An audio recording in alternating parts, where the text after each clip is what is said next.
city life, sipping on some syrup, I feel Canadian. City life, I might specify. City life, city life. Swear it's just a city life, city life. She living such a city life, city life. She just want a silly vibe, silly vibe. She said she just wanna have some fun tonight, fun tonight. She wanna have some fun out in the city tonight, city night. Told her how you wanna sip some syrup like a Canadian. City life, city life, city life. How you make your money? I said, baby, I been fight. City life, city life. Shout out my boy City Life, ayy. I get done, back up in the hoe. Swear, life day to day, such a project. Shit, yeah, living in the damn project. They wanna talk, but they obsolete to me. Talk the talk, but they don't walk the walk to me. I be cooking, I be whipping over the walk. See, walk, walk, see, walk, walk. If you talk it, then walk it. How you talk it, then talk it. City life, ayy. I might sip some syrup like Canadian. Ayy, city life. Said, baby, how you make your money? I said, baby, I best fight. Baby, I best in the city life. Ayy, city life. City life, city life. I said, this bitch wanna have a city life. Roll through to the city night. I said, ever sip some syrup, you gon' feel Canadian. Said, yeah. God bless America, I'm American. I said, pull up to the city tonight. Pull up to the city tonight. I am the GOAT capper. Do not go against my picks, or you will get demolished. I'm the GOAT at this shit. You know this. You know I'm talking to. Ish, I'm talking to you. I'm the GOAT at this shit. Don't go against me. Never again. We boys though. We boys though.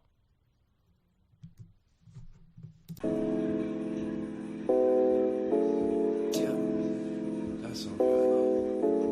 That's all. Hey. City life, hey. Sipping on some syrup, I feel Canadian. City life, I might specify. City life, city life. Swear it's just a city life, city life. She living such a city life, city life. She just want a silly vibe, silly vibe. She said she just wanna have some fun tonight, fun tonight. She wanna have some fun out in the city tonight, city night. Told her how you wanna sip some syrup like a Canadian. City life, city life, city life. How you make your money? I said, baby, I been fight. City life, city life. Shout out my boy City Life, ayy. I get done, back up in the hoe. Swear, life day to day, such a project. Shit, yeah, living in the damn project. They wanna talk, but they obsolete to me. Talk the talk, but they don't walk the walk to me. I be cooking, I be whipping over the walk. See, walk, walk, see, walk, walk. If you talk it, then walk it. How you talk it, then talk it. City life, ayy. I might sip some syrup like Canadian. Ayy, city life. Said, baby, how you make your money? I said, baby, I best fight. Baby, I best in the city life. Ayy, city life. City life, city life. I said, this bitch wanna have a city life. Roll through to the city night. I said, ever sip some syrup, you gon' feel Canadian. Said, yeah. God bless America, I'm American. I said, pull up to the city tonight. Pull up to the city tonight. I am the GOAT capper. Do not go against my picks, or you will get demolished. I'm the GOAT at this shit. You know this. You know I'm talking to. Ish, I'm talking to you. God at this shit. Don't go against me.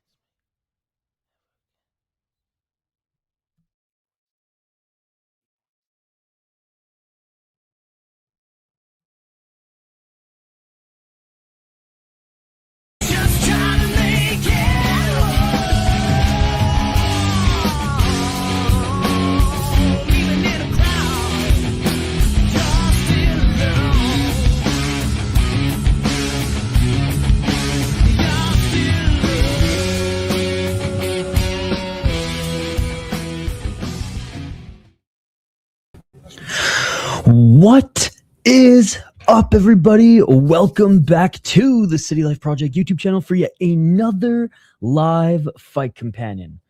I got a whole thing of coffee. I don't know about you guys. I didn't go to sleep. Yet. I got a whole thing of coffee ready. I'm buzzing. Thank God there's been so much MMA on all night, from Cage Fury FC, Samurai MMA, Luke's, LFA, Road FC, in which I'm watching right now. The Road FC main card starts literally right now, and the UFC, obviously, prelims are starting here momentarily, but we are here to mainly focus on UFC Fight Night, Xiong versus Figueiredo, UFC Fight Night Macau, but we will be keeping tabs on Road FC. It's one of my favorite promotions out there, and I'm devastated that it's on at the same night as the late night / early UFC card. Good to see everybody.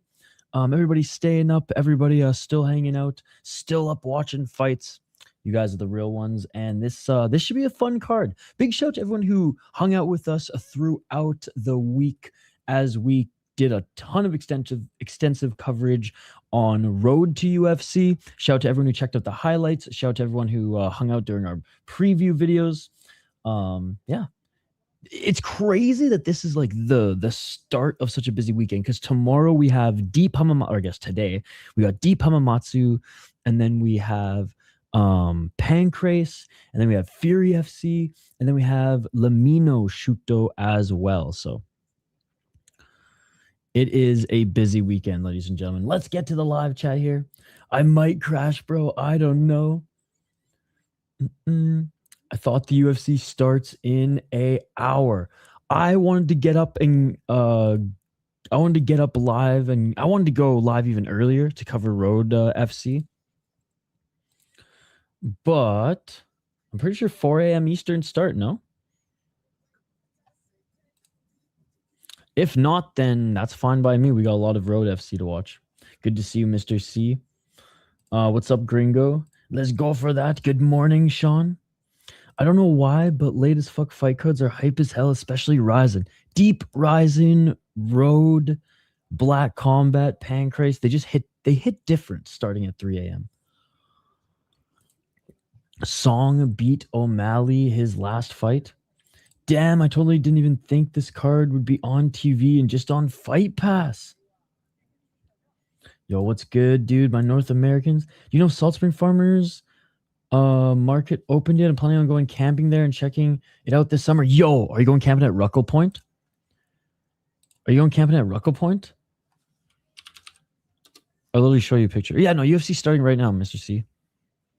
All right, now I'm muting Road FC, and I'm putting the sound back on the UFC broadcast.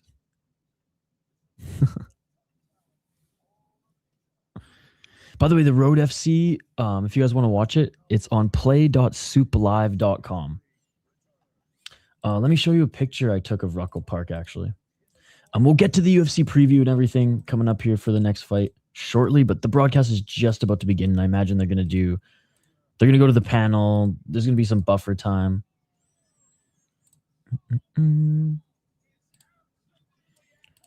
Let's see if I can find this picture quick. I'm pretty sure I have it handy. How's everybody's, I guess, start to the weekend going? It feels like we are knee deep in the weekend already. What the hell? Where is this picture? Okay, never mind. This picture isn't handy. I'll find it for you, Chris. Remind me later. Remind me when there's some buffer time. But Ruckle Point. Yo, bro, tomorrow is the final of IPL 2016, the NHL of cricket in India. Oh, nice. That's funny how the cricket season is going on at the same time as like NBA and NHL season. I plan on it. Just got to buy a pop-up tent this week. My old folks will bring the motor home. Also, Bosch. Okay, well, Ruckle, you can't. Ruckle, you have to. You only can walk into your campsites. So Ruckle's a little different. There's a ton of wheelbarrows, and you have to walk into your campsite because you're literally right on the rock wall on the ocean. It's fucking sick. Okay, I did. I thought so. I fucking love Salt Spring. I imagine the market's open.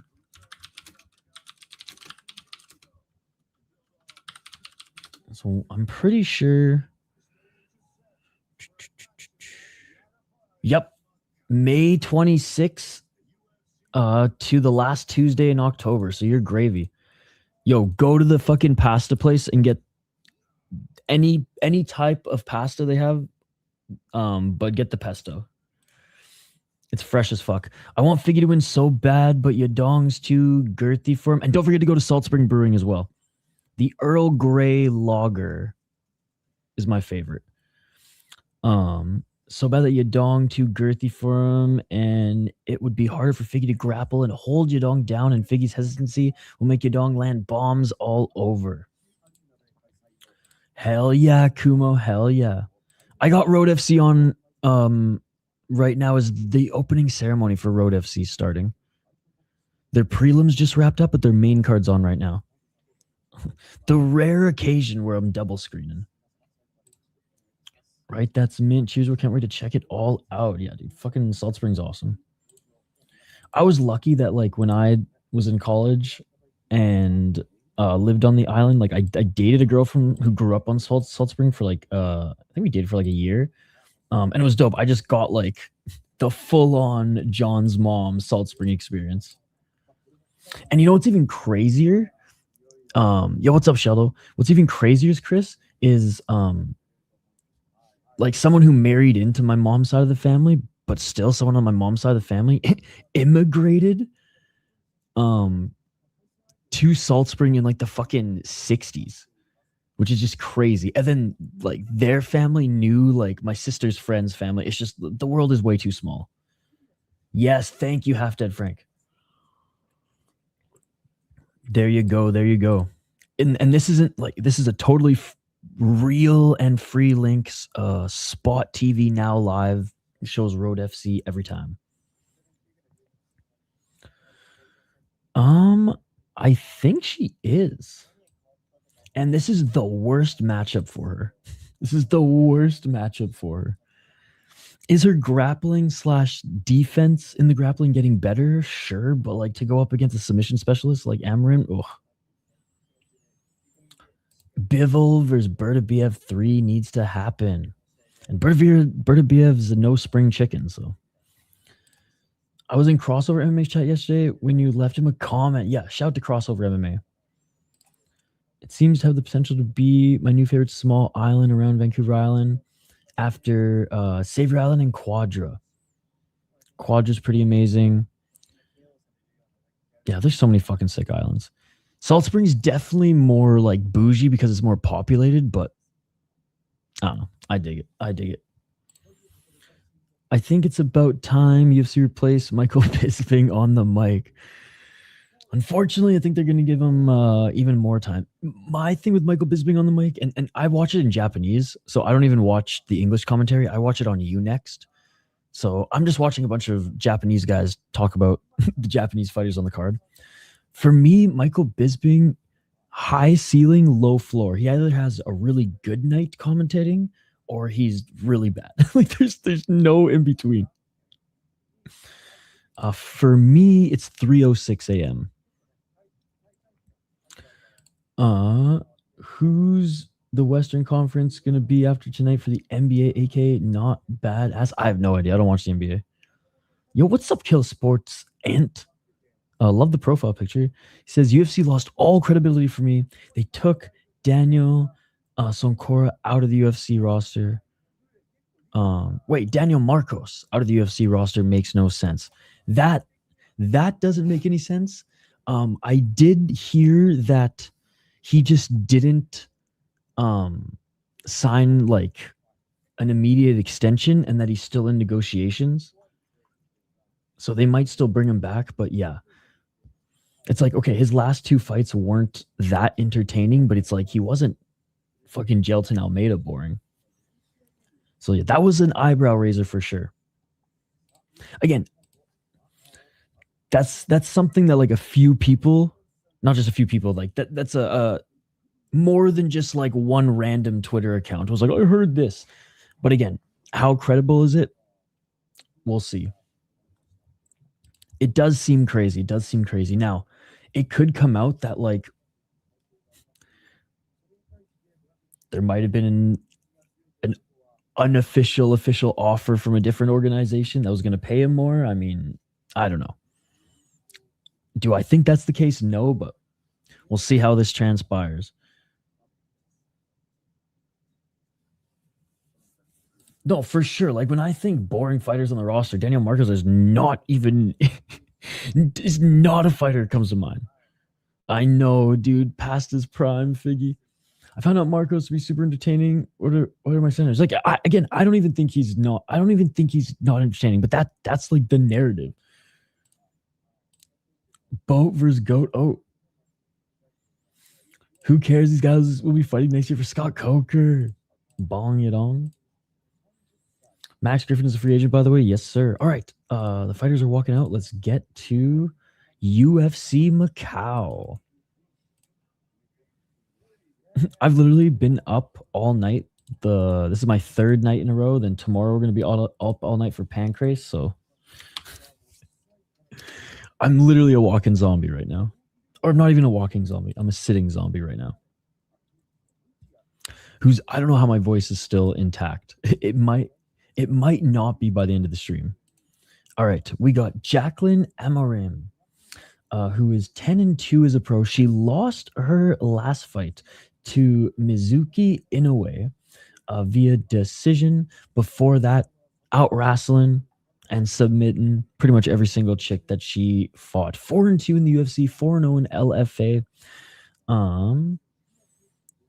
She was the LFA champion. She defended her title against Ashley Nichols. I remember actually, this was, I think, one of the last fight cards that I streamed back in Canada before moving out here. I'm pretty sure I moved. Yeah, because I moved 2 weeks later, I'm pretty sure. I think the first week of October is when I drove out here. So she comes into the UFC, loses her first fight to Sam Hughes, then goes on a 4-fight win streak, 4-fight finish streak, and then loses to Mizuki Inoue. The thing about Mizuki Inoue is like she is more well-rounded than Luma Lukbumi. Luma Lukbumi is a wicked striker. She's a Thai chick in the UFC. You better believe it's striking and Muay Thai that got her here. Her grappling has vastly improved since she's crossed over to mixed martial arts.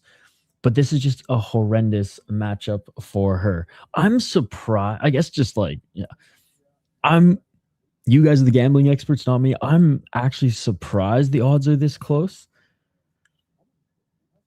I guess it's that close because if Lukbumi does keep this on the feet, and she is big and strong, I shouldn't say tall, but she's strong, and her clinch game is decent for defending takedowns. Anyways, you don't want to be in her clinch. She's gonna fuck you up with the knees. She's got nasty elbows as well. I guess that's why it's so close. Is they're like, hey, if she can keep this on the feet, she's gonna fuck up Amarim because Amarim is not known for her striking. She is jiu-jitsu and I guess wrestling. I'm leaning Amarim. I'm not leaning. I think Amarim's gonna probably find the submission, get the back take eventually. But I'm cheering for Luma, man. Or Loma Lukbumi, sorry. I'm cheering for Loma. Always do. Always do.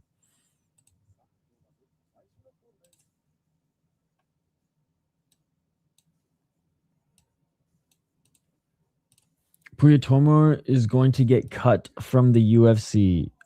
Yes. I believe she is. All right, they're being introduced in the cage now. Who do you guys got in this one? Let me know in the chat. Yo, what's up, dude? What's in your head? Zombie. Hey, what's up, Nicholas? Good to see you. Bro, Michael Aswell's booked against Gastian Bolaños, and I think he wins this one via knockout. Dude, let's go. Mike Aswell's one of my favorite prospects. I guess not even prospect anymore. He's one of my favorite fighters in the UFC. Is he championship level? Far from it. Will he ever get to that level? I don't know. Does he bring the heat, brother? Every single fight? Abso-freaking-lutely. Again, guys, if you want to follow along, we'll be doing UFC play-by-play commentary, live reaction to your guys' chat to the UFC fights. But I am also watching Road FC. I don't usually double screen, but I fucking love Road FC. Last prelim card's going to be peak, and the main card for Road FC just started. So I do have that on a smaller screen. If you guys want to talk about that as well, we got it on. All right. Round 1, fight number 1. The Macau fights just keep rolling, ladies and gentlemen. It's weird we're watching UFC at 3:15 a.m. and not Ryzen. Let's get it all. Mountain Dew sponsor. That's new. Oh shit, it's live earlier than intended. Let's go. Low kick by Lukbumi. And they booked Tommy McMillan versus Alberto Montez. Guess what? Tommy McMillan hype train is going to get derailed. God, I really hope Angela Hill wins. 433. See, that's a fun matchup. I'm way more of a fan of the Chinese gal coming from one championship. She's just straight fucking killer violence. Amarin body lock looking for the takedown. What's up, NDT? Bolaños will channel hidden Ilya power to gain the glorious victory. 308. It'd be so funny. I heard McMalley did the JBJ special via vampiric legs. More info to come, I hope. McMalley is Tommy McMillan. 351. Still clinching. Good job by Lukbumi keeping this on the feet. Amarim trying to trip her up.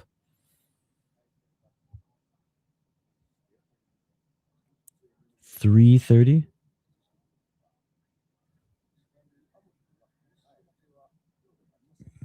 There's like these VIPs at Road FC who like don't want to be seen from the camera. They keep covering their faces. 324. Straight fireworks.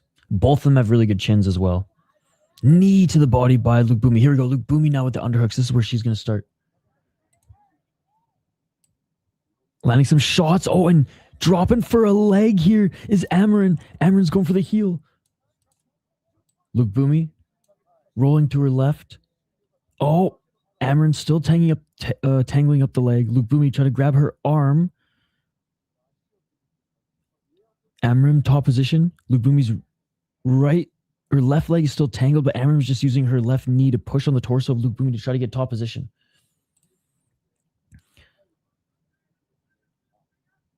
Yeah, right now it's Lukbumi Amarin, yes. I'm tuning in my Russian goat, Pavlovich. Dude, he looked absolutely fucking yoked.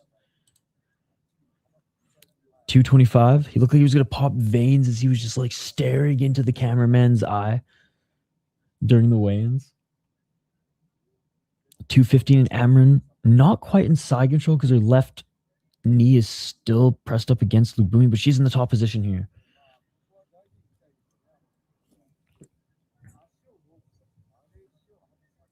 $201, I think so. 155. Yes, he is, because he fought as well. No, 145, 145. Because he fought as well 145. Aswell came in, I remember on short notice and fought, was it Oki at 155? But yeah, no, 145. 132. Yeah, I remember having her way with Luke on the ground. Oh, she's looking for an arm. She's looking for the left arm of Lukbumi. Setting up the armbar. Lukbumi rolling on her right shoulder. Oh, Amarim left leg in. She's trying to separate the arm. She's got 1 minute to do it. In the UFC, yes. Oh, and Amarim with the arm. Lukbumi hasn't tapped yet. Oh, manipulating it, and it is all over. It is all over. Armbar victory for Amarim. I was very surprised how close the odds were in this one. That's exactly what I figured what would go down. I'm not gonna lie, I did not give Luma Lukbumi enough credit coming into this one because I was like, I just think this is a terrible matchup.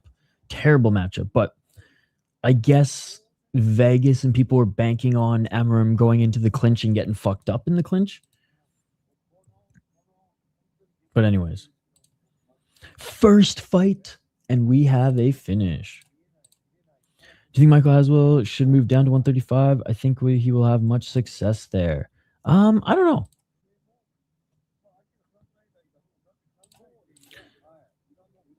Main card only 2 hours away. That's good pacing for UFC, or am I casual? She tapped. Look, Boomy's BJJ is just marginally better than mine, to be honest. I guess victory Amarim via submission. She's really good. And she's way more well-rounded than Luke Boomy. Luke Boomy's a striker, man. Luke Boomy's a striker whose grappling has developed on the fly. Yes, sir. All right. By the way, Road FC, Jo Sung-gi is facing Mikami Dachi. And Jo Sung-gi has Mikami Dachi. He has his back right now, and he's trying to fight the hands and go for the neck. Arm bars.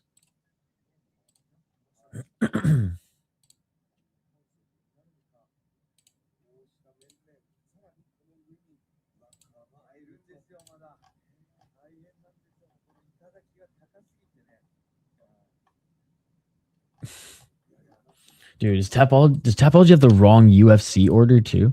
They're slacking this weekend, if so.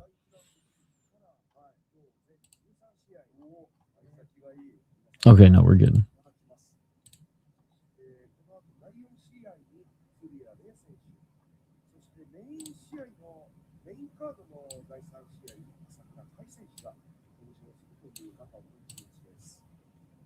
Veta win. Who do you think will win? Daunt versus Murdoch. Ooh, that's a tough one, man. That's a tough one. Murdoch's a fucking dog who's hard to put out. I think Daunt might be the more talented of the two. Showed that he's hittable though. And so did Murdoch. I'm based on like Murdoch. Based on their last on their last performances, I'm leaning Murdoch, but that's a tough one. It's a tough one. I'm really excited for that fight though. That's a great matchup. I'm slightly leaning Murdoch, but like that one might be a coin flip, man. And Murdoch might just have to like weather a first round storm again and take advantage of maybe like Daunt slowing down. Daunt and Murdoch's wrestling might cancel each other out, and on the feet, it's going to be a sick fight. There's going to be blood. They're going to be huffing and puffing. It's going to be a fun one. Boomy's an awesome striker who's fun to watch, but she's decided to compete in MMA for some reason. And it's like I just don't understand the UFC like matchmakers. It's like just put her up against someone who like just what someone who's not fucking Amarin, who's like just a submission specialist. Anyways.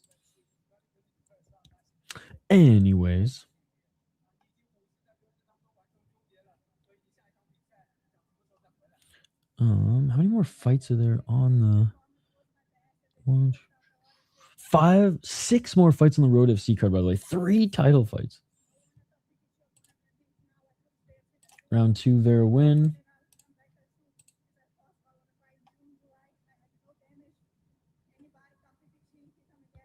She said, I want to fight again in July. Anybody you want it, come and get it.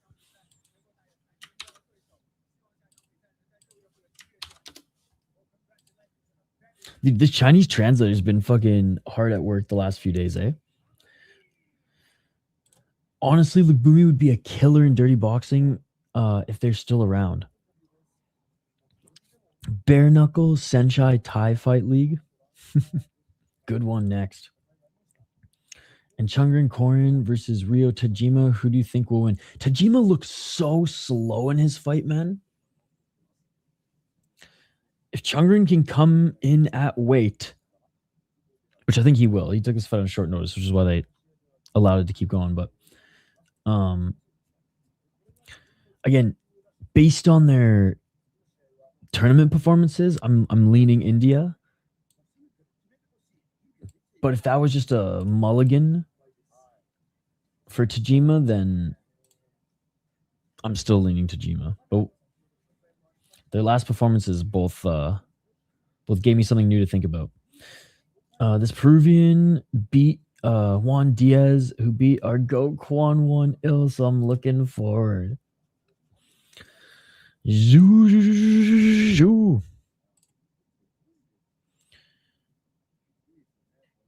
That dude from the Philippines win, or did Nepal? Nepal.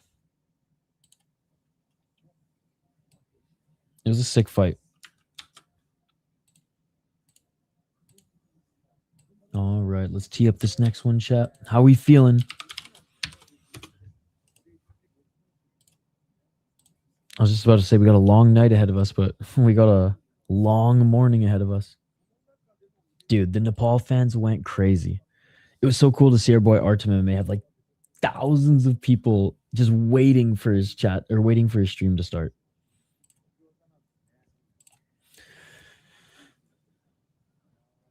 This is a pretty good Road FC fight.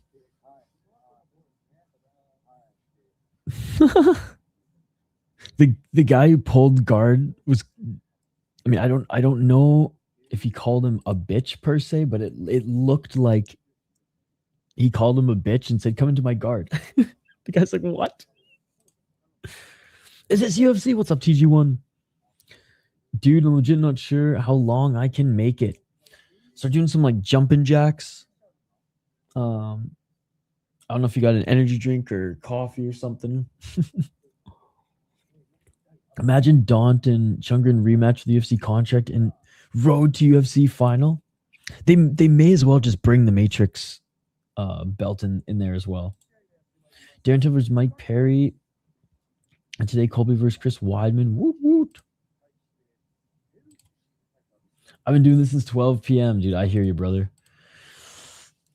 I hear you. I woke up I didn't wake up. I stayed up all night last night. Did road to UFC at 5 and then 1 and then worked and then had a meeting and it's crazy. It's like the last 4 days have all just mushed together. Ben is just going CCP on every single pick. All right. Rodrigo Vera. El Gato Loco. Out of Peru against Zhu Kangji. Vera is 21-1 as a pro, 30 years of age, 4-0 in his last 4 fights. 8 KO TKO, 3 submissions, 10 decisions, 1-0 in LFA, 11-0 in FFC, and 5-0-1 draw in 300 Spartan. He was the former FFC champion, and he defended that belt not once, not twice, not 3 times, but 4. And did he dabble in Inca? He didn't dabble in Inca, but he was the 300 Sparta champion. He was the Redemption Fighters champion. And he beat Juan Diaz back in 2021 for the FFC belt. Needless to say, he's fucking legit. Zhu Kangji, he's the favorite in this one, believe it or not. 21-4, 30 years of age, 12 KO TKOs, never been knocked out, 0 submissions, has only been submitted once, 9 decisions, 1-0 in 1 championship, 6-2-1 in Chinwu Men, 4-2 in JCK, and 5-0 in Wulin Fang. Checks out. He beat Ji Bing in the road to UFC. I don't know if this was the finals, but last season. I don't know if it was finals or semifinals, whatever. He beat Ji Bing, who looked fucking awesome the other day in his fight. And he's currently on a 5-fight win streak. beating, some whatever guys in EU Legend and Dragon FC and JCK, whatever. In Road to UFC, he actually fought some solid opponents. He beat Ando, who is a very good fighter, who's ripping it up in Ryzen. He beat Shin Haraguchi, split decision, but still really good fight. And then Ji Bing, again, split decision, but really good fighter. So his last 3 wins have been awesome. He's the real deal, James Neal. Vera's also fucking legit. God, this is going to be a sick fight.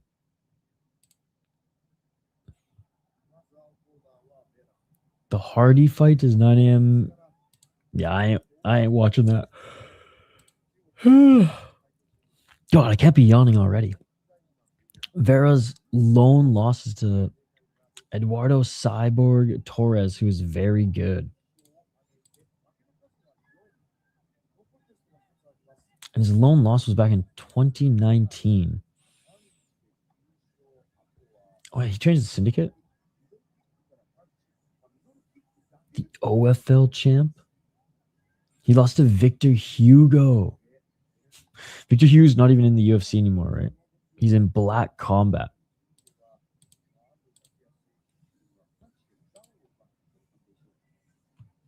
It's a good question. I mean, this one has potential.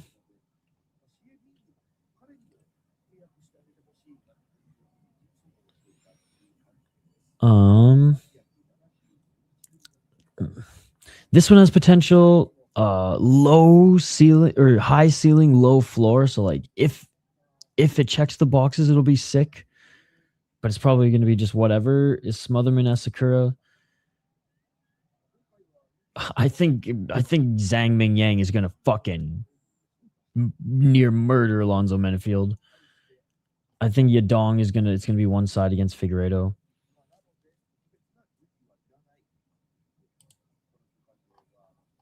I mean, like Cody Haddon and Aoriqileng might be a really good fight. So I'll say this one and Cody Haddon and Aoriqileng. I mean, maybe Souza and Ding Meng, but that one's a big question mark. My favorite UFC fight of all time was Sumudaerji and Matt Schnell, but I don't think Sumudaerji is going to put on a performance like that, and it takes 2 to tango. Maybe this one, yeah. Hey, good morning, Jing. Good morning. That'll be like 2 minutes.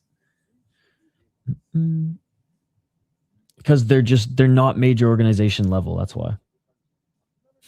It's as simple as that. They're not good enough for a major organization yet. Yo, what's up, Snake? Angela Hill gets a victory and retires.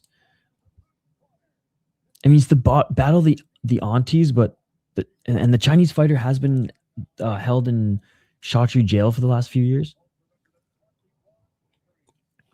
No way. Yeah, that's I think that's my favorite UFC fight of all time. That was the craziest fight I've ever seen.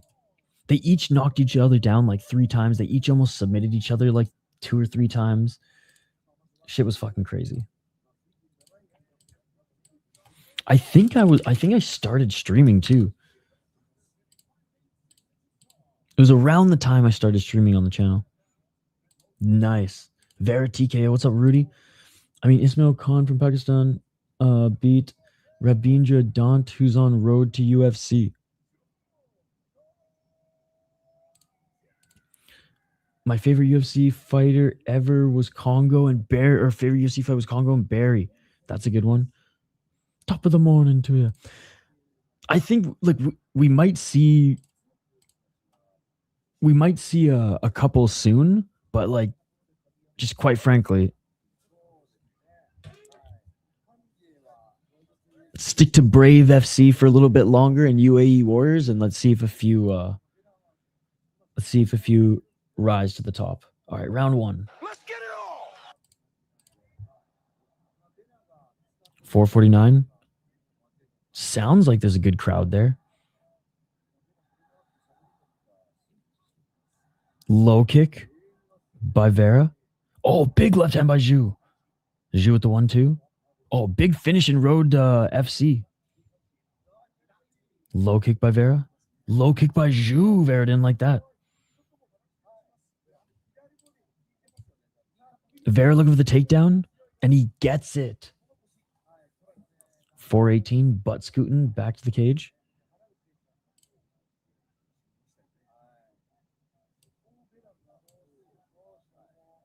Back up to his feet is Zhu. Vera with a knee to the body. What are you talking about, Alex? 356. Alex has no patience. Kids these days. I'm hearing the rumors of Venture Jubilee versus Chonko, and I think it'll be a live execution for Jubilee. It's literally on screen, guys. I don't know what the fuck you want from me. You want me to do this instead? There you go. There you go. 333. Left hand swing and a miss by Vera.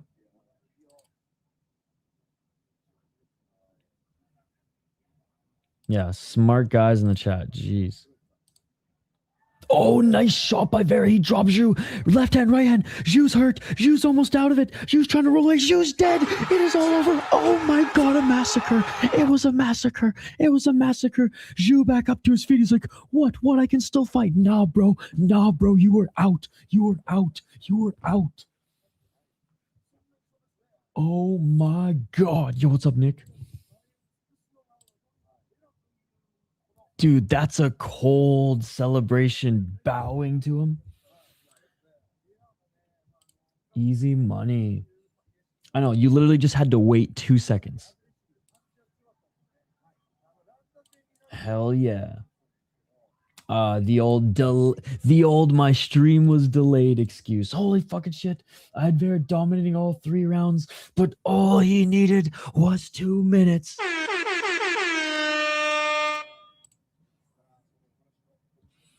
Vera looks kind of like Charlie Olives.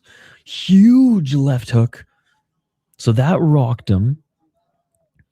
And then a big right hand, follow up left, right, left. Couple shots on the ground, and then he just was flattened. Dude, I got double screen going on Road FC, UFC, and there were finishes at pretty much exact same time. Rear naked choke in Road FC. And an absolute massacre in the UFC. Yeah, Josh, it's in Macau. Yo, what the fuck is Guram Kutaladze doing in there? He should not be reffing today. Not a good start for the Asians. I don't think the Thais want to be in the same category as the Chinese. I don't think the Chinese want to be in the same category as the Thais, Alex.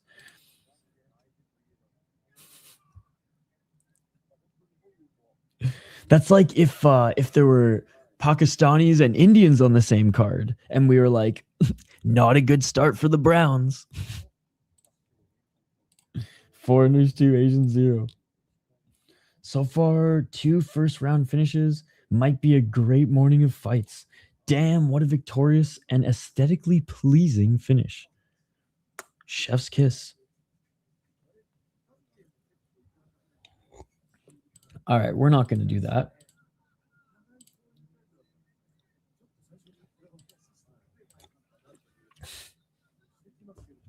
I'm going to start putting Pakistan and India in the same category now. I'm going to start putting Iran and Iraq in the same category now. They're the same. For the Browns is crazy. It might be a bad day for... Yeah, right? Oh.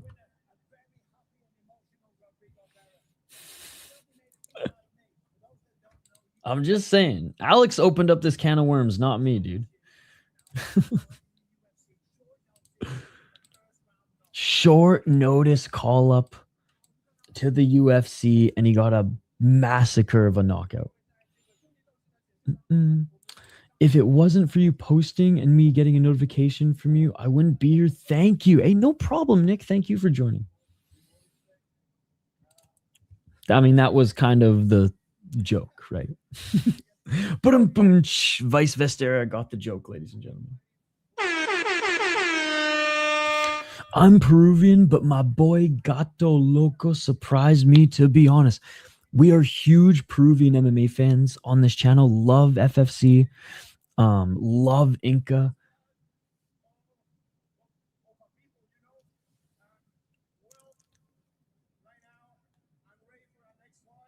I love how Rodrigo Vera is doing his best to speak English.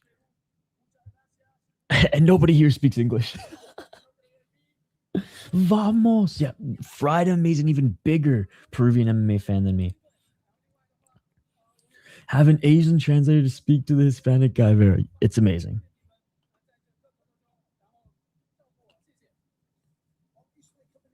Michael Bisping's like, come back here. I'm not done.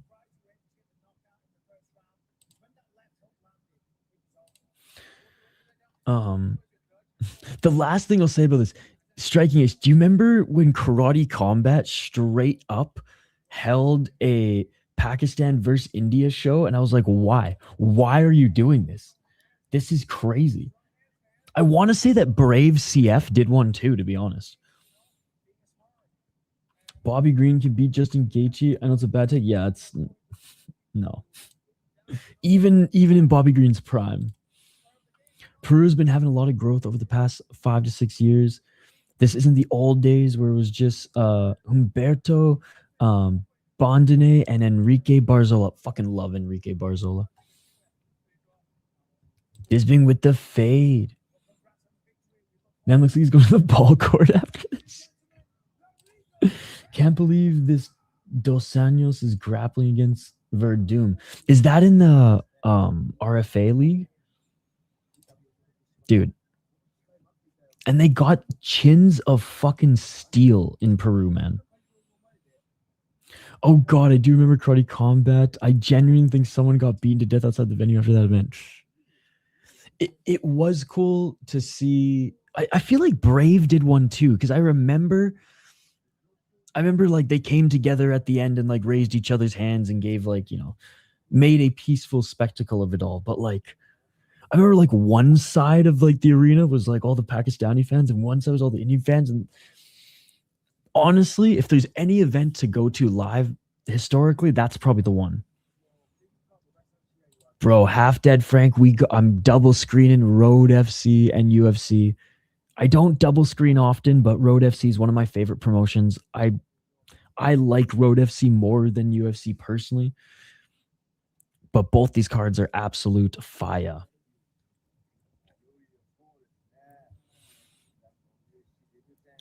Vice versa, you clearly don't know who this 38-year-old is. Vice Vesteris is like literally has no idea who he's talking about. No, some other organization. Yo, what's up, Optics? Brave CF at least had a positive ending.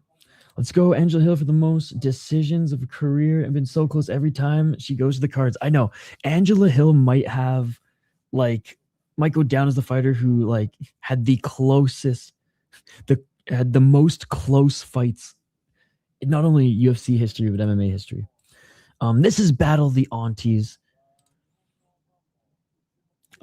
I've enjoyed watching both of these fighters throughout their career. Angela Hill used to at least put on exciting fights. Now slows down quick. Way too hittable these days. And honestly, if the UFC brought in Zhang Jinyang like 2 years earlier, she would have fucked up some chicks in the UFC. My biggest concern here, chat, is she's 38, certified auntie, and she's been in Shotri jail. She's had 2 balls and chains on her ankles. She's had her hands shackled to the fucking ceiling of Shotri Yadong's basement.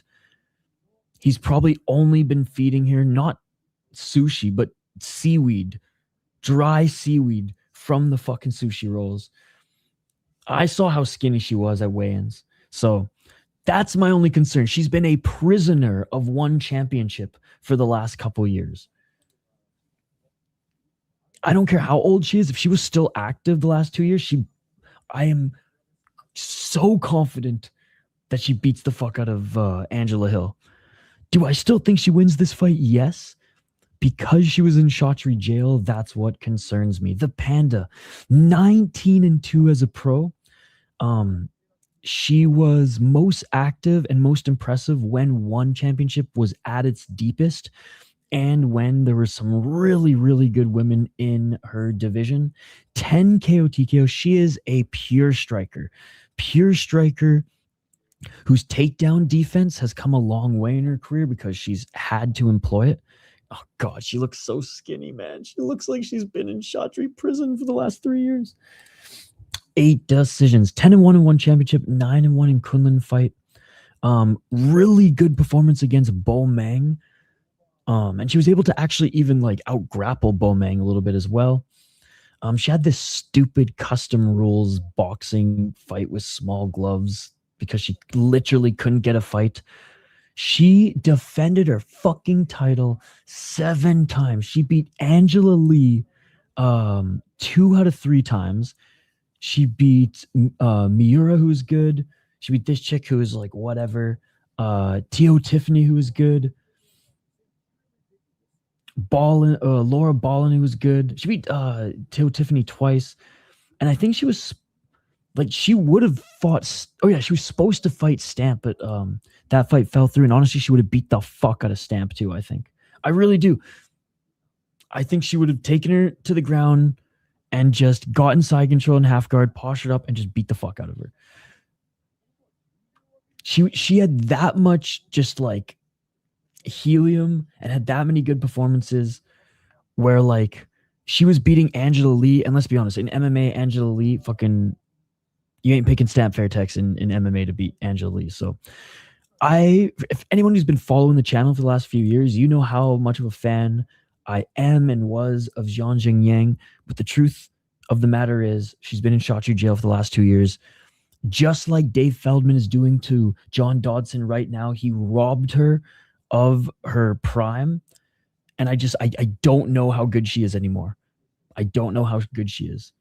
Some fighters come out of Thai prison and are even better, but she was in Shotri prison, not Thai prison. Angela Hill, certified auntie, 41 years of age, 18-16 in the UFC, still somehow, some way over 500, 1-3 in her last 4, and I can't even blame close decisions or robberies in these ones. Only 5 KO TKOs, never been knocked out, been submitted twice, 12 decisions and 14 decision losses. 13-16 in the UFC, 4-0 in Invicta. Fatty McLean's good. She lost to Fatty McLean. Lucindo is okay. She lost to Lucindo. Souza is not. Souza's okay too, and she won a split decision against her. Tabitha Ritchie, though, honestly, this was a closer fight than just this could have been a split decision too. So like all these fights have been meh, whereas like even in like 2020 to 2023, she still would put on some good and fun performances. She used to be really hard to take down. She used to be tough to pressure in the clinch. Now she's got one good old Angela Hill, fast hands, kickboxing, gonna tag you up, probably not gonna be taken down round, but noticeably slows down, noticeably a little bit sloppier, and like I do not blame her. I do not blame her. 40 years of age. I mean, 40 fights. Some kickboxing before MMA. I'm going Zhang Jinyang, but again, I'm just Shotri jail 2 years. Ball and chain. Hands shackled to the ceiling. Like, it wasn't good, man. It wasn't good. Some horrendous sights in Shotri jail. All right, who do you guys got in this one?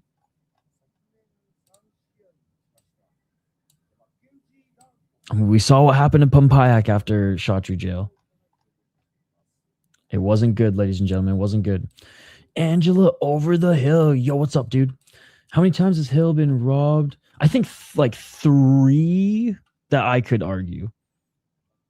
Been some good fights. Amaranth still 0 striking, but amazing ground game. Should be good in UFC BJJ. I mean, she's good in the UFC, even though she's one-dimensional. That was such a bad matchup for Luke Boomy. It was a pretty one-sided matchup. Kraft Crafty sit Yadong, shut the division, and my goat has to come to the UFC and might get project by Angela Hill. Striking ace, I'd say like 5. Dude, you're not arguing your case? No, but like you basically called her a bum and you've never watched her fight. Oh god, she looks like she walks around 120. Last time she fought a lady named Angela, we knew what happened. No. I got Xiong by decently dominant 30-27 and 29-28. I think youth will help her here. She has, dude. She's been in Chaudhry's freaking camp. No, best rivalry with Shogun and Overeem. That's a pull. UFC's gonna keep milking Angela for all she's worth by being another gatekeeper. Even at 41, don't see them getting rid of her compared to these other people with more value, expensive contracts, and her name value. You got to imagine that like they're paying her pretty well too. Ugly split decision incoming. Hill is the Magny of women's. No, Magny's way better. I think it's gonna be a stoppage. Like I would say, Magny's a way better gatekeeper. I think like, with all due respect, in the last 5 years, a win over Angela Hill doesn't really mean that much. At one point, maybe. No, not even 1 point, maybe. At one point, yes.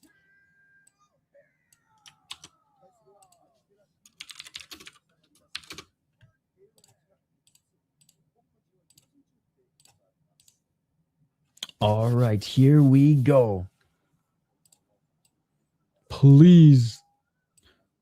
Please. Chaudhry jail, don't fuck this up.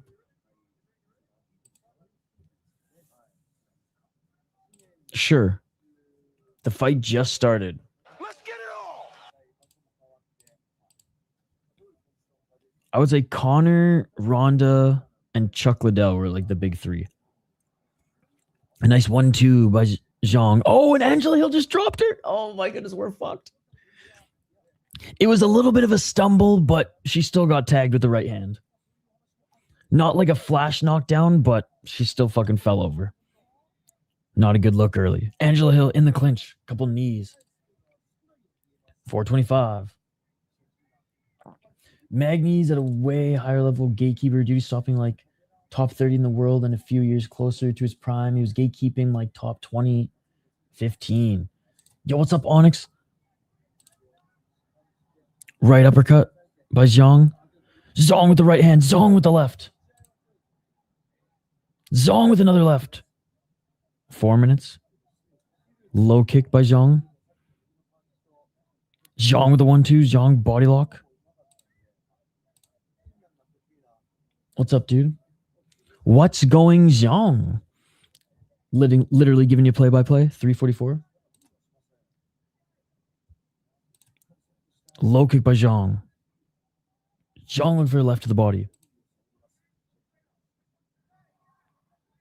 330. Hill missing with the right hand. Zhang saying, come on. Come on. Zhang with the low kick. Zhang with a couple shots to the body.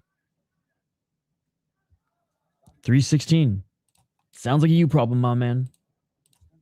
I hope it gets fixed. 311. I don't know how I'm supposed to fix Onyx Wi-Fi, dude. 304. Oh, knee by Angela Hill in the clinch, and Zhang with the right hand, Zhang with the left, Zhang with another 1-2. That knockdown woke up Zhang, who passed the time in Chaudhry jail, sleeping. Hill some nice knees and a left hand by Zhang. This is a banger. Right hand by Hill. Hill going back into the clinch. 238. Oh, Hill trying to drag Zhang down. Is Hill trying to go for a guillotine? Angela Hill trying to set up a guillotine. Nope, not going to happen.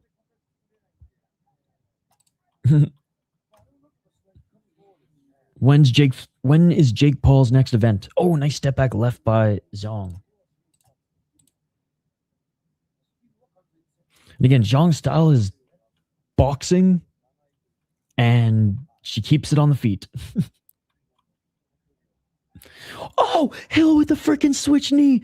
Hill with the freaking switch knee on the entry. Zhang just ate it. Oh my God. Oh my God. 151. 158. It's crazy that you don't watch the fights and you just watch numbers move. Hill with a nice right hand. Hill with an overhand right. Let's go, Overkill. And Zhang saying, what?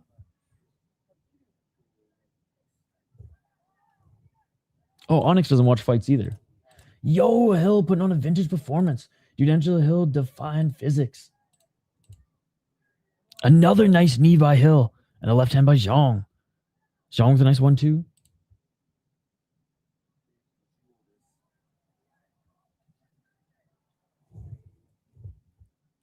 $105.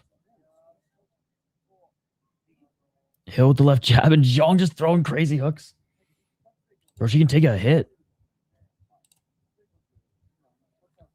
Oh my gosh, she's got to stop leaning in though, because Hill just landed another knee and a high kick. Zhang screams at her face and lands a 1-2. Front kick by Hill. Zhang with a 1-2. Zhang with an uppercut. Zhang with a few shots to the body. Hill, this is freaking Muay Thai versus freaking Chinese boxing. Where's Andrew the GOAT? Bro, what are these stats? Hill going for the kick again. Zhang caught it. This is going to be fight of the night. Zhang leans way too forward when she comes in with that right hand. And Hill with the body lock.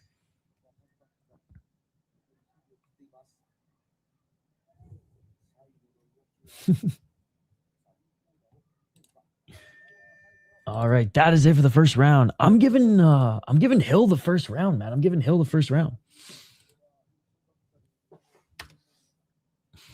Here, you guys. We need Fight Center. We need Fight Center. Fight Center's not even working. No, they haven't. You should put Fight Center up. We need it now.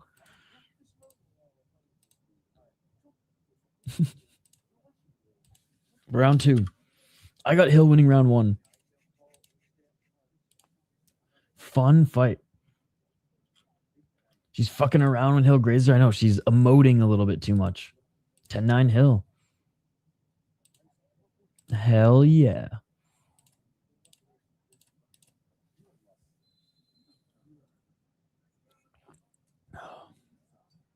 Oh, man. Showing some of the replays of these shots. Action-packed round from the aunties. Auntie on auntie violence, ladies and gentlemen. Let's get it on. Round 2. Hill with the front kick. Hill with the switch kick out of range. Auntie fight of the night in 2026. This card's a blessing for those of UK and Europe. 443. And you guys are owed a blessing. You guys get up and watch UFC at ungodly hours like I watch Asian MMA at ungodly hours, so I get it. Right hand by Zhang. Zhang with the step back right. Hill with the body kick. Zhang with the low kick. Zhang walks back to center. Bro, no, they just got Perth. Left hand by Zhang. What time was the Perth card out again? This card is a blessing for people with insomnia. 405. There's literally cards every single weekend for people with insomnia. Literally Road FC's on right now. We're double screening it. Angela Hill with the right. Oh, spinning back fist by Zhang.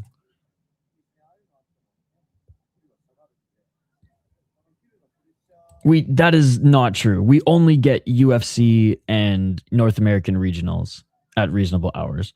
We do not get Ryzen. We do not get Road FC. We do not get Deep. We do not get Black Combat. We don't get Eternal. So. And I'm way more of a fan of all those leagues than the Ultimate Fighting Championship. 325. No, I literally just argued. I named 7 leagues that I watch more and prefer to watch more than the Ultimate Fighting Championship. So like, that's what I'm saying. I get it. Angela Hill with the takedown. I thought UFC was on tonight. I was going to go back to sleep and I saw your notification. And Zhang back up to her feet. Hill with the right hand. Zhang. Little attire adjustment. No, I'm not an outlier. MMA fans watch those other organizations. UFC sheep, plebeians, bootlickers. They're the minority. Zhang keeps going. Come on, bring it after. She keeps getting hit and she's dodging shots clean. God, I hope Carolina. 218, fucking Vegas, man. They can't keep doing this. Front kick by Angela Hill.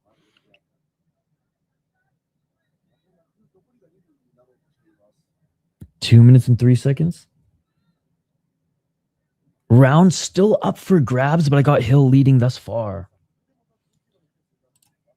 Xiong has to channel her inner communist spirit. 149. Channel your inner Chaudhry hate. 142. Oh, nice right hand by Hill. Zhang with the 1-2. Hill with that left jab. Oh, Hill cracks her with the overhand right. Zhang's just eating these shots, though, because, well, knee aside, Angela Hill doesn't have the hardest overhand rights. Zhang with the spinning back fist, swing and a miss. Hill doesn't connect with the knee. They're back at center.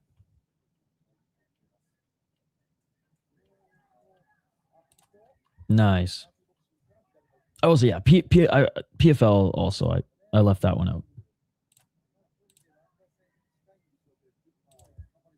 54 seconds. Right hand by Angela Hill. What is in the air in Macau, sorry. 42 seconds. UFC's booked Ewing versus Ferry Basharat for 329. Who you got, UFC? Oh, Alex, we're literally watching a fight right now. I don't give a shit. I'm not going to lie. I don't give a single fuck. 31 seconds. Angela Hill looking for the guillotine. Like, we're literally in the middle of a fun fight and you want to talk about fights that are not even happening. I don't give a single fuck. That is my answer. 22 seconds. Oh, and she lets it go. Okay, fair enough. Yeah, but they're not at ungodly hours. Even the main card was in the morning for us. 5 seconds. Hill with the knee. Oh, Hill with the right elbow. And that is it for round 2. Dude, an even better round for Hill, I think.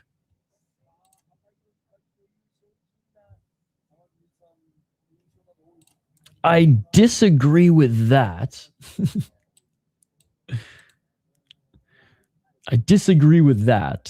Hill's just getting the better of all the exchanges.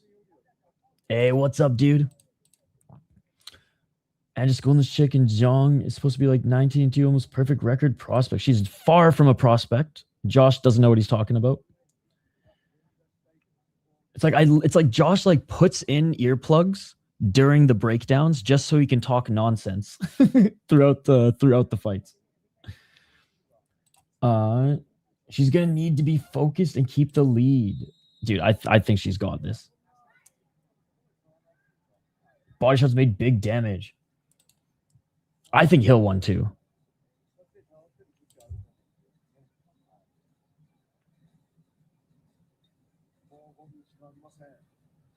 All right, here we go. Round number 3.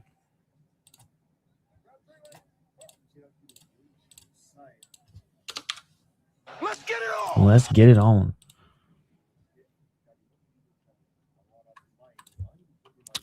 Because I went to my barber last week and they literally closed shop without telling me. So now I have to find fucking someone new to cut my hair. 439.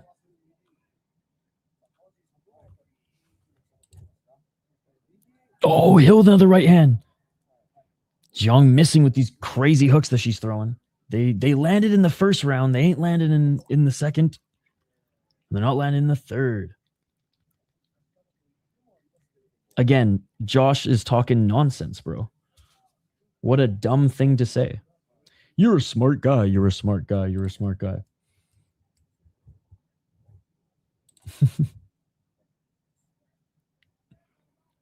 .403. Hill with the left hook on the entry. Hill's doing a great job of pressuring her outside that center line. I'm not super confident.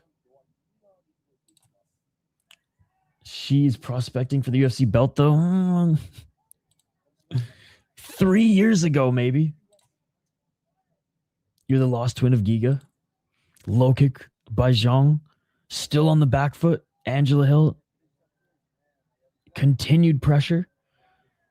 These body shots and left hooks by Zhang, they're not doing it. They're not doing it.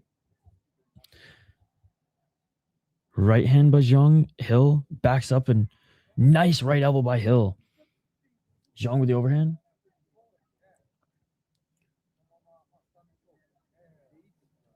Then why sign her? 302. On my tippy toes. 257. It was an interesting signing. Probably because Hill looking for the knee. Probably because of this card. I'm glad I'm glad a major organization picked her up, but it just, again, it sucks. The last 3 years been in fucking Shatri jail. And she was 35 when she fought Angela Lee, right?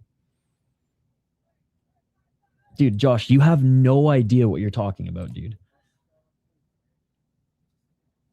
I got less patience for Josh's trolling at 4 a.m. 222. Another knee by Hill. Dude, at this point, you'd think Zhang will stop fucking leaning in after she throws those shots. You think Pavlovich will get back to his ways and get an early KO? Or you think he's going to be more? I have no idea, bro. This is one of those fights that will be telling of where he is in his career trajectory. The NHL playoffs stink this year. First round was fun as it always is. But goddamn, Vegas getting in to the conference finals again. At least Edmonton's not there. 145, Hill with the right uppercut. Zhang's landing these shots to the body, but they're not really doing much. She's landing a few shots to the body, but they're not really doing much. Dare I say muffin shots? 2 or 3 game 7s. Yeah, that's the thing. Not a lot of competitive series. 128. Zhang misses with the overhand left. Hill misses with the body kick.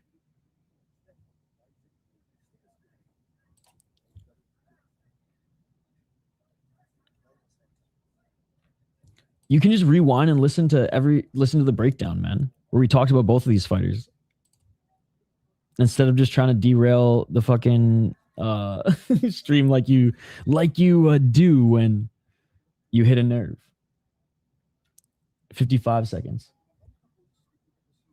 Hill with the unders. Beautiful knees by Hill again. Please just... Okay, I thought she was going to at least just pull guillotine for shits and gigs this time. Be like, you know what? I'll make Dustin Poirier proud and get a submission attempt. Instead, she gets the takedown for just a moment. But yeah, crazy output from both of these chicks. Aunties. But a classic performance by Angela Hill. Hill with the elbow. Zhang with the right hand. Hill with the front kick. Doesn't land. Zhang with the left. Oh, beautiful spinning back fist by Hill. And then Hill with the knee. Let's fucking go. Oh, Hill hurt her. Hill with the body shot. And that is it. What a performance by Angela Hill. Taking out the fast striking Zhang.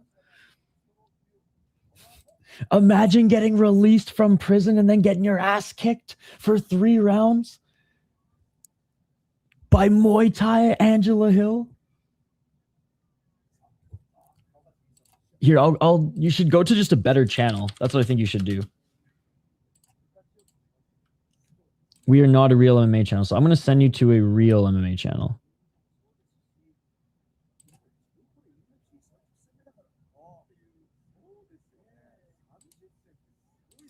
Here, go show our boy Artem some love, Onyx.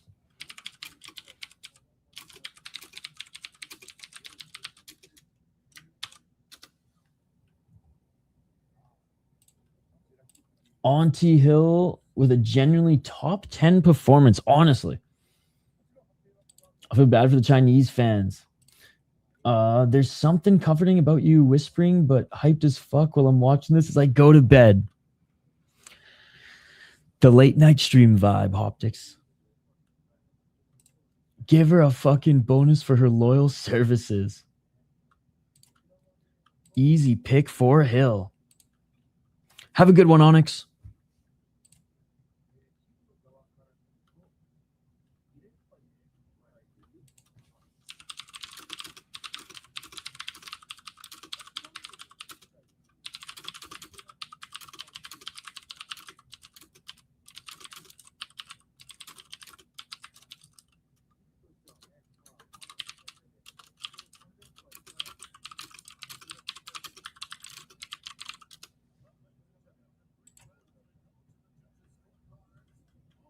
No, we're waiting the decision, but it's Hill.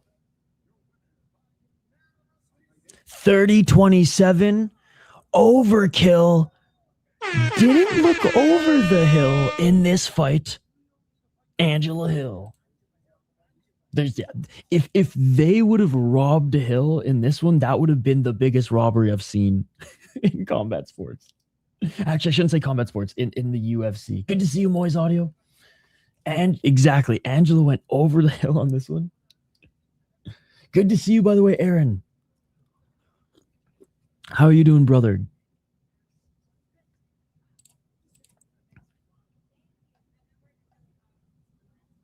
Angela Hill says she's been working really hard.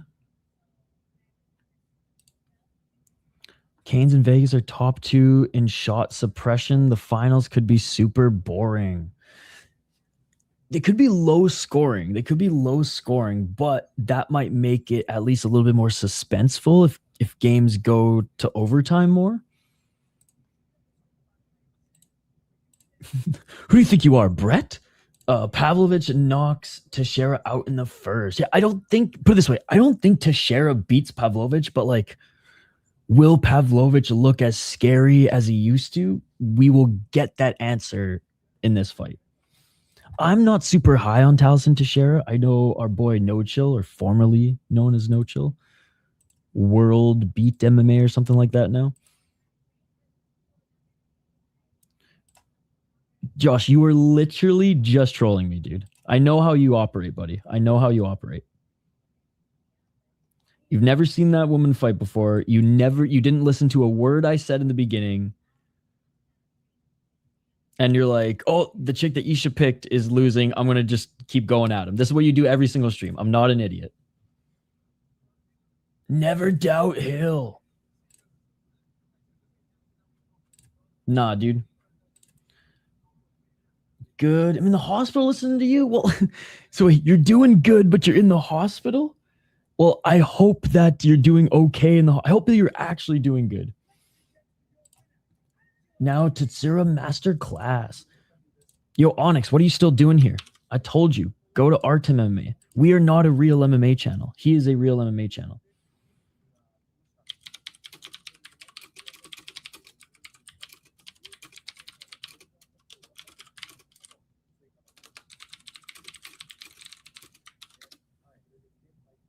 Yo, what's up, Activate A? Good to see you.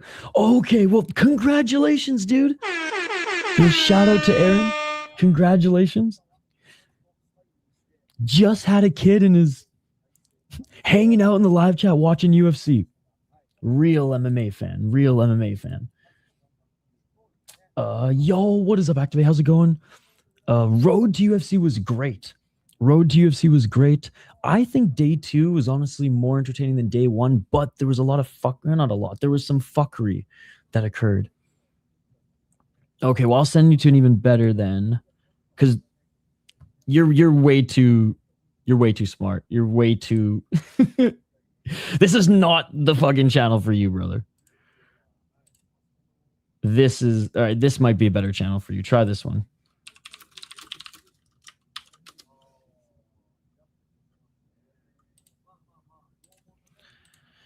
Troll.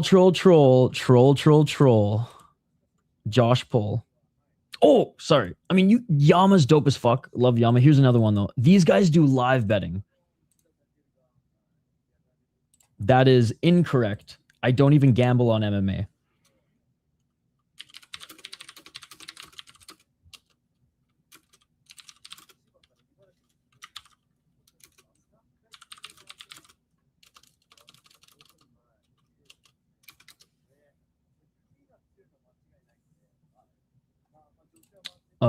Okay, kind of awkward time for me. I was trying to watch a bit before work, but had to dip.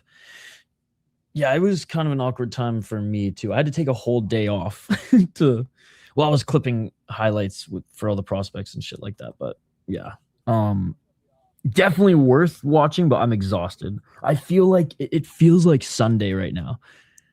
Like this feels like the end of the weekend Ryzen stream. However, it's kind of the start of the crazy weekend. Although Hamamatsu tomorrow, Pancrase, and then I'm taking Sunday morning off, and then we'll do Fury, and then Monday at 4 a.m. is Lamino Shuto.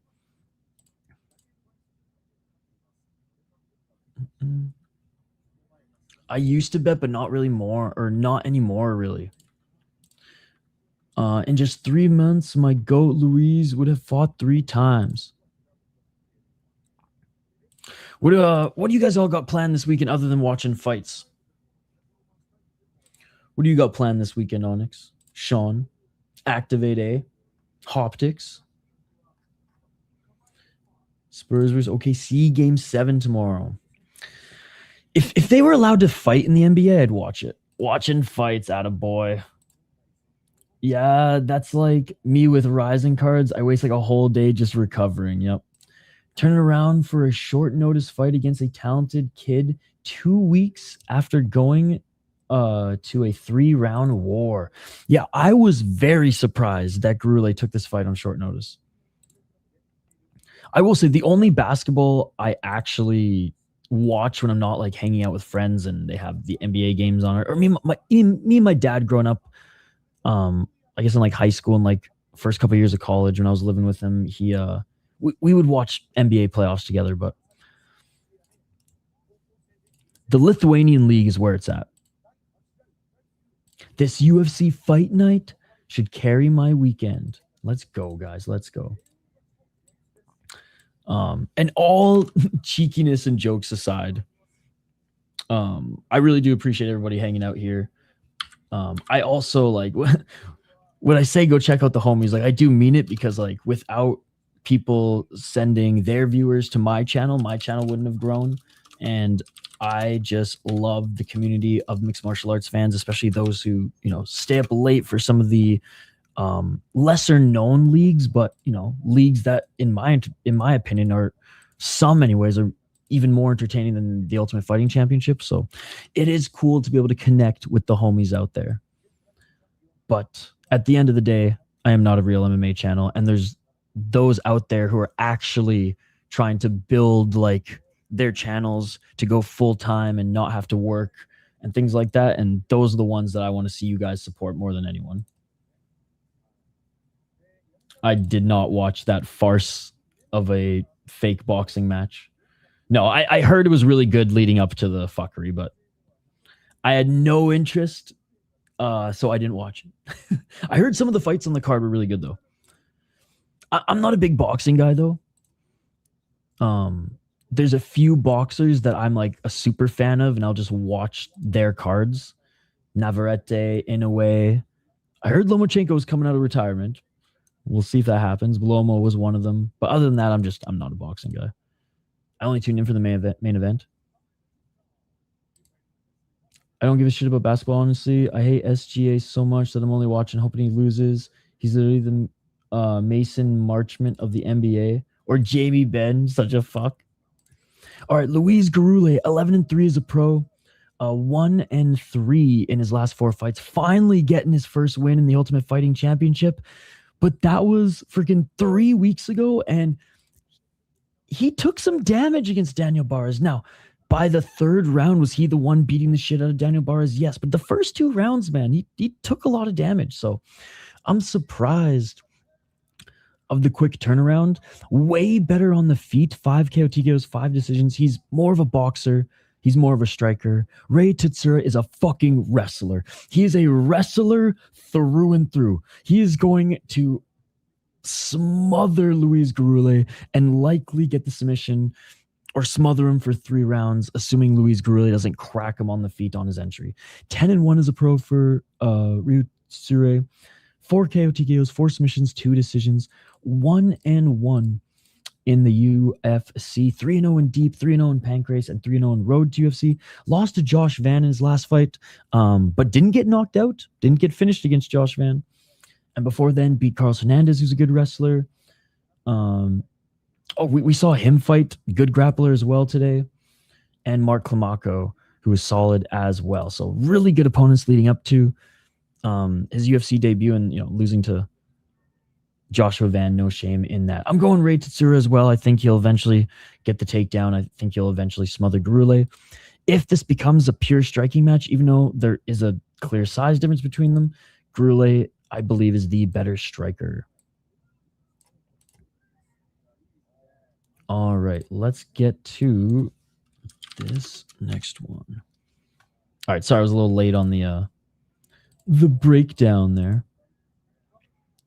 And there's Ray Tetsura looking to get the back of Garule. It is awesome. Yo, there's an absolute beatdown going on in Road FC right now. One guy just hammer-fisted the dude's fucking temple and he just went down. Oh my god, one of the Korean fighters is yelling at the ref saying, "You're not going to stop this," as he's on top of the guy fucking elbowing his head in. Oh my god. Sorry, I know we're supposed to be focusing on UFC right now, but this fight in Road FC is absolutely bonkers. Yu Jai Nam against Peiyong Yi Jun. Oh my god. Anyways, sorry, back to UFC. Ray Tetsura with the body lock. Dude, how the and now he's giving him a hug. Oh my god, that's savage. Oh my god, he nearly killed the guy and he's like, "Oh, thank you for fighting." Oh my god. Yes, sir, I'm watching it right now. Is there anything Ray's overrated? I don't think he's overrated at all. He's rated exactly where he needs to be. He's a very good wrestler. That is where he's rated. Good to see you, Jelani. 3 minutes on the clock. Ray Tetsura with the right hook, and he's landing big shots on Garule. Garule's covering up a few of them, actually, with that right hand. Then Ray Tetsura goes to the other side. Ray Tetsura right hook in. Let's see if he can get the left in as well, as he's controlling the back of Garule. Now he's looking for the back take. I got Garule TKO round 3.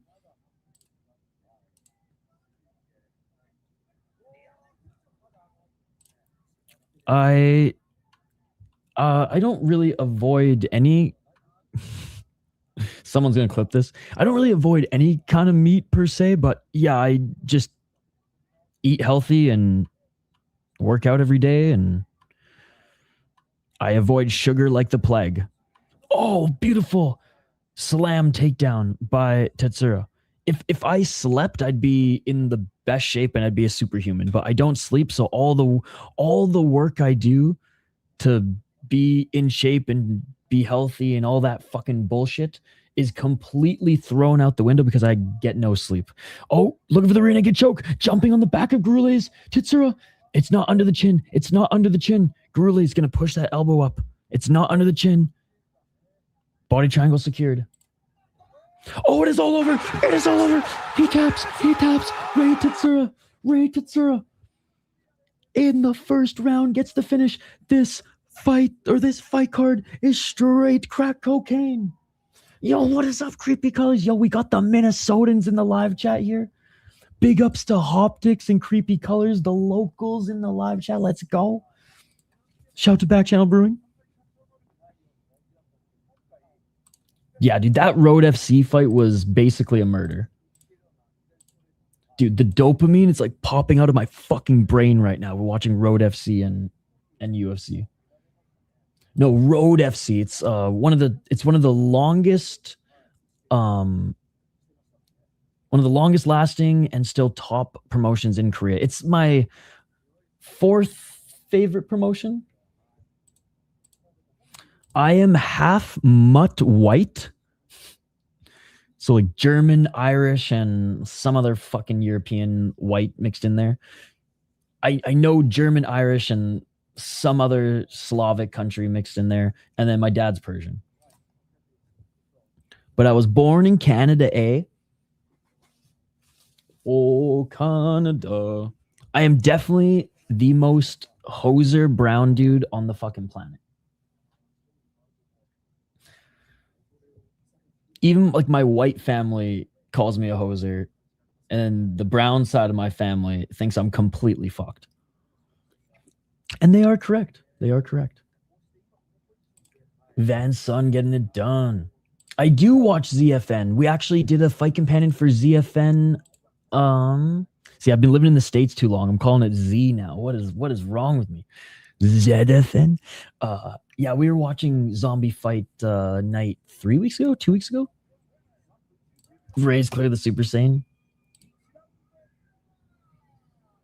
Good quality meat is good for you. Don't listen to lies. I never said it wasn't. ZFN Korean Zombie.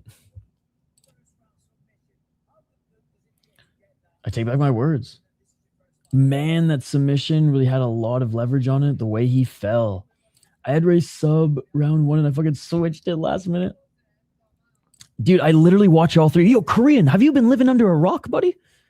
I literally cover all 3 all the time. The only reason this is not a focused Road FC stream is because fucking UFC decided to go to Macau. Huge win for the Asian world. Dana's begging for these guys to get to the UFC market going over there, especially the Japanese fighters. My goat got cooked. Teixeira's no joke. Yo, what's up, Ant? Never said you did. Okay. I thought that's what you were like leaning towards. But it's true. And I'm just lucky too that I grew up in relatively small towns in Canada. And I had friends in every city I lived in, small or large, who had either connection to their family farm or who had a farm. So I was just very lucky, always was able to eat pretty healthy. And like I almost fucking died as a kid or like as a infant due to a bunch of fucking random health shit. So my parents were just like overly crazy with that fucking shit. I think the first time I had a bowl of like sugar cereals when I was 13. I've still never had a Pop-Tart in my entire life. I owe Chris Gray. I was going to do a Pop-Tart tier list and try every single one. I may just die on stream. But yeah, I think the first time I ever had McDonald's was like 13 or 14. Basically, once I was in high school and I got a job, I was like, fuck this shit. I'm going to try all this bullshit that I wasn't allowed to have. Got fat for a year and then got back into sports and shit. And yeah. Teixeira's better than Tyra. I disagree. Tyra's definitely more well-rounded. And I think Joshua Van probably would end up doing a similar or same thing if it was 5 rounds, not just 3. Because we've seen him in 3 rounds. I think Tsuruya is great, don't get me wrong, but Tyra is definitely further along. Do you have RSV as a baby? I did in Wildberries, the best Pop-Tart. No, I requested recently all the there was like some research done because they have no idea what happened. My lungs just, they weren't even underdeveloped, they just wouldn't work. Like whatever neural connection to my lungs and brain just didn't work when I was at, I think like 4 or 5 months. And so I lived with a fucking air pump at Children's Hospital in British Columbia for, I want to say, like 7 months, like 6 or 7 months. And the day before they pulled the plug on me, shit started to work. And here I am.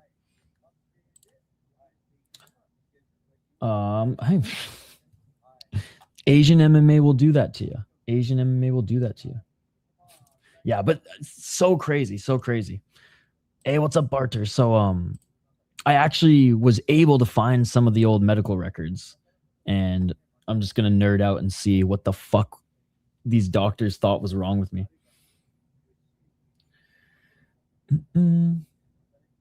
Oh, it's worse than that. It's worse than that. My auntie like grabs the tweezers, starts fucking trimming my eyebrows. The other ones are asking me this, and that. Like it's. I didn't go to the last big Persian wedding. I probably should have, but yeah. I'm like one of the last ones now. And I'm like, bro, I watch way too many fights. It ain't happening.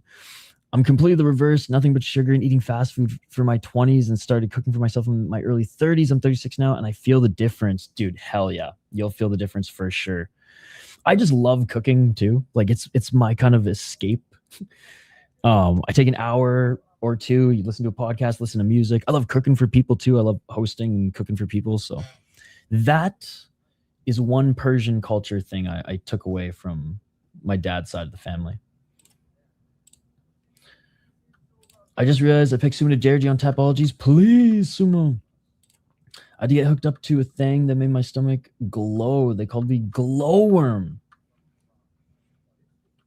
I just keep thinking I keep thinking of the E.T., that scene from E.T. Well, I'm glad you're here too, brother.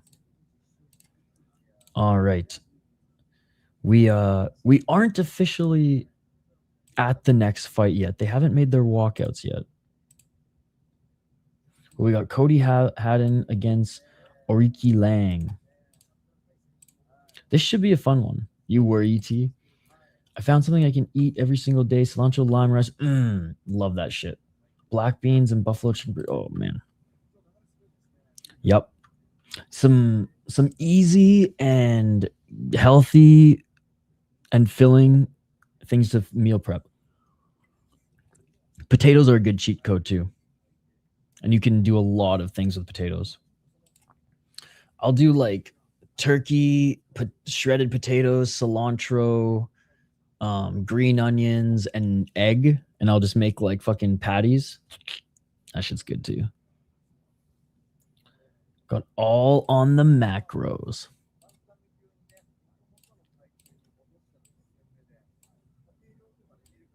Actually, I made some, I'm getting hungry.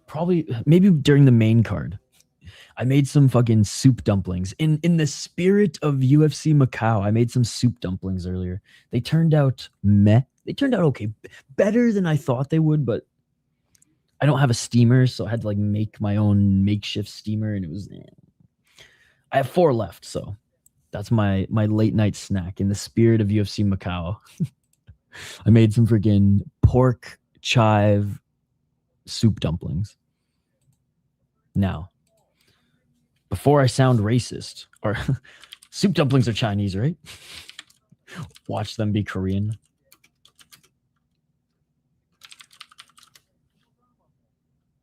Okay, they are. Xiao Long Bao, baby. Soup is something I want to get into, dude. A good taco soup during a fucking nice fall day hits the spot. Since we sharing bad things that happened to us as a kid, I destroyed my forehead on a urinal when I was young. I needed several stitches. Did you like fucking just slip forward? Oof. A few bookies have Haddon as a big favorite. Look, I'll tell you about my medical records, but my love life stays private. I was a chef for 7 years. I put on classic rock, jazz, or even classic music. My 16-year-old son looks at me in a certain way, but the food is top shelf, dude. That is fucking awesome. Yeah, I know Creepy Colors. Dare I say foodie as well. No, currently not dating anybody, but like I have a social life. We'll say that much. As much as you guys may think I'm a basement dweller, when I'm not streaming, I am working. I'm watching hockey with friends. or doing shit. Yeah, JC Penney is my mortal enemy ever since. Yo, fuck JC Penney. Fair enough. Ew. Bro, again, Buddy's fucking asking all the personal questions here, right? Get into my medical records, but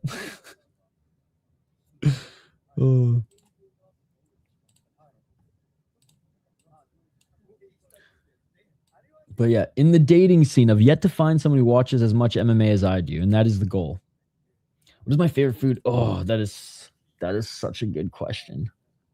I don't know. I feel like I have like a favorite dish from almost like from every region. I'd have like a dish in the same tier. I would say China, it's jiambing, and it's not even close. That's my favorite thing from China. It's like those Chinese street crepes with the bean paste.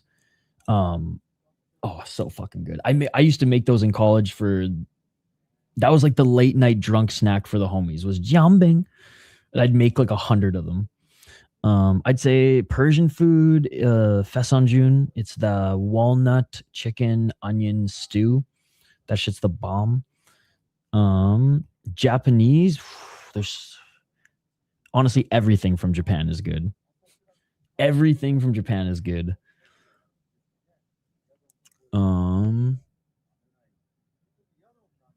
Okonomiyaki, fucking solid. What else? Thai food's really good. Indian food's really good. I don't know. I fucking just love food. You'd think I'd be a fat as fuck American for how much I love food, but I don't know. I guess I just don't over consume.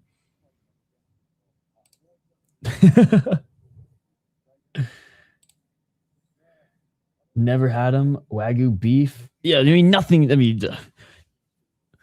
like bulgogi, Korean bulgogi, and yum yum chicken is really good. I mean, I didn't want to just give a cop out and say just like a perfectly medium rare seared baseball steak, but a good steak. Bulgogi, some of my favorite.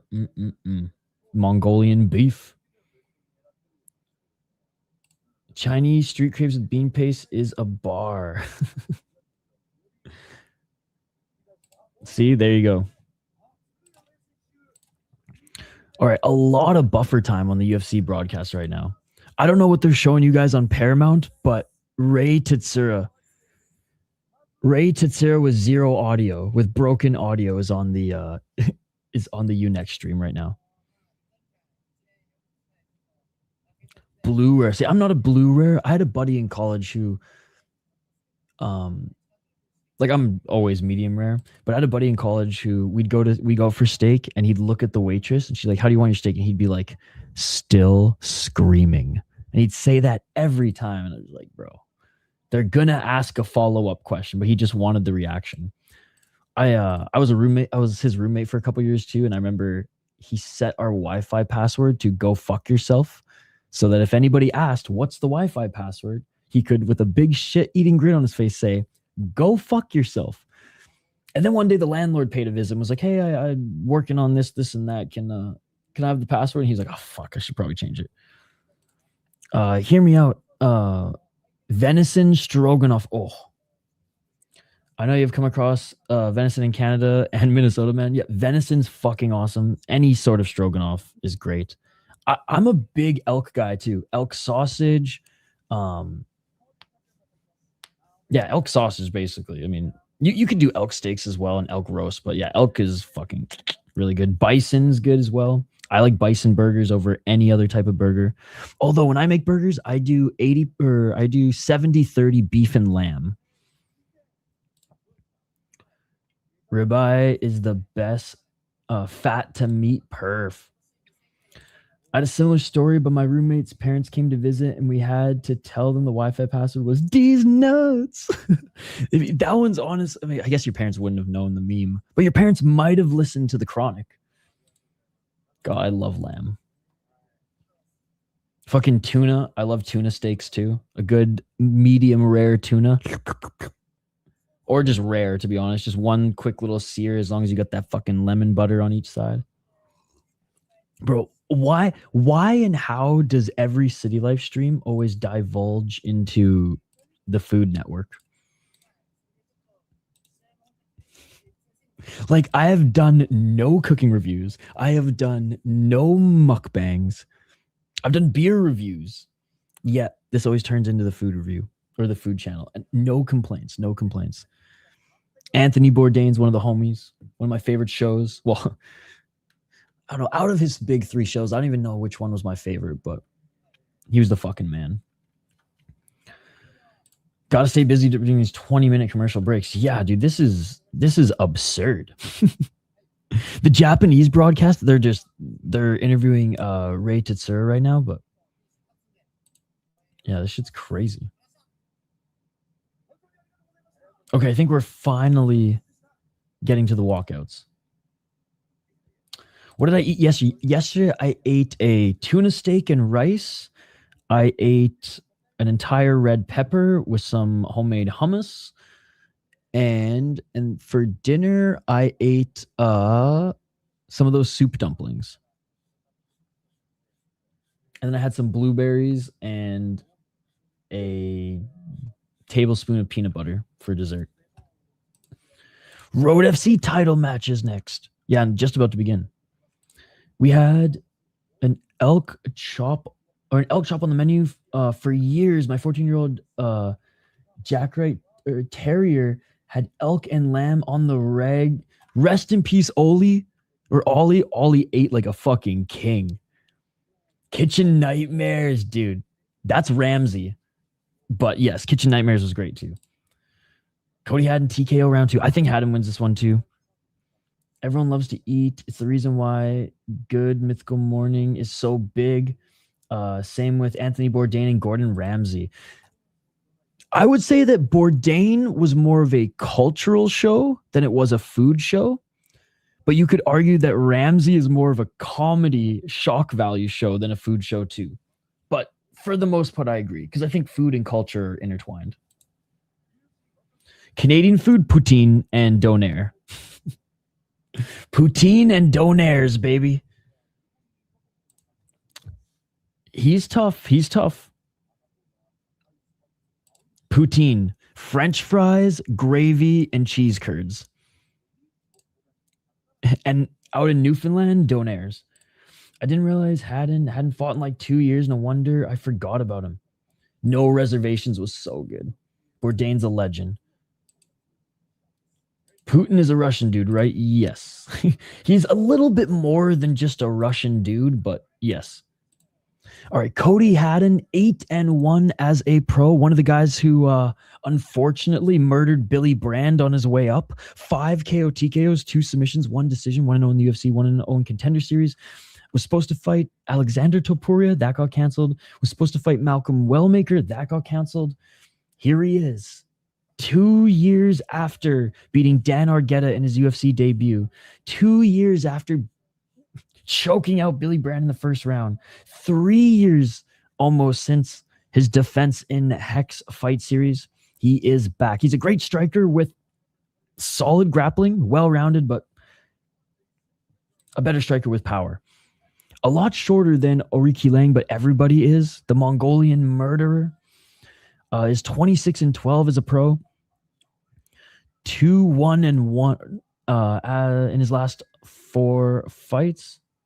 9 KO TKOs. He's only been knocked out once, so he's pretty tough. 1 submission victory. He's been submitted 3 times. 16 decisions. 4-4-1 in the UFC. 13-4 in Wulin Fang. It's always fucking Wulin Fang, bro. These guys fight in Wulin Fang like 7 times a year. 2-3 in Chinwu Men and 2-1 in Chinese Kung Fu Championship. He beat Cody Gibson in his last fight, whatever. Lost a decision to Raul Rosas Jr., whatever.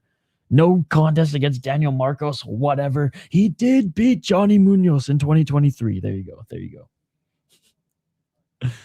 I'm going Haddon on this one. Little JDM. Lobster poutine. Oh, that would be good. I'm not going to lie. I'm very much a like traditional poutine guy, but you can mix it up every now and then. But I would say this. I would never, for the first time given someone poutine, I would never put bacon in it. I would never put lobster in it. I'd keep it OG. It's all about the gravy. All about the gravy. Dude, I used to go to junior hockey games in Canada and just get like a KFC bucket of poutine. Nice shots by Aoriqileng and had him with the takedown. Look at that. Little JDM employing some wrestling here. Gets the takedown and has the right hook in. Hadn't no showing levels to this. Got Aoriqileng by decision. I've never seen that ring girl before. The Russian lizard. The Russian snake. Completing the takedown finally is Haddon. On his left side is Aoriqileng, 333. Perez gone.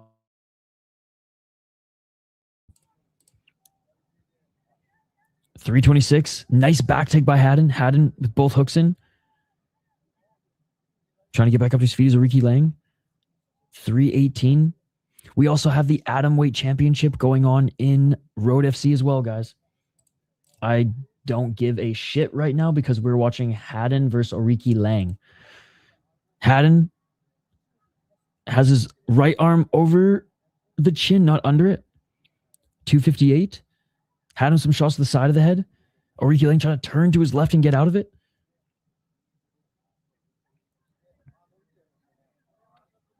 Oh, big shots by Haddon. Back mount. Back mount. Haddon landed a big shot. Back mount by Haddon. All right, back to side mount here. So Aoriqileng turns to his right side again. Haddon left hand under the shoulder. Oh, man. Oh, another big shot by Haddon. Another left elbow by Haddon. Aoriqileng's covering up, but he's not getting out of this position. So we'll see how much damage Haddon can put on him here.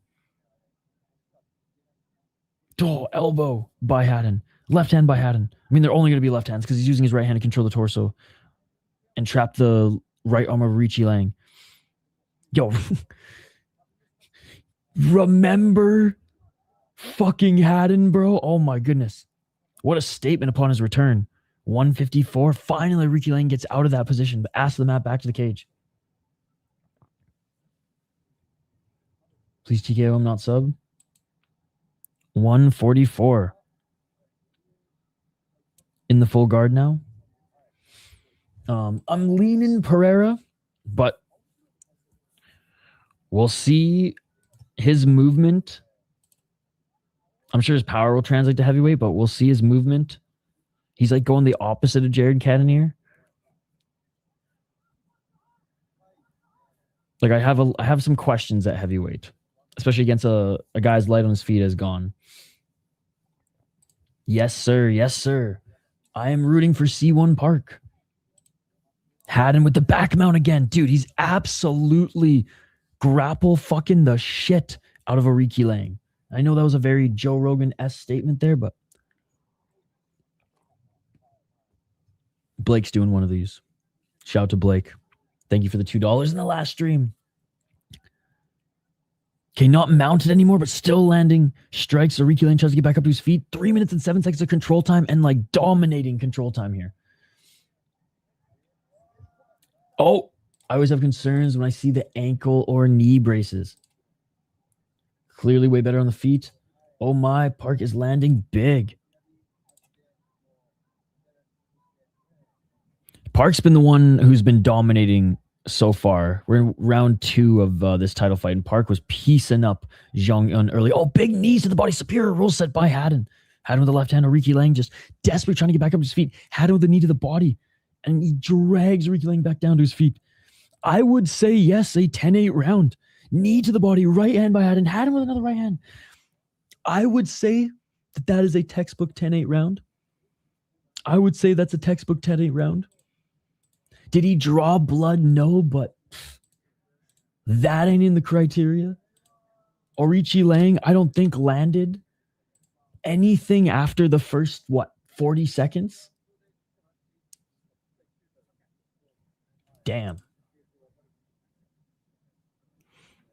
Again, we're in round 2 of the Atomweight Championship fight in Road FC as well, where Park Jong-un Park Seo-young is beating up Park Jong-un.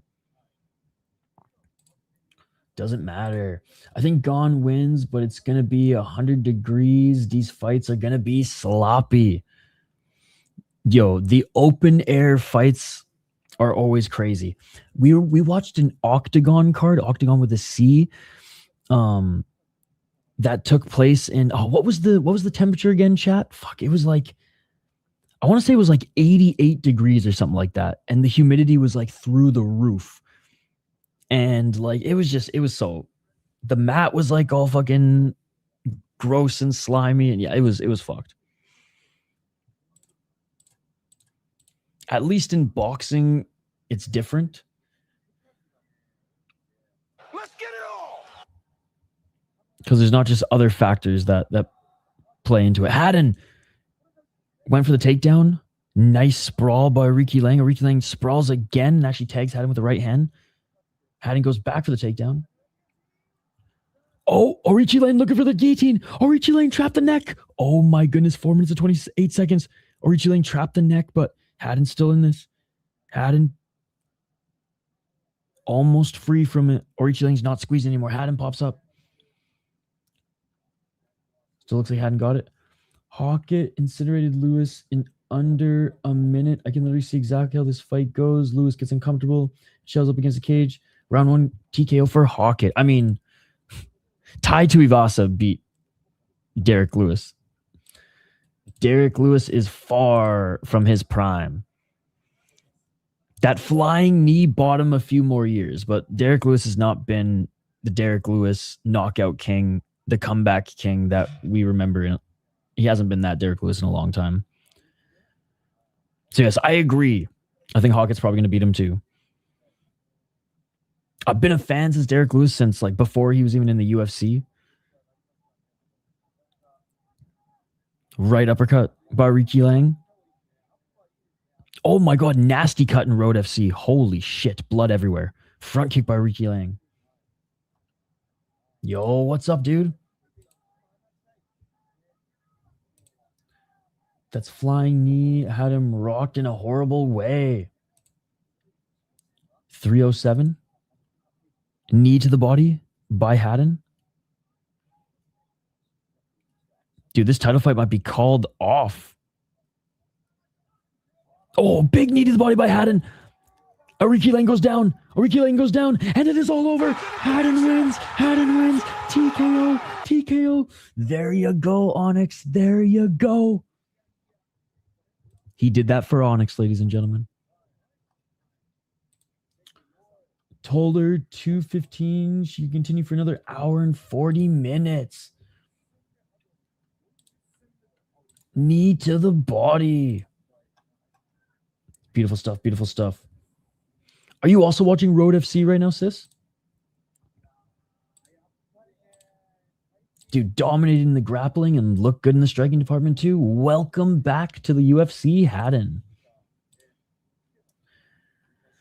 The weather wasn't an issue, but remember how bad the boxing fights were in Times Square? The walkouts were fire. I remember which one you're talking about, but I didn't cover it live, so I only remember watching clips of it.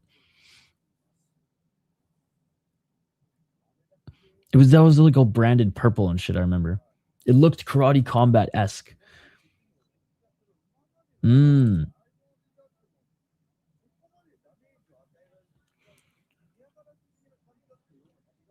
I would have just like made her watch it with me, to be honest. Yo, this card and Road FC have been straight crack, ladies and gentlemen.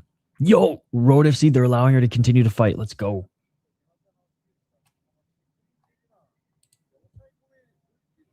I would have been like, look, my attention will be split. I'll have one eye on you, but we're turning up the volume. And it's going to be Japanese UNEXT commentary.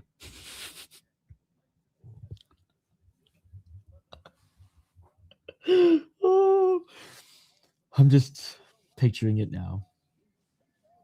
Time for violence, though. Got blunts and energy drink. Yo, I'm excited to fucking roll up a blunt.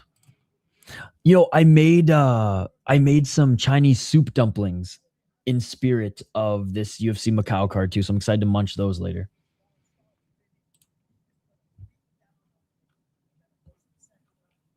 Bad to the bone. But does she have just bleed tattooed across her chest? Ryan Garcia drove up in the Batman Forever Batmobile and he sucks, but that's so cool. Oh, I saw a funny meme. Hold on, guys. Hold on. I did see a funny meme. I bookmarked it.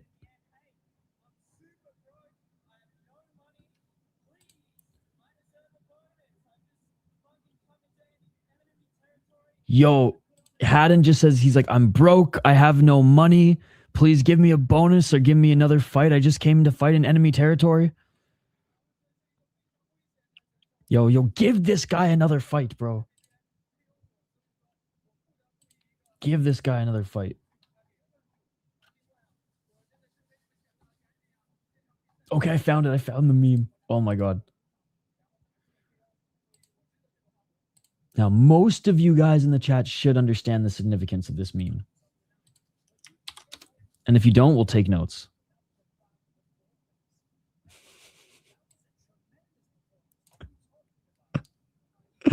Oh, this was great.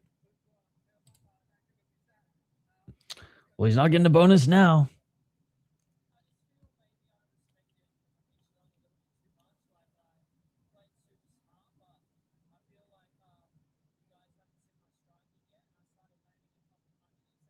He's talking about what he did in the fight now. Well, I mean, he's on the prelims, right? Prelim fighters don't get bonuses. Rarely get bonuses. Unless you're Steve fucking Asplin, baby. Then you get a bonus.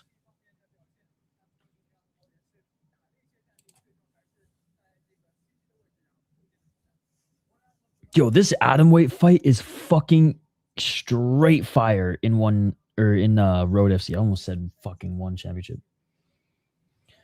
Is this racist? Ryan Cafaro. Ryan Garcia couldn't get into Ryzen.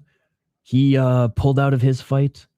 Ryan Bader pulled out of his fight. Ryan Cafaro comes in and destroys the Japanese fighter. That's Ryan Cafaro. He's been on the channel before. I've actually interviewed him. You should check out the video. He's a fucking beauty. And the UFC wasn't interested in signing him, even though he is the Cage Fury FC champion, even though he was Eddie Alvarez's main coaching cornerman, Claudio Gadelia, Frankie Edgar, worked with Zabit a little bit. Like, this guy's been everybody's coach and training partner, and he's 36 and he's finally like getting the shine, which is fucking awesome. I watched Frankie Edgar was on a podcast talking about watching him fight and how it's just so weird being on the other end of it because Ryan was always in their corners. So super proud of our friend Ryan Cafaro. It was the one podcast where my mic wasn't working, but check it out.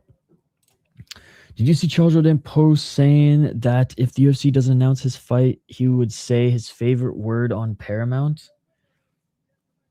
I didn't see that. I don't follow many fighters in the UFC on social. I follow a lot of the regional guys. I want them to announce Islam versus Morales for UFC 330. All right, ladies and gentlemen, let's get to this next one. And we have how many prelims left? 2 more prelims left before we get to the main card. I'm going to save the blunt and the soup dumplings until the main card.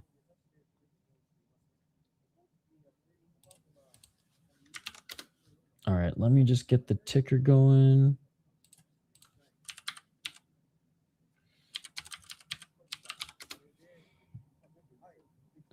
Hmm.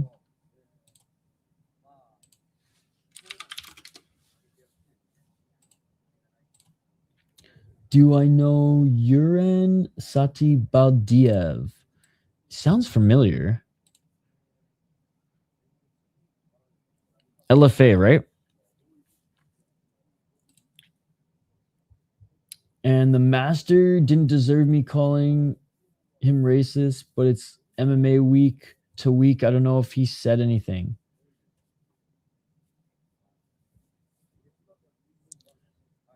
The guy that was interviewed by Aniki MMA in his woman. Yes, yes. I just want to say I interviewed Ryan first when he was still in Cage for UFC.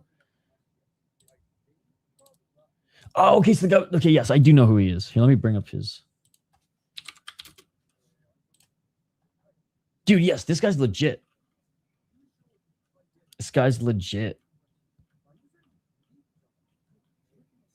He was LFA champ, open fighting champ. He lost to Martin Budai, which is like a little embarrassing. But then he beat that DR freaking spitting water in his coach face, dude. Yeah, never been finished. I think we watched one of his fights in LFA before he got the call up. Yep, former LFA. Oh, he's supposed to be fighting Dustin Jacoby. Okay. Take some money from the books, not people. Wait, sorry. By the way, did research. 100% Artem is with We Want Picks. I can't stand people who charge money for their picks. That's why I hate them most. Well, I know Artem's personal channel, he doesn't charge you for picks. All my friends on YouTube are horrible people, sis. Skate is a fascist. Artem scams his fans. The other dude who we don't speak of is behind bars. I have terrible judgment. Fried MMA is probably a murderer. Like, let's be honest. Fried MMA is probably like a serial killer. Oh. Apparently people do that shit. I'm kidding. Potter's nicknames should have been the master. The one who shall not be named. Apparently he's actually the uncle of Oral Biden. No way. Don't stop it. No way. Favorite WEC fighter. Ooh. Is it a cop-out? Favorite WEC fighter. I'm trying to think of one who like never really fought in the UFC. Because I think a lot of people are like, well, Benson Henderson or Uriah Faber. But honestly, like Faber was my favorite WEC fighter. Oh, who what's his name? Isn't it also just Matt Brown? He fought in WEC for a little bit too. Not the UFC Matt Brown, but the ATT coach. I remember far from my favorite, but he was in some memorable fights. I'm pretty sure it's WEC that he was in. It might be King of the Cage. But Aldo, I mean, yeah, Aldo. But that's the thing, like Aldo, you know what though? If I'm going to say Faber, you can say Aldo 100%. No, not the Immortal.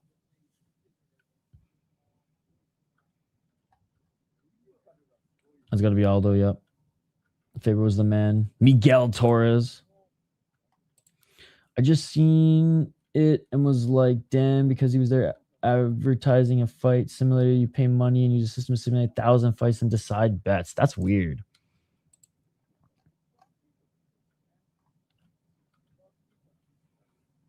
Brian Bowles, dude, that's a good name. Oh, dude, no way. What a comeback victory. In Road FC. Dude, that fight was actually amazing. I was talking to Sis and I was thinking about doing some like retro streams someday when I have time. And like going back in the archives and watching, some WEC and just talking about like, what was innovative then, what, some glaring differences from like how regional leagues are run now. And I don't know. I think Strikeforce, WEC, Dream, Pride, and maybe like, maybe even just like King of the Cage's first run and just like do a series out of it, maybe. Ding Meng is Uriah's boy. Hey, what's up, Portuguese Herzog? It's been a while, Portuguese Herzog. Good to see you.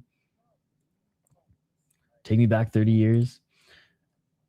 The Uncle Uran and Mito Beck used to hunt mammoths back in the day. There's moose hunting, there's elk hunting, and then there's buffalo hunting, and then there's whale hunting, and then there's fucking mammoth hunting. I got ding round one. Mike Brown, thank you. I'm such a fucking idiot. I kept saying Matt Brown. Mike Brown.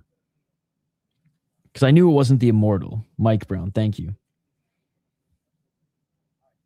That's the fight I think of too. When I hear WEC, that's the first fight that comes to mind. That and then the Showtime kick. Be interesting for each of us to get like 10 bullet points and go through them over the course. 100%. 100%. Yeah, something like that. Not just like blank face, just rewatching the event, but like, yeah, doing some prep to make it like informative but still fun. Pettis Henderson WC takes me back to a time I wasn't even a part of.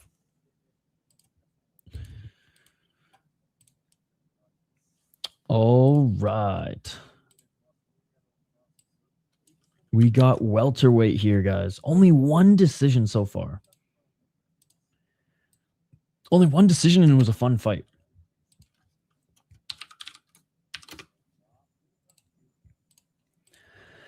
All right. Ding Meng, 35-9 is the most fucking Wulin Fang record I have ever seen. 3-2 in his last 5 fights. Won his last fight. 31 years of age. He has 28 knockouts, 2 submissions, 5 decisions, 1-1 in 1 championship. Lost his Contender Series fight. But he didn't fight in Wulin Feng. He fought in JCK. Same difference. Although I like JCK more personally. Okay, never mind. There it is. There it is. I mean, bro's got fucking over 40 fights, and he's out of China. You know he fought in fucking Wulin Fang a few times. All right, so Chinese MMA Super League, Wulin Fang, JCK, and then came over to North America upon winning the JCK title and still kicking some ass. Fought some kickboxing, and then came over, or then won the JCK title again. Then came over to Uriah Faber's A1 Combat after losing a decision on Contender Series in 2024. Snatched that belt last October by Husseinov and had 2 fights canceled. Was supposed to fight Husseinov again. Supposed to fight Troy Green. That didn't happen. And ends up getting picked up in the UFC for this card. Jose Souza. 8-1 as a pro. 4-1 in his last 5 fights on a 3-fight win streak. He's 24 years of age. 6 knockouts. 2 decisions. 1-0 in LFA. 0-1. This is the battle of the Contender Series rejects. He's had a lot of canceled fights too. Damn, he was supposed to fight Eric Nolan, Veretnikov, and Charles Radke this year in February and in April. He fought in CFC, which isn't the best league, but he beat 2 decent guys there. Oh, this is the guy that Kinoshita beat up. Oh man, my guy. Oh, what a sad fucking career for Kinoshita after this win. Kinoshita beat this guy up with a broken fucking foot, dude. And then Kinoshita just has looked complete fucking ass ever since. Oh, he lost a fucking... Anyways, I don't want to think about Kinoshita right now. This guy literally American History X someone in the fucking face in Ryzen, and it was the stomp was too illegal for Ryzen that legalizes stomps. Anyways, God, I don't know. We're going Ding Meng. We're going Ding Meng. 40 fucking fights. Come on, bro. He's like the Thai fighters. Alexei Olenek. Or 100 unique words each. Whoever gets less in has to do the chip. But if we both get 100, we got to eat the chip. Ooh, like, dude, I like shit like that too. That's fun stuff. Yes. Okay. We got to just like do like a brainstorming stream and get a bunch of ideas on paper. Dude, oh my God. The girl who just lost in the title fight in Road FC just got patched up, literally patched up. She looks like she got fucking run over by a train, dude. I was too young for WEC, but the standout highlight has always been Aldo with the double knee on Swanson. Cub Swanson, another WEC legend. Aldo's KO over Cub with the switch knee. People don't know. Me personally, I wasn't around WEC time, but how is it like it's kind of like it was kind of like LFA, but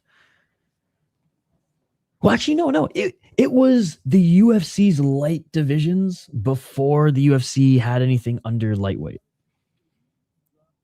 Yadong has overrated power. How? I don't think his power is overrated. No one calls Song Yadong a knockout artist, so I disagree with that. Bro, Ding Meng needs to win. I'm not doing good.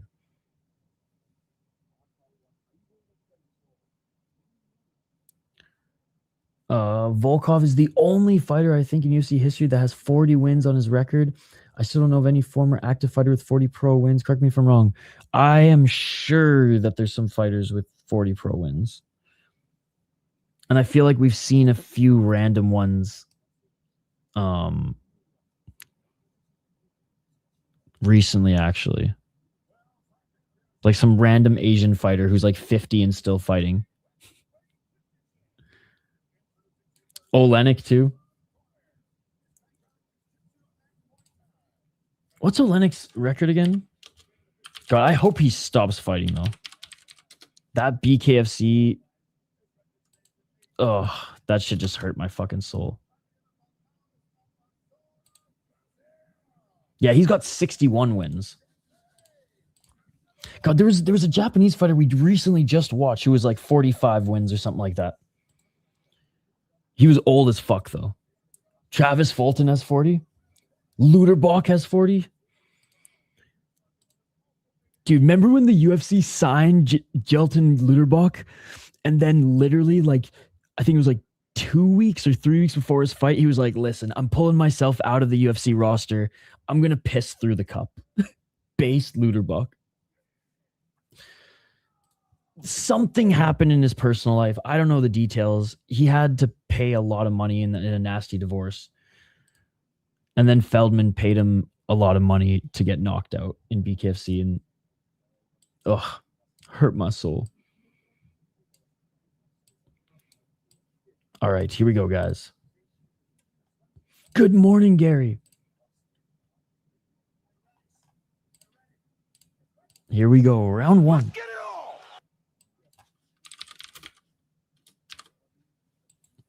Low kick by Ding. I mean, Ding's a pretty tall fighter, but Souza's got inches on him. So if you don't get a KO, that means you have overrated power. See, I don't understand what you're saying here. To imply that he has overrated knockout power means that like people deem him as having knockout power, and nobody does. So that's why your statement doesn't make any sense when you say that he has overrated knockout power, because no one deems him as a knockout artist. Jim Miller will soon have 40. Nice straight left by Souza. Low kick by Souza.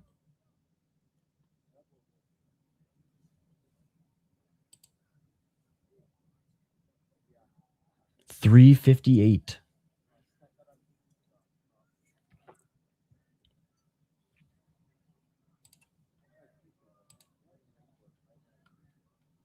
Feints by each of them. Oh, nice 1-2. Souza cracks him down the middle.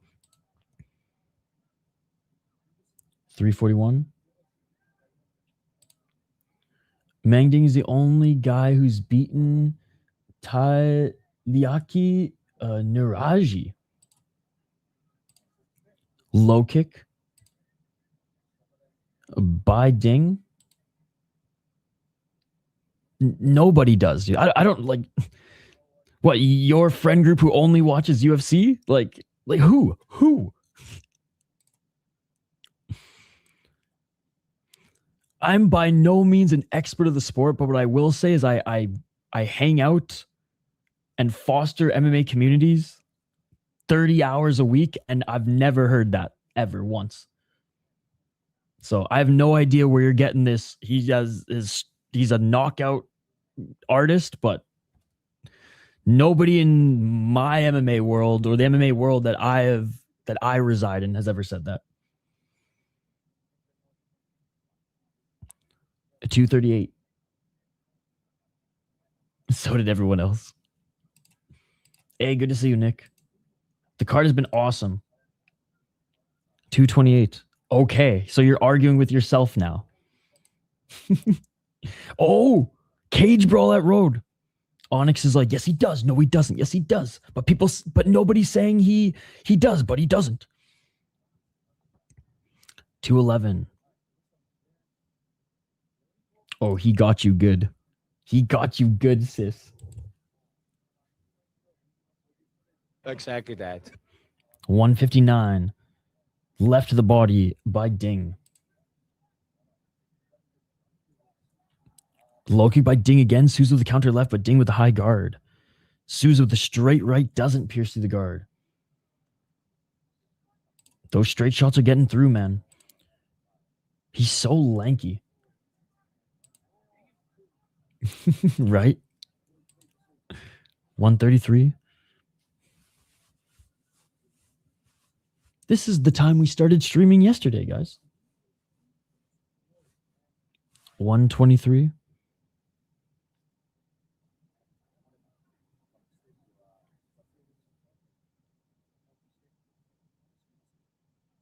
Counter. Oh, Ding doesn't pull the trigger. He throws a low kick instead.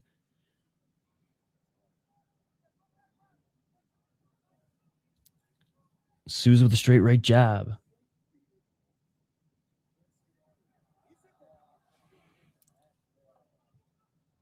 Who the fuck looks at Tapology percentages? Yo, I pick against the Tapology. Everybody who picks the favorite for Tapology or picks if I see more percentage for someone on Tapology, I just laugh. Bah. Low kick by Ding.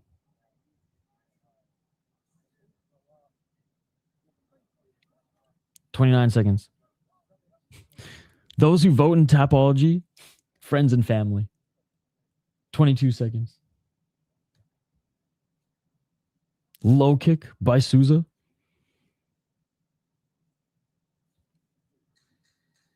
More of a technical back and forth in this one versus a brawl. Pressuring Souza back is Ding, but he's not landing enough here. And that is it for the first round. Yeah, Ding's settling into the fight. I think Souza got it. He landed the bigger shots. Despite Ding outstriking him a little bit, the leg kicks were the biggest tool. I mean, tough round to score. I'm going Brazil. This Souza looks two-dimensional. He looks like a praying mantis.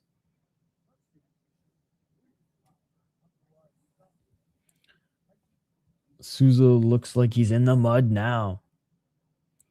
Souza one big welterweight, but don't forget he's a Kinoshita victim. I talked about that in the breakdown. He's literally the last, that's the last good performance Kinoshita's had. I gotta head to bed, brother. Sun's coming up and shithawks are chirping, making me feel scared. Hey, Creepy Colors, thank you for hanging out with us, brother. You and Hoptics representing Minnesota in the chat here. Let's go.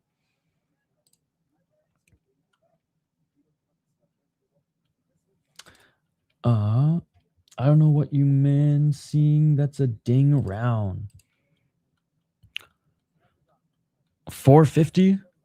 Round number 2. Tough round to score. I'm giving the slight edge to Souza in that one. But Ding definitely settling into the fight, and momentum could be in his favor. Bro, we watch fights, not numbers, Onyx. I know you just refreshed live odds and numbers. That's not how we roll here, buddy. He came out super good. Like, I don't know if he don't get a second gas, he's going to lose 29-28.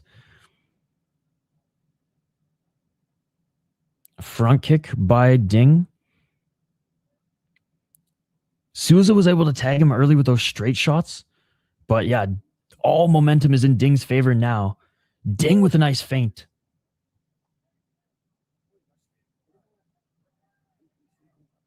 He's saying a lot tonight, Onyx. Saying a lot of, I don't watch fights, only numbers. In which side is Minnesota on the USA? It's like kind of in the middle, but more on the east.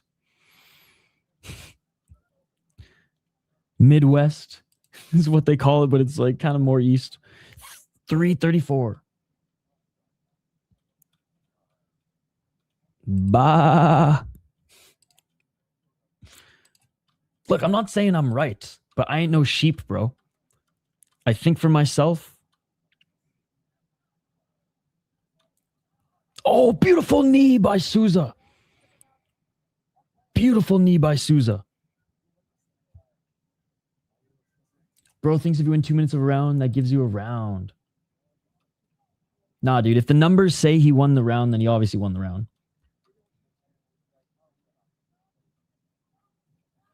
Left hand by Souza. Ding's got a hell of a chin. Souza with another step back left. 246. And this is why Ding was a good signing. He's a fucking scrapper and won't give up. I believe maybe one fight was canceled. One fight must have been canceled, and that's why there was that whole fuckery thing in the cage. Maybe an injury, and that's what led to the whole cage brawl. And there's a low kick on Souza. My attention's more with the UFC, so I don't know exactly what happened. But Souza kicking Ding in the dong. Rap Brazilian hits him low. I mean, I don't think that was intentional. I think that was trying to go for the body.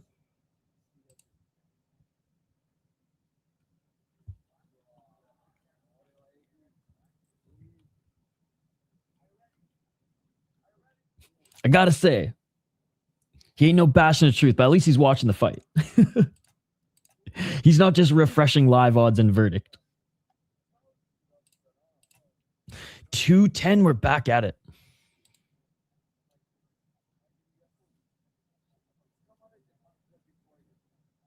Each of them with some feints.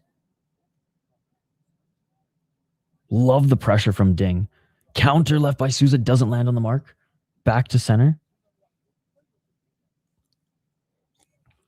Oof, coffee's cold. I gotta warm this up soon.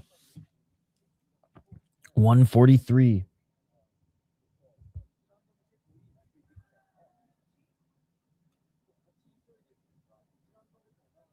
High kick just nicked Souza there. So this is why these rounds are tough to score, because Souza will land some really big shots and have big moments. And then Ding will go full Friday Fights Muay Thai and just be somehow back in it, walking forward, pressuring. 113, nice little trip by Ding. Ding with a nice knee to the body. Let's go. 105.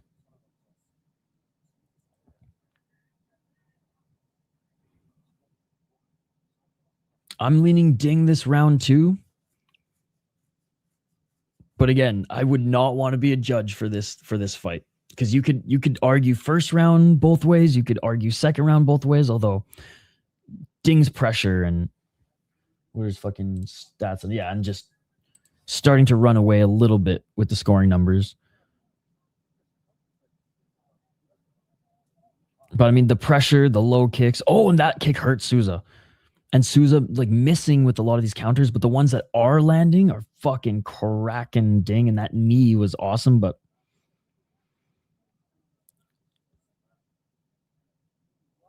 all right, Ding's not even outstriking him by a lot this round. Step back right jab by Souza. Sutami's had the better and harder clean shots. Why is Unitafa fighting again? I would say 1-1, but I guess 2-0 since everyone is saying it. I got a 1-1 for sure.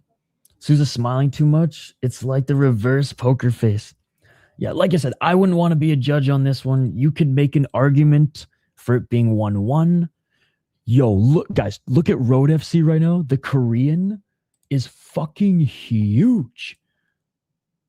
Oh my God, compared to the champ. But yeah, you could make an argument this is 1-1. You could make an argument this is 2-0 for either of them.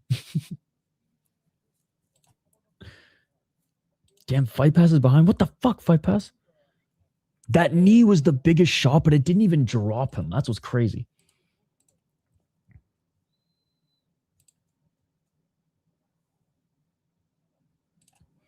Not watching Road, but rooting for Pac to beat Magomedov. That would be fine.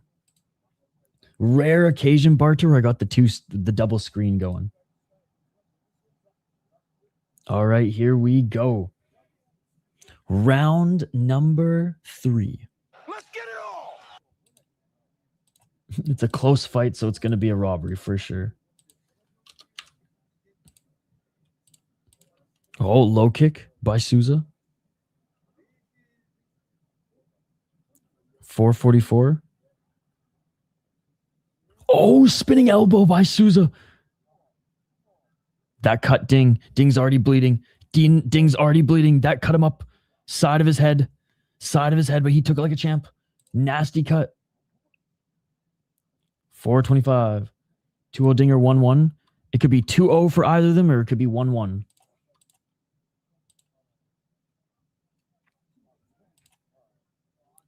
Right jab by Souza.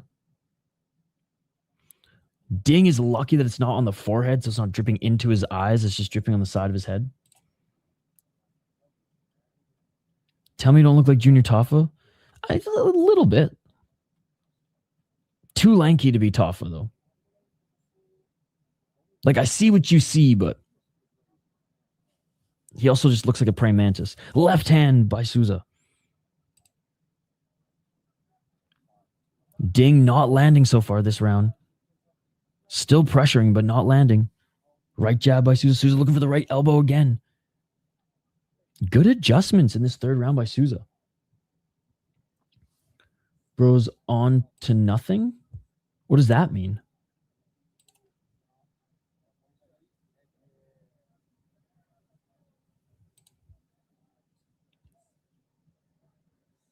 Low kick by Ding.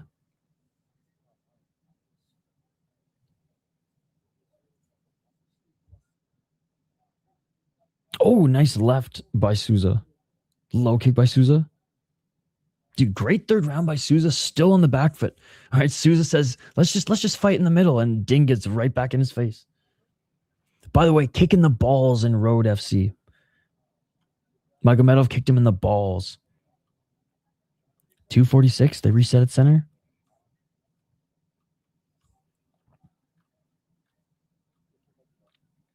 $237. I hear it tastes like soup dumplings. Onyx, can you confirm? Low kick by Ding. Oh! And a low kick by Souza. Ding with the right hand.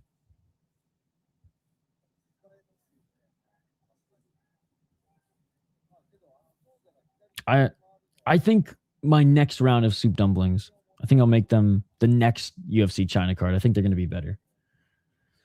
Glad I'm not a judge for this one. Yeah, me too. 2 minutes. Right hand by Ding. This round, so far, I got Souza up. 2 minutes left, though. It's going to be Jose.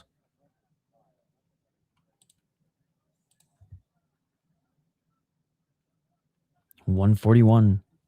Right hand by Souza.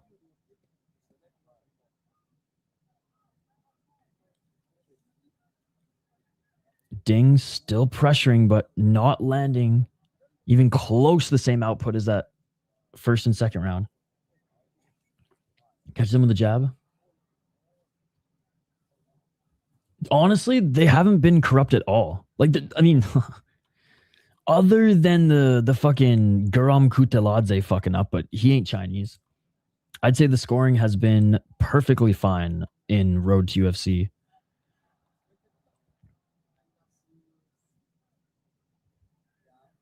$57 seconds, right hand by Ding.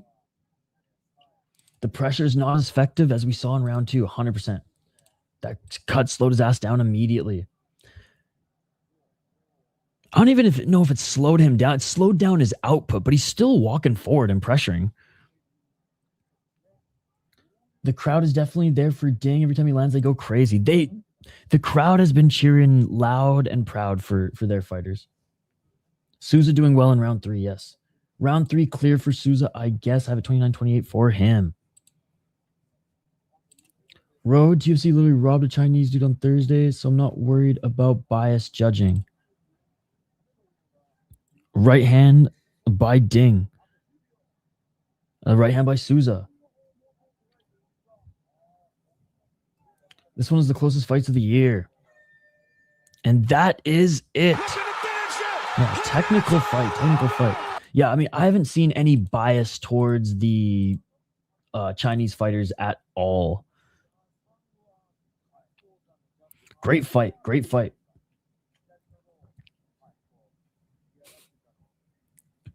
Yo, I swear this is JL, man.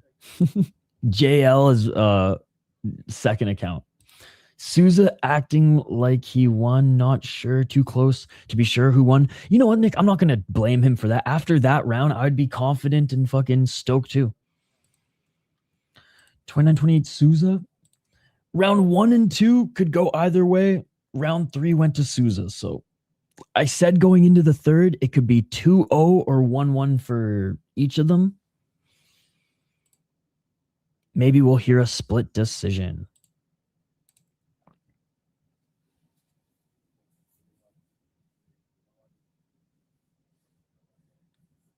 But I personally think Souza should get it. I think he won round 1, and I think round 3. But Souza could have taken round 2. Ding could have taken round 1. Hey, I don't mind a split.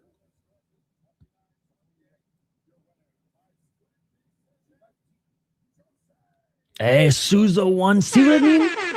The judging has been fine, man. The judging has been fine. Yeah, he literally wears no damage at all. 10-point must, Nicholas. 10-point must. The right fighter won, in my opinion. Yo, what's up, football contest? Jesus, that guy Don fought yesterday has 130 IG followers and 66,000 YouTube and millions of views in his fight. And not even in the UFC from Nepal, and that's not even a big country. Keep an eye on that guy. Bro, you are late to the party. We've known about Daunt for a while, brother. The pride of Nepal. But yes, he is extremely popular. He has a huge Indian MMA and just Indian sports fan base as well. He's kind of like that Afghan fighter in Octagon.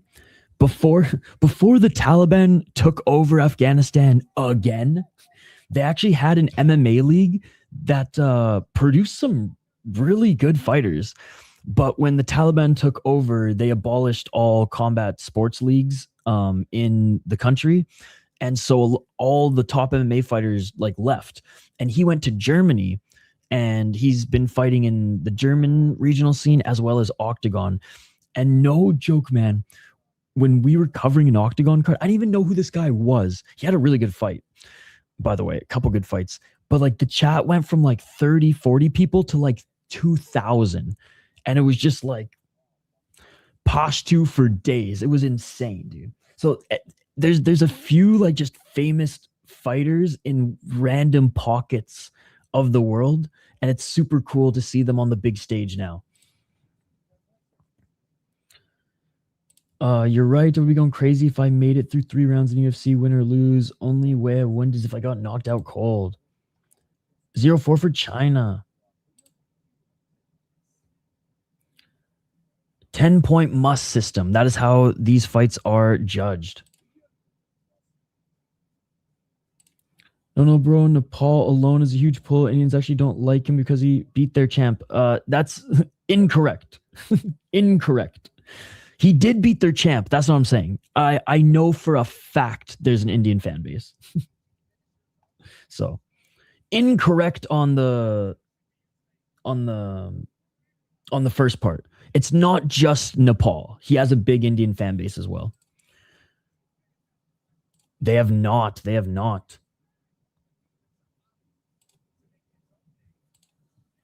All right. Last prelim, ladies and gentlemen. Last prelim.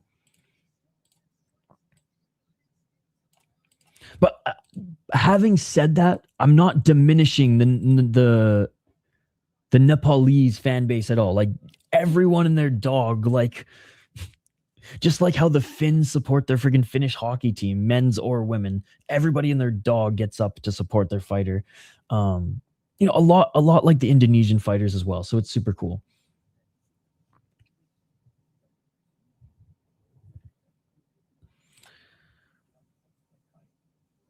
No, yeah, for sure, for sure. But I mean, if fights were scored on who wears the most damage, then every pasty white dude would lose every single fight, every single decision, right?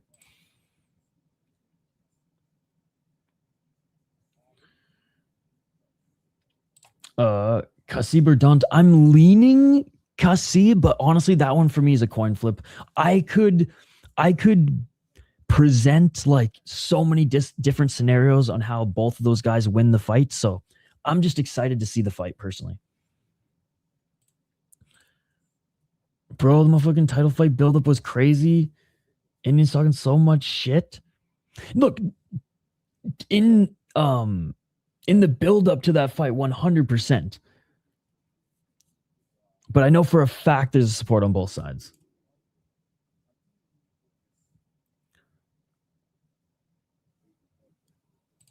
I mean, brown dudes too, okay? Let's not fucking...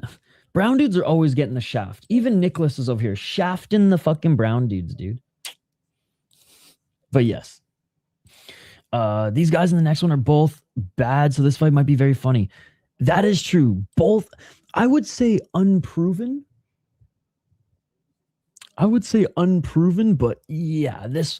People were asking me, what are your thoughts on this one? I'm like, one of them is an athletic specimen, and the other one has kind of beaten better opponents, I think. Question mark?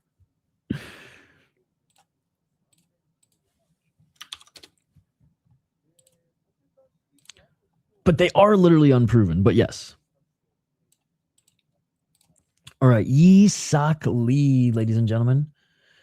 Dude, I'm just excited to fucking twist up a little blunt for this next one and get some soup dumplings in me. I'm starving. Last prelim before the main card. We're going to take like a 5-minute break between the prelims and main.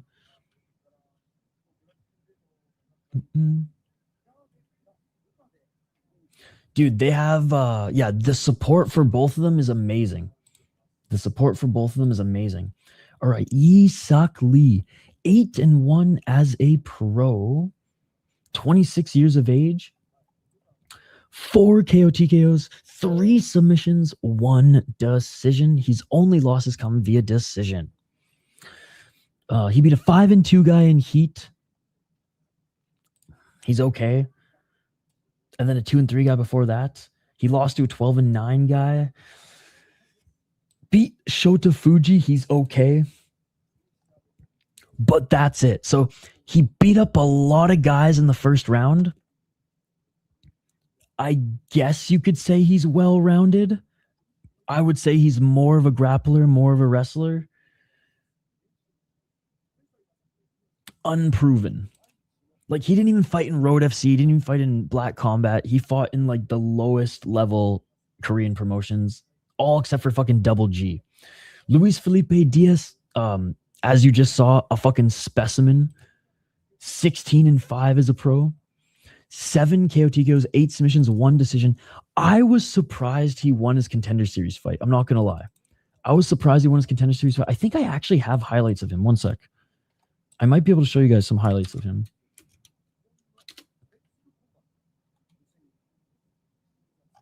I do. I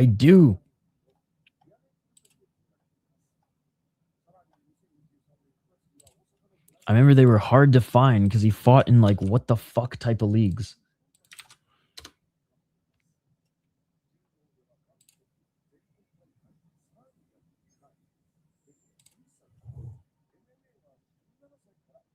Holy shit, what is going on?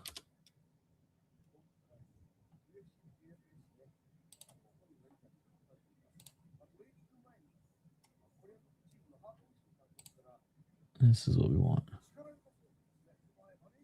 Yeah, there's not much of him. But he's on a 2-fight win streak.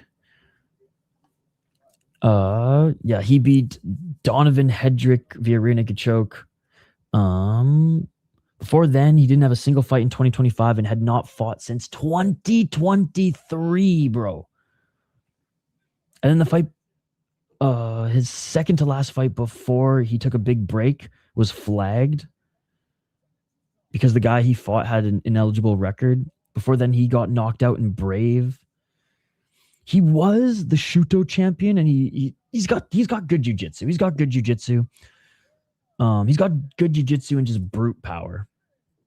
Good jiu-jitsu and brute power, but unproven. Like, he's beaten some good guys earlier in his career. Lost to Mario Souza, but who hasn't? Like, he's beaten a 9-2 guy. He beat a 10-3 guy, but recently hasn't really showed much. And upon coming out of the regional Brazil scene, he hasn't showed much either. Yo, thank you so much for the $2. Shout out to In the Granite. Hey, get elite, good people. Yo, thank you so much for the $2 In the Granite. Guys, go check out In the Granite 617. Giga Chikadze ref, I know. No, it's all good, man. It's all good. We're still coming off the high that was Road to UFC. Breakfast blunts. All right, here we go. Round 1, ladies and gentlemen. Let's get it all. Yes, Gary. No push-ups today, just breakfast blunts.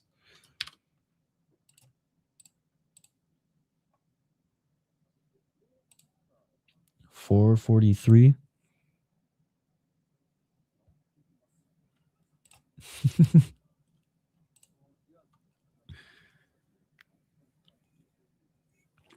I mean, everyone will be waking up soon. It's a league, so they'll understand. 425. Oh, big low kick by Diaz. Yo, thanks again for the $2, man. Really appreciate it.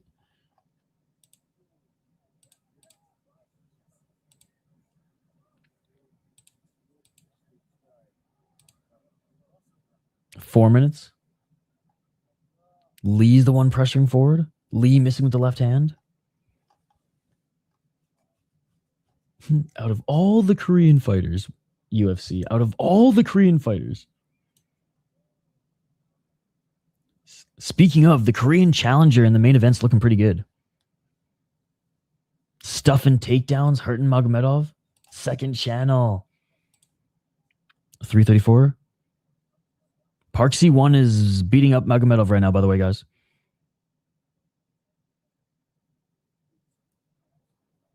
Wait, is the belt not on the line? Because I see it being a catch weight. Nice right hand by Lee. See what I mean about these guys? And what Barter said? The battle of the unproven guys. Right hand by Lee. Low kick. Right hand by Diaz. I'm pretty sure he did.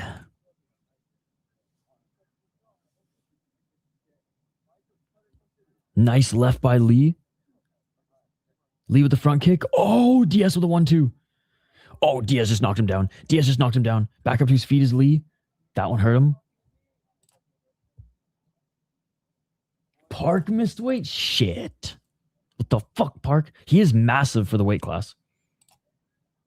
Diaz has some power. Oh! Knee by Diaz followed by right hand. 226. Diaz indeed thrown bombs.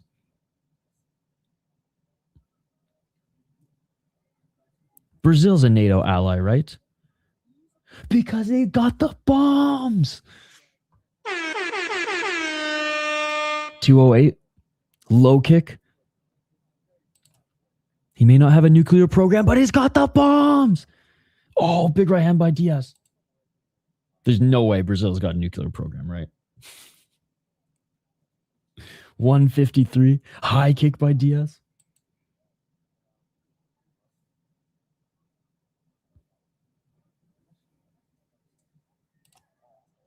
Brazil is indeed very non-NATO. 135.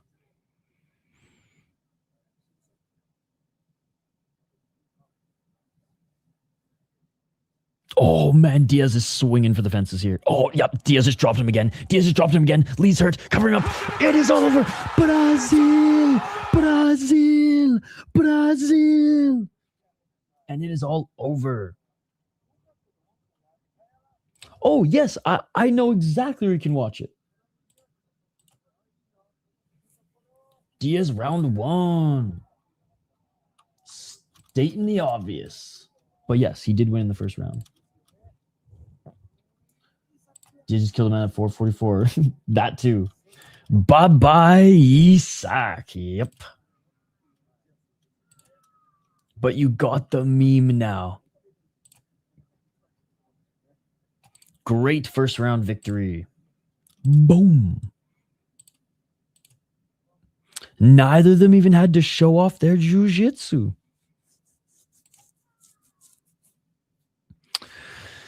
Oh.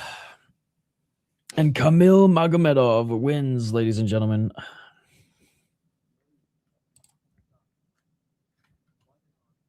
Ah. Same answer. Team NATO, we got the bombs. Sumudaerji next. Again, I can't say he's one of my favorite fighters, but he was involved in my favorite UFC fight of all time. Match Snell, Sumudaerji. It didn't even go the full 3 rounds. Still my favorite fight of all time. Fucking decision, bro. Fucking decision.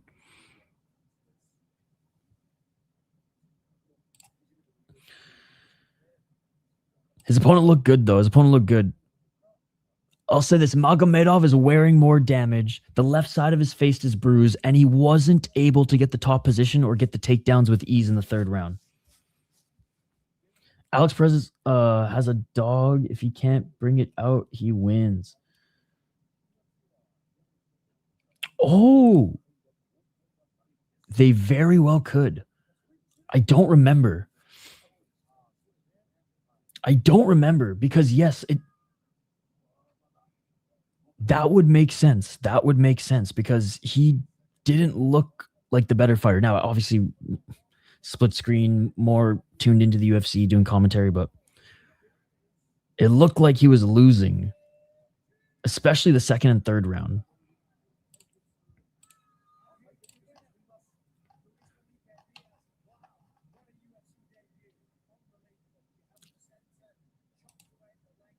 This fight was at 185.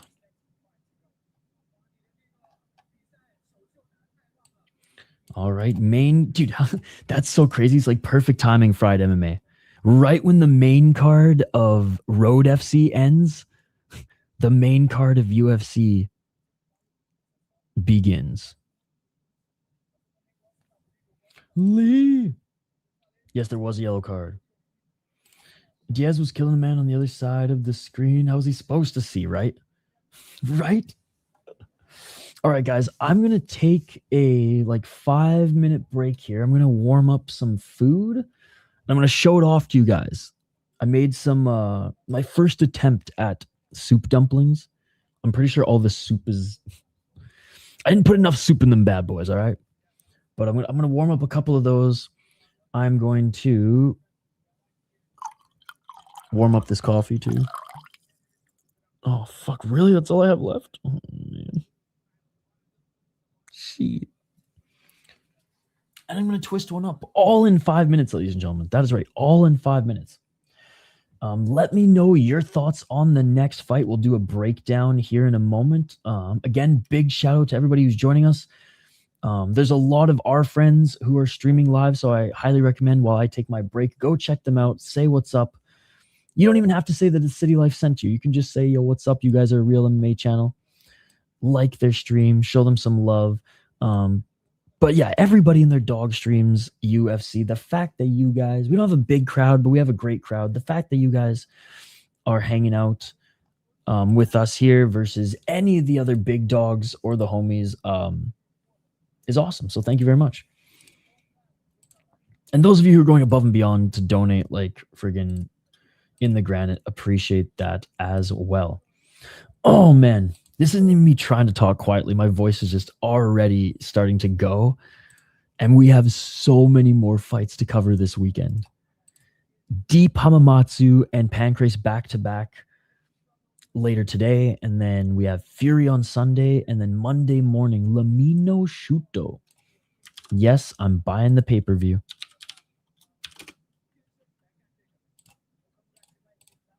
Yes, Gary's always on me for not snacking and or eating enough during these long stream sessions. So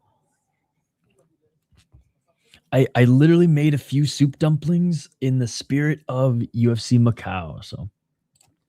So there you go.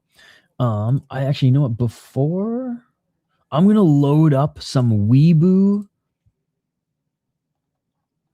Asian / mostly Japanese inspired music, so you guys don't just have to listen to the City Life song. Now you can listen to some semi-annoying J-pop that I've been putting in some of the highlight videos. I don't know if you guys caught it. The last batch of highlights, I tried to find music as close to like the country style of music as possible.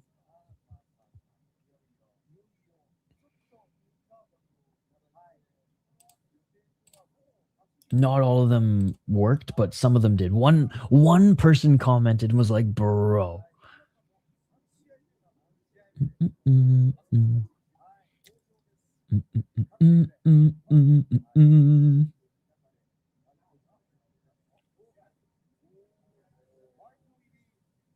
There's one I'm missing. Where's the freaking... Okay, this one.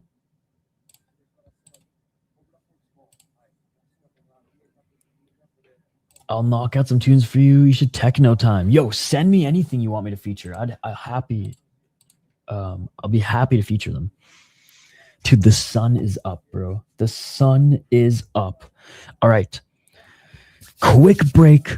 On the other side, Sumudaerji, Alex Perez, ladies and gentlemen. Do not go anywhere. Do not go anywhere.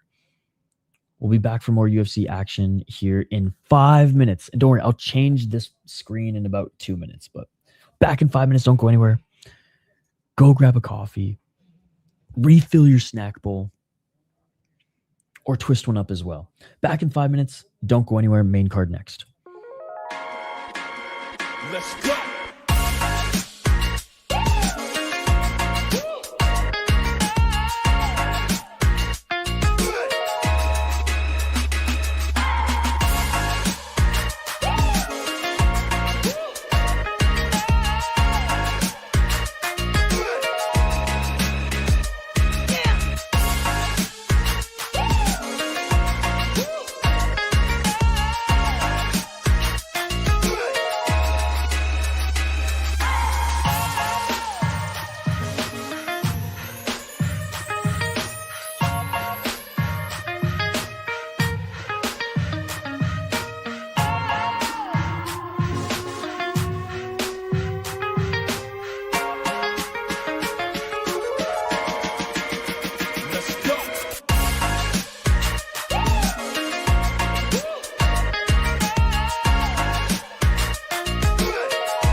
Let's go.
thing I've learned about my boy Sis.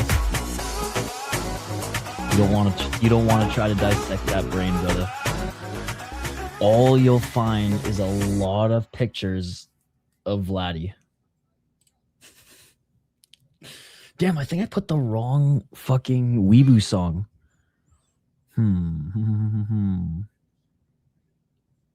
That was the wrong Weeboo song, guys. I mean, it was hype as fuck, don't get me wrong, but what was the one I was looking for? Hold on. Oh. Is it this one? Oh my god, it's fucking this one, isn't it? This is the one. Give me a sec.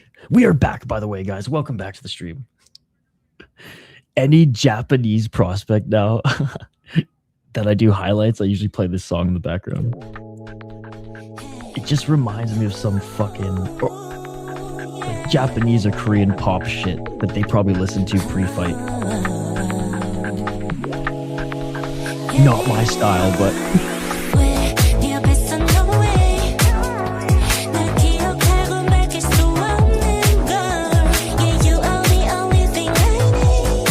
like Kaya Asakura's either bumping this right now or the Pride FC theme song. There's no in between.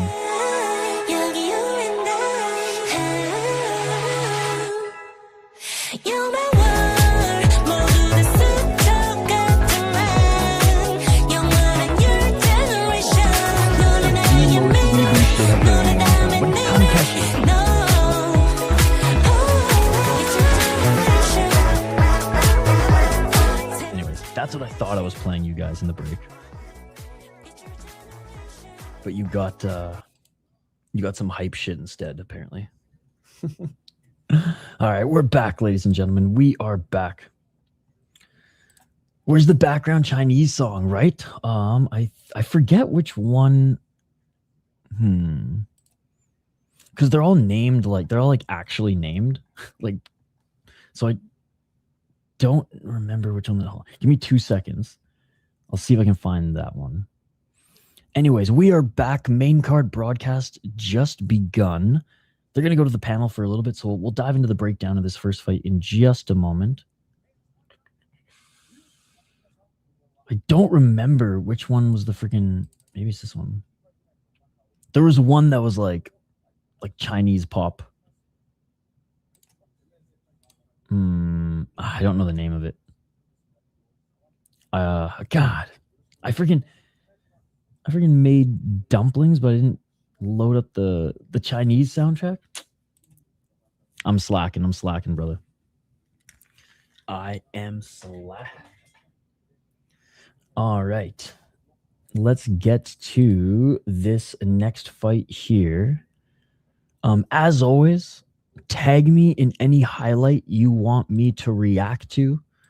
There's quite a few that filled in the cabinet today. So on Twitter, I'd prefer it on Twitter. But you can tag me on an Instagram one as well. I'll check them both. On Twitter, I'm at Via Sports Talk. On Instagram, I'm at Via Sports Talk _. Same profile picture. I have quit smoking since. And I've learned that I cannot even show that profile picture on Twitter anymore, or else I get a community strike. Because the last time I showed my profile picture, I got a community strike. I got banned off TikTok for my profile picture. And there's another fucking social media app that wouldn't allow me to use it either. But anyways.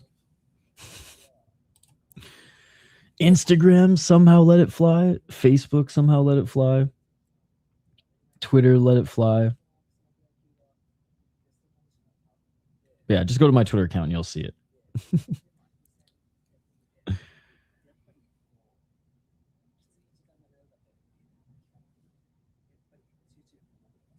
I can't go down the Twitter rabbit hole right now.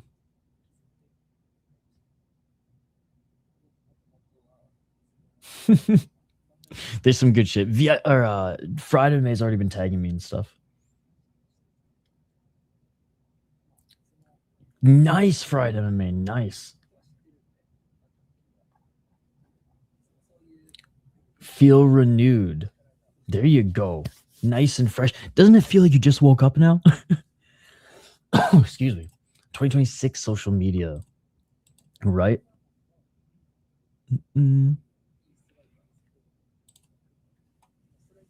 Hey, that's 607 for me. Oh, just a little cat stretch here, ladies and gentlemen. I'm not going to say that the napitis is seeping in just yet because it's not, but like 3 days in a row of staying up all night and throwing my sleep schedule out the window, I'm giving UK MMA fans who watch North American regional MMA a run for their money this weekend.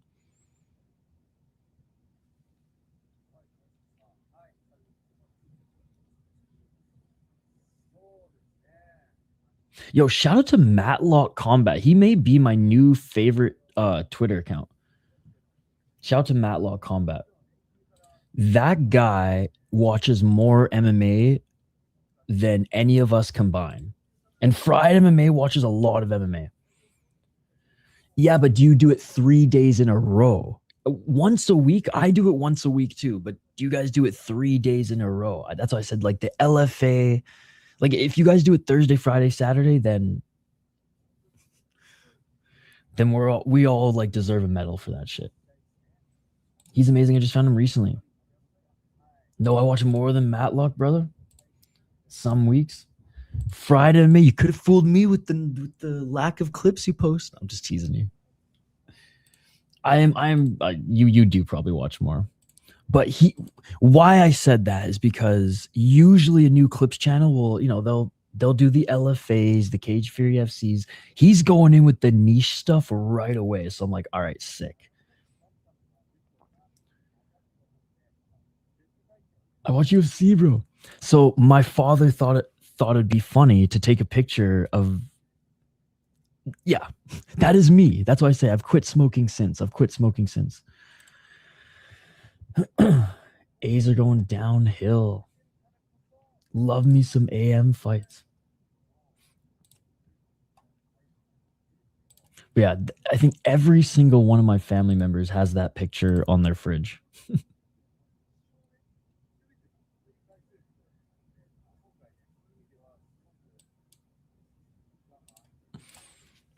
Sorry, I gotta make one quick tweet.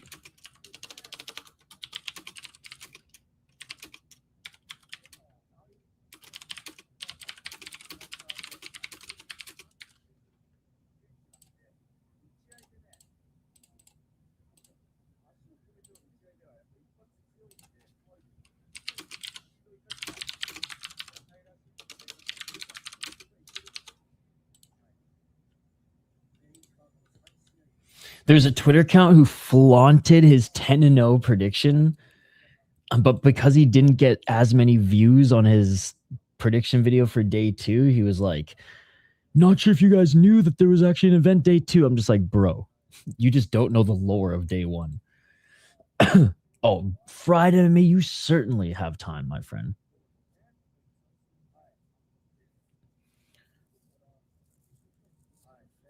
It's like the sleep deprivity plus the cush up plus the caffeine. I opened a window. I can hear the birds chirp. A nice warm breeze circulating in the room. I mean, this is peak right now.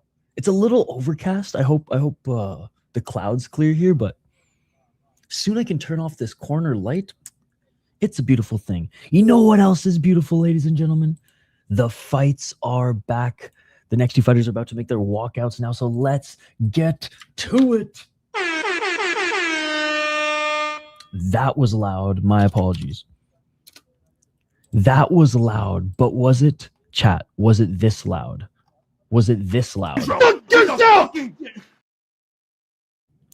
Was it this loud? I don't give a fuck if the decision's rigged! Turn down your speakers because this is the final boss. Was it this loud?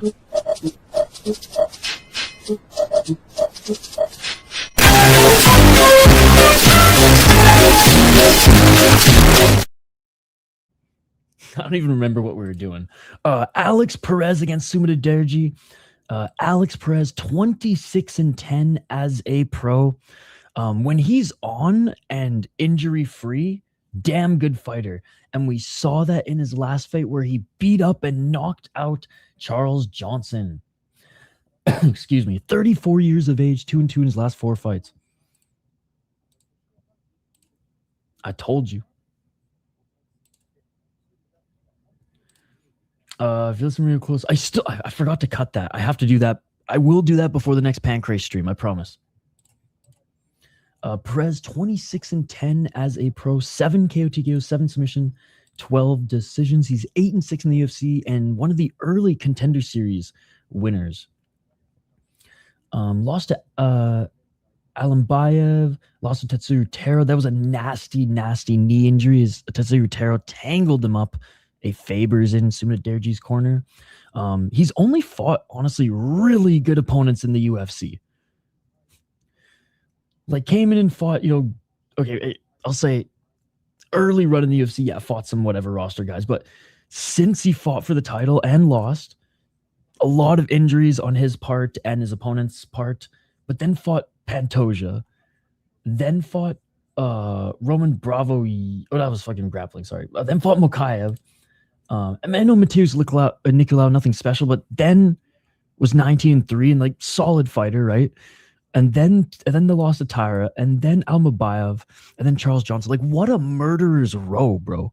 What a murderer's row. Almost at Unk status. And had a great performance in his last fight and took out Charles Johnson, he definitely had some steam. Sumudaerji is chinny as fuck, ladies and gentlemen, okay?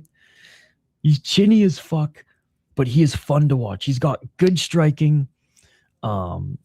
He's got dog in him. He's got insane scrambles. And he's put together an impressive 3-fight win streak right now. He's 19-7 as a pro. Never been knocked out despite being chinny. I just say that because he gets fucking knocked down left, right, and center. And even in the Matt Schnell fight, right? Like, Schnell knocked him down like 3 or 4 times and eventually got the submission. It actually blows my mind that he's never been TKO'd before. And he's only been fucking submitted once too. It's crazy to think that, or sorry, he only has 1 submission. Okay, he's lost 6. That makes, I was just like, what the fuck?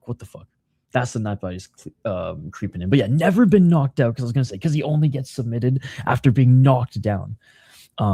He only has 1 submission. He's got good defensive, I guess, scrambles against wrestlers, but against the jiu-jitsu guys, like, once they get his back, it's good night, Jim Kite. And if guys who are good with triangle chokes or good at passing from side control to half guard or half guard or who are lanky enough in half guard to be able to set it up there, then go to side control, they usually can employ that against him. 10-3 in Wulin Fang, 6-4 in the UFC. Good win against Aguilar, great win against Kevin Borjas, and split decision against Mitch Raposo. Probably should have beaten Mitch Raposo a little bit more, but yeah, Kevin Borjas is a really good win. Aguilar's a pretty good win. Not bad, especially after losing to Match Now, which again, this is my favorite fight ever in the UFC.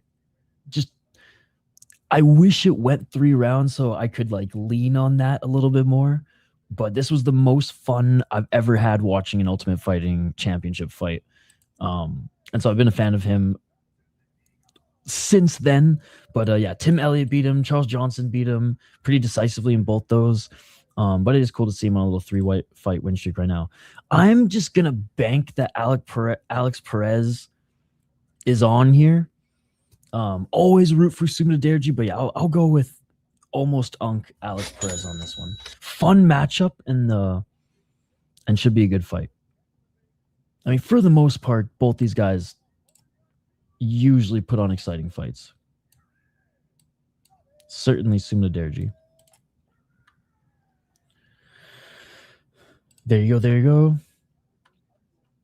Hey, salut, mon ami. I'm a big fan. Ivory Coast, who wins this fight? It hasn't started yet. It's about to start, though.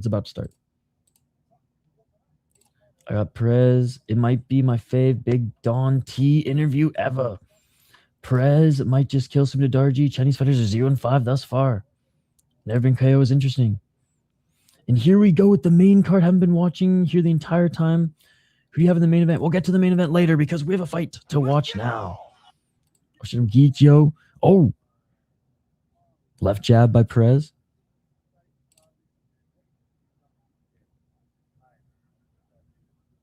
.440. Perez decision. Perez with the body kick, swing and a miss. Overhand right by Perez. 420. Smoke him if you got him. Fried MMA is like, no more, no more. Perez walking down Sumudaerji and he throws a left, throws a right out of range. Perez throwing combos but unable to land on the lanky Sumudaerji with the front kick. More of a teep. Perez, that right hand, not landing, but still pushing forward. Perez is a man on a mission, right? 351. Perez does not respect Sumudaerji and is just winging it. Oh, right hand by Perez. Clinching. Perez fighting that left hand of Sumudaerji. Is he looking for the sweep? Sumudaerji might be the chinniest fighter to not get KO'd. That Exactly that. is accurate. It's a classic Alex Perez run of fighting 3 times and getting injured, get scheduled multiple times, pull out, surprise the world with nasty KO and continue. He's probably only got one more of those runs left in him, though. Oh, nice right elbow by Sumudaerji. But accurate. Oh, Perez with the left, Perez with the right. Sumudaerji. These Chinese fighters, after getting hit, just like shake their head. That's not a good poker face. It's the opposite. It's telling. Dude, I will say the crowd here is insane. That's all I can hear through the speakers. 245. Perez again blitzes in with the right hand, but unable to land. Sumudaerji misses with his left hand as well. 235. Each of them have thrown so much, but have not landed. He's thrown fucking 30, only landed 9. Winging overhands. I will say these Chinese fans are pretty good. They're not getting treated well, though. They need to win bad. I forgot how lit the Macau crowd gets. Yo, what's up, Smalls? I was just going to say, there's a few of our homies who are missing from this stream. Good to see you, buddy. Skate's not streaming, eh? Oh, high kick by Sumudaerji. Oh, Sumudaerji should have continued with the spinning back fist. It was there. It was there. You think they're all hammered? 150. I think eye poke, the Burmese jab. I think a lot of them are a bunch of beers in. Do you think you're allowed to smoke in there? 142. And we're back. Perez. It's possibly poked. Yo, what's up, Reaper? He will gas if he can't connect a punch. 127. Low kick by Sumudaerji. Front kick by Sumudaerji. I mean, honestly, like, oh, Sumudaerji overswings the left. Perez with the counter right. I swear, middle-aged men in China smoke more than everybody in Japan combined. Protest can, yeah. 104. Hey, what time is it in Macau right now? Perez going for the takedown. Sumudaerji with a beautiful defense. If this was real MMA, Sumudaerji could have just kneed him in the face. Oh, Sumudaerji misses with the knee, though, and flies towards him and misses with the high kick. Back at center. It is 7:21 p.m. Macau time. Perez is wasting so much energy. It's affecting the fights, but the big boss is like, fuck it, of course. 30 seconds. That was an awful takedown. Oh, Perez grabbing the neck. Perez grabbing the neck. Perez is waving at the fans as Sumudaerji is waving at the fans as Perez holding onto his neck, but Sumudaerji looking to get into side control. 10 seconds left. And we're just going to ride this one through 5, 4, 3, 2, 1. And that will do it. Yo, Friday may get this. So, hey, what's up, Soccer with Harry? So, there's the second best hockey league in the world is in Russia, the KHL. But it is like the ACA of fucking hockey. Like there is some, it's not owned. I mean, it's not owned by a dictator, but like Putin owns a team. So like it's the wild fucking East. The craziest stories in hockey come from the KHL. But anyways, there's a team in China and the owner is so fucking rich. Cause there's a guy from Vancouver who I've talked to and he played in the NHL and he's half Chinese, half Canadian. He, after his NHL career, got picked up by that team. He said the owner was so rich, he would chain smoke and just spit on the floor of his private jet because they redid the carpet every day. Every day. Fucking disgusting, but like just rich Chinese dude doesn't give a fuck, just like chain smoking and spit. And he was the owner of the team. And he said they redid the carpets every day on his PJ, even if it wasn't used, even if he didn't even, it just every day. Good scrap. Oh, let's go. Just in the morning. I remember when I did that. All right, here we go. Round 2. No. What's the story there? What's the story there? Oh, Sumudaerji just dropped Perez. Sumudaerji dropped Perez. Sumudaerji trying to get in the top position. Oh my God. Perez scrambling from the bottom. Sumudaerji trying to land in the punch. Oh, big right hand by Sumudaerji. 43 seconds.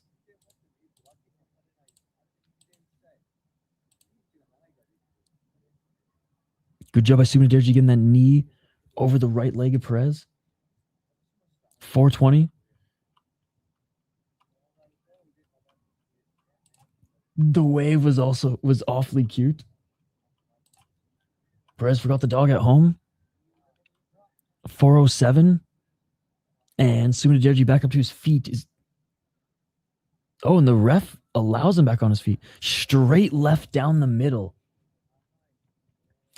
Mainson? Yeah, what's up, Mainson? Hey, man. Been following you for a little bit, but I just started watching your live stream yesterday. That's good stuff, not gonna lie. I'm still salty over Xiong Jinyang. Yo, thank you so much for the kind words. Thank you so much for the support. Welcome to the community. Bro, I'm still salty too. Fuck Chaudhry and him keeping her in jail for 3 years, ball and chain, and wrists hung to the fucking ceiling. 327. Oh, Perez with the right elbow. Perez walking him down. Sumudaerji with a kick to the balls. Front kick right to the balls. Oh, and he's hurt. Low blow.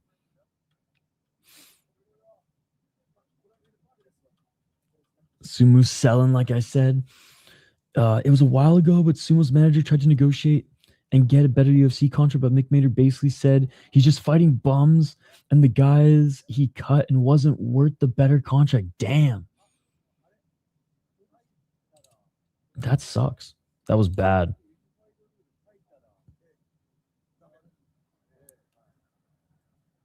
Dude, they're giving him the bucket and it just grazed him. He's throwing up. Holy shit.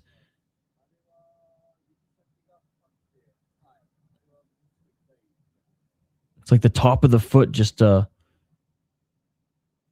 little flick. I hate McMaynard. Yeah, she looked much smaller. I hope she'll have another chance to fight. Hey, Chaudhry Jill really cooked our girl. He did indeed. He robbed the last 2-3 years of her prime. Dry even too. Oh, no. Oh, poor Perez, man. That sucks. Even if it's just a graze, man, any man can attest to, even if it's just a graze, it can still fuck you up. Yep. I just saw it. Right square in the family jewels. You got the bucket twice.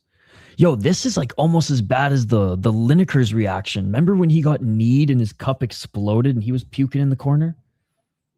Draw incoming. Puke time. We got the bucket twice in 1 year.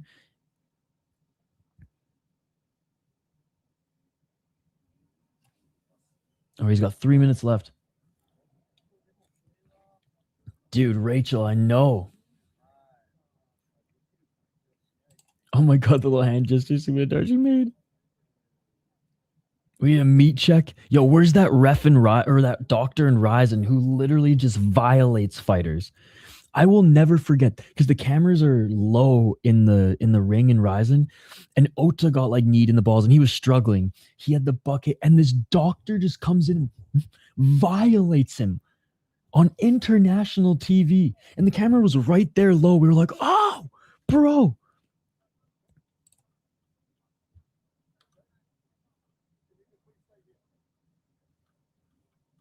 I think he's just being stern. Bucket breakfast, thanks, dude. This is about to get interesting. Especially if it nicks the right spot. I don't think we're going to see any more of this fight, guys.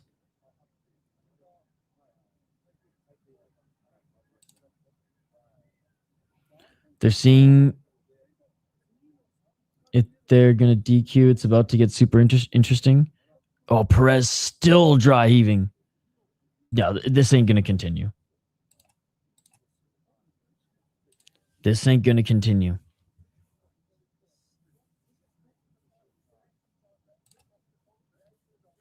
Yeah, I think it's going to be no contest. Steel cups. Yeah, if you had a steel cup, this wouldn't happen, bro.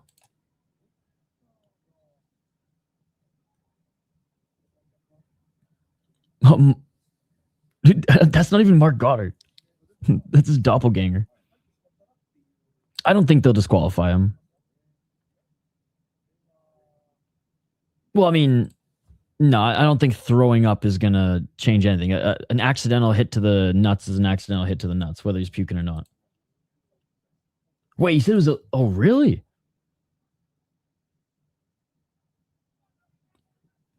Damn. Well, it's a no contest in our hearts.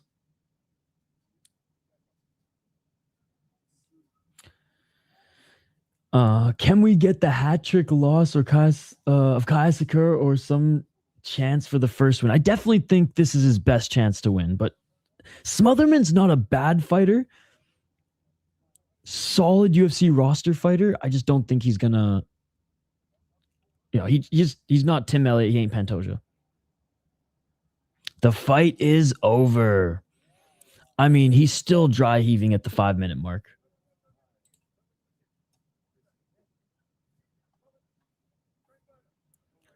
That's not Mark Goddard. That's Dark Goddard. Darth Goddard. They're just cloning Mark. 0 for 7 China for DQ. DQ be very harsh. Take note, Feng Xiaoqian. That's an actual foul. Yes, dude. I was losing my mind. Mark said no contest. Let's go. Oh, he's talking to Mark. Okay. It should be a no contest. I agree. Oh, poor Perez, man. Who said Perez will go on his run, get an injury?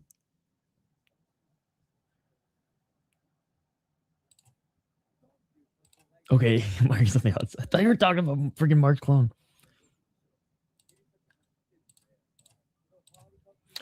It can't be a UFC card without a little fuckery, ladies and gentlemen. Yo, this crowd is going crazy, man. DQ would be crazy. He barely even hit him. Perez just has glass balls, sadly. Soon stock went up.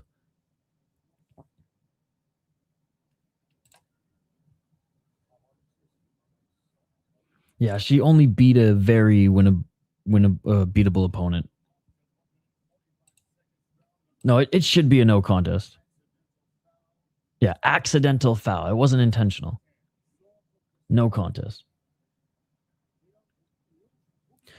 Nick, they showed the other side, and it was way worse. I mean, way worse, maybe not is a stretch, but they showed the other angle, and it was, yeah. He's literally dry heaving on the ground. So I don't think Perez wanted a way out of this fight by any means. Chinned him in the nuts. No glass chin, but glass balls. Ref in ring was going to call it DQ, I think, because he said he poked him in the eye and had a warning, but Mark said no contest, probably his final say. Nice. Hey, say what you want about Goddard, but he's acting as ref and consultant tonight. This next fight better deliver because it's very polar bear in Hawaii. I don't think he was faking that. If he was faking that, then he deserves an Oscar, man. Like, don't get me wrong. We've seen people fake eye pokes. We've seen people fake nut shots. Ed Herman. But, like, I gotta think that, like, 98% of the time, like, you're a man, bro. You've been hitting the balls before. Like, it doesn't take much. It doesn't take much.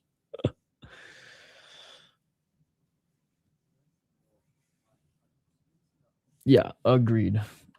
To be fair, he did kick him in the nuts after already poking him in the eye. Should we do a rematch? The nut shot saved him. Chinese can't buy a win. I know. At least they didn't get another loss. It was a DQ. All right. Well, after all that excitement, we have the fight that every fan has been begging, absolutely begging the UFC for. Jake Matthews against the man, the myth, the legend, Carlston Harris. Now, this fight still might be fun. Jake Matthews actually might get a finish here. Jake Matthews is a fun fighter to watch. I forgot Carlston Harris was still in the UFC. Look like Justin Gaethje's game plan against Patty. Over 2,600 people complaining their bet lost on Twitter. Emotional damage. I don't even want to look. All right. Next match here, ladies and gentlemen, we have Jake Matthews versus Carlston Harris. I totally thought I had Tapology already up on screen. Don't mind me as the napitis every now and then slaps me in the face. It's been a very long week, and God, I don't even know what time of day or what time today I'll be able to sneak in a nap, but I got to eventually.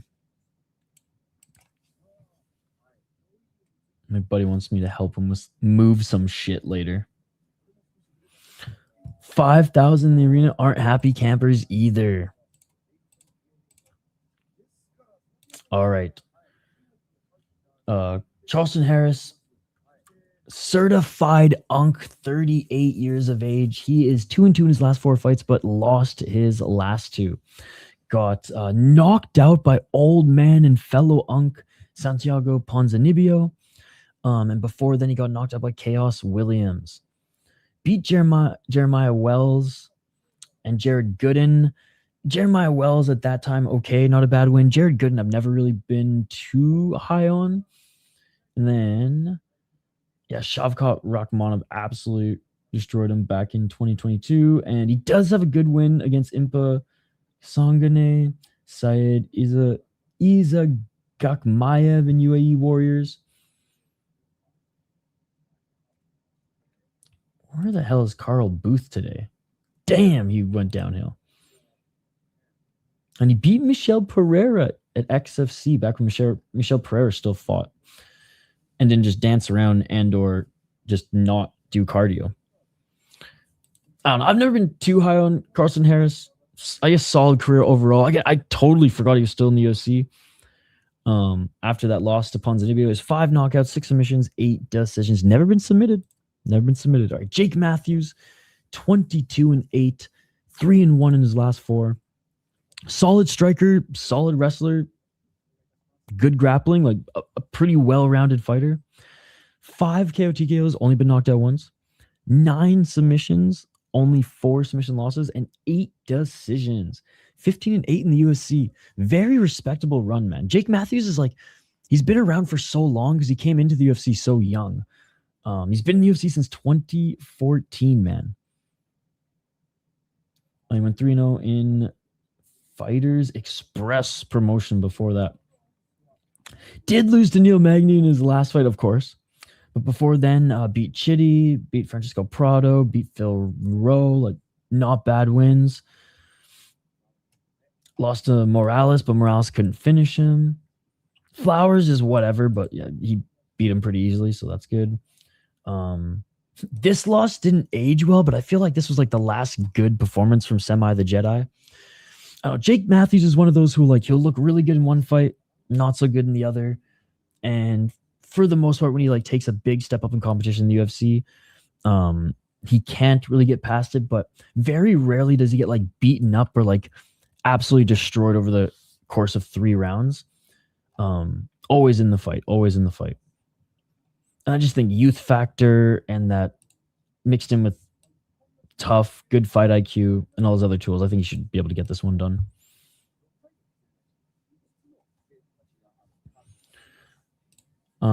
I mean, the nut shots and eye pokes, don't get me wrong, Paddy Pimblett wasn't winning anyway.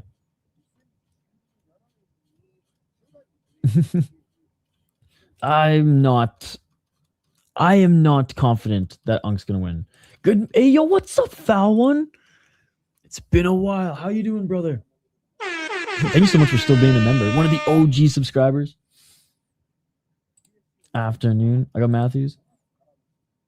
Hey, numbers don't mean anything. Odds mean absolutely nothing in this sport. You know why? A guy took a fight on 24 hours notice and he was plus 2,000, snagged a beautiful rear naked choke in Brazil on LFA today. So I don't hear anything about these fucking odds. Harris beat Jelton Luderbach when both were hella early on too. Great win.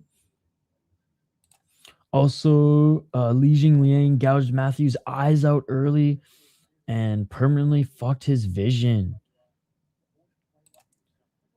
I know he's probably retired, but the rematch should have been on this card.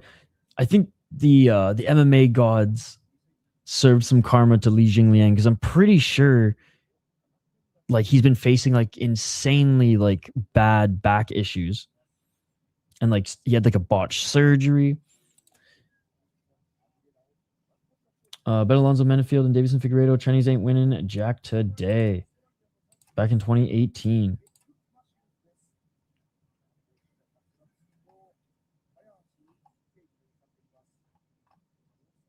Permanently, damn it. Spine injury. Okay, that's what it was. Yeah, and then I heard one of his surgeries last year, the year before, like there was complications with it. He's in the audience. He's been in the audience for the last 2 Road to UFC cards as well. Hey, what's up, Fight Boss? Fellow UFC, or sorry, fellow MMA. Jeez, Freudian slip much. Fellow MMA channel as well, guys. Go check him out. Bro, I didn't even set up a poll question for the stream. See, this is why I'm not a real MMA channel, guys.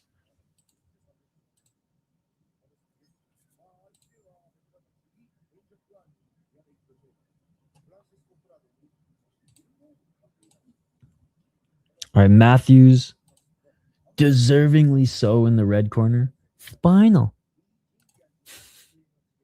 God, I wish I had the video, but I think I actually might have had to delete it off the YouTube channel early when like Kyle and I were making vlogs and just a bunch of other shit before we were doing a bunch of fight stuff. We made a video because Mike Tyson has like a few big old weed crops just north of Vancouver. And so we had like a local strain that was like on a one-time run. And we filmed a video of reviewing Mike Tyson's strain. But halfway through the review, the more elevated that we noticeably got, we dubbed all of our words with Mike Tyson quotes. And then in the video, it was like kind of comedic. Like we realized that we were doing it. And yeah, it was I think we posted to YouTube and YouTube did not like it, so we ended up taking it down early. Jake Matthews and Harris. I don't know what hard drive I saved that shit on, but I should find it. We had a Kenny versus Spenny fucking vlog too, but Kenny Hotz took it down. Because we may have showed some footage of their live show, like almost every joke. Yo, Hole and Dansock, thank you so much for the membership. You did not need to do that. You did not need to do that. Hole and Dansock just gifted a membership. Hole in Dansock just gifted a membership. Oh my God, what a beauty. What a beauty. Thank you so much, Hole and Dansock. You're a fucking beauty, man. And the membership went to Onyx. Alleged Kasib told that he was offered Dante a year ago and Dante turned down. But turned out it was another Nepalese fighter prospect named Yuki. So Kasib is facing backlash. Facing backlash / getting already selling the fight. There you go. There you go. Cheers. It had to be. It had to be. Thank you so much, Hole and Dansock. You're a fucking beauty. You did not need to do that. If I wasn't wearing my nice socks, I'd rip a hole in my sock right now. All right, round number 1. Let's get it all. Matthews pressuring Harris. Oh my God, here's another. Oh, nice left by Matthews. And Hole and Dansock. I got a 4-shot espresso, but I'm failing Fresky. Thank you so much, dude. Oh, nice right uppercut by Harris. I have an espresso machine that I don't use often, but I'm going to make some espresso later. You've inspired me. Nice 1-2 to the body by Harris. Thank you so much, Hole and Dansock, for the $7. The $2 donation and the $5 membership. Oh, a clash of heads, as Harris was pointing out to Matthews. Matthews with the front kick. Shout out to In the Granite, too, for the $2 donation.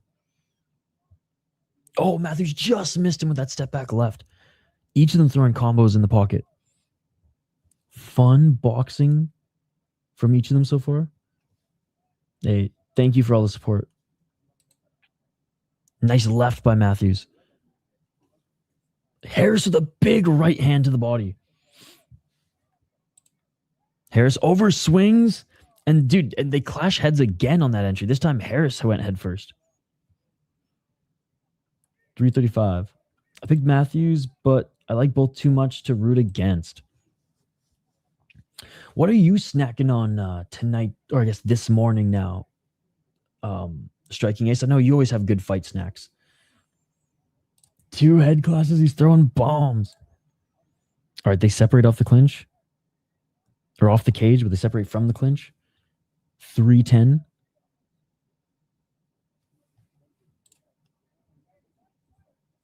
Oh, Jake Matthews cracked Harris with a little something there, and Harris is a little wobbly. Right uppercut by Matthews. Matthews with the left hook. Harris on the back foot. Harris blocks that left hand, but Matthews lands a right. Matthews lands a right again. Even though Harris is blocking some of these shots, they're just... Oh, big straight left by Matthews. They're just missing their target, and Matthews didn't miss his target on that one. Harris overswings. Matthews outboxes him here. Just speed and head movement.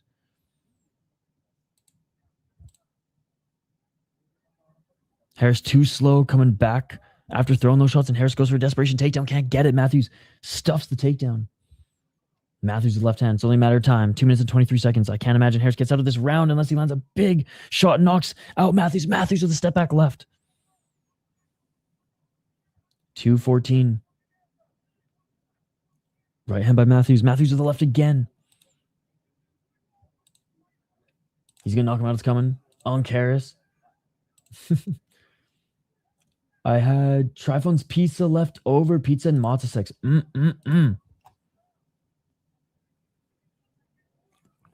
Harris got a chin. It is true. He's taking some big shots. 4 shots is fire. Dude, I think my heart would beat out of my chest. The health bar is going down. 135. Jake Matthews is absolutely destroying Harris right now. Harris to the left. Matthews with the straight right. Another big shot. Matthews just missed with that left hook again. 113. Oh, Matthews cracks him with the right and left. Bro, those two shots were... I heard those. I heard those all the way here in the United States. 57 seconds. Whole card was meant to be mismatches, but interesting so far. I mean, I don't agree with that necessarily. I don't think every fight was meant to be a mismatch. Left to the body by Matthews. Right hand by Harris. LFA Brazil? Now that, Heister, that was the card of mismatches.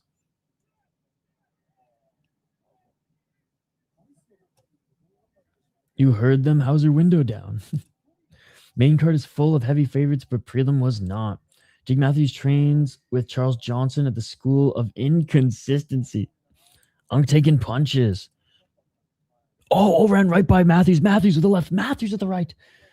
Dude, when Matthews is on, he's fucking on. What's crazy is his boxing's gotten so good because I'm pretty sure didn't he come from a wrestling background or grappling background? Heavy bag. What's up, Hockey from Home? All right, round 2. I can't believe this is the third morning where the sun is coming up and we're watching UFC in a row. Harris is taking some shots. Too many shots, bro. So lucky to have made it out of that round without being knocked out. He better make a change or he's going to go to sleep. Matter of time. Yep. Bruised right eye, nose bleeding. Oh, I hate it. Hockey room. I hate it so much. I'm hoping the Canes win it. Could that be a 10-8 from the knockdown?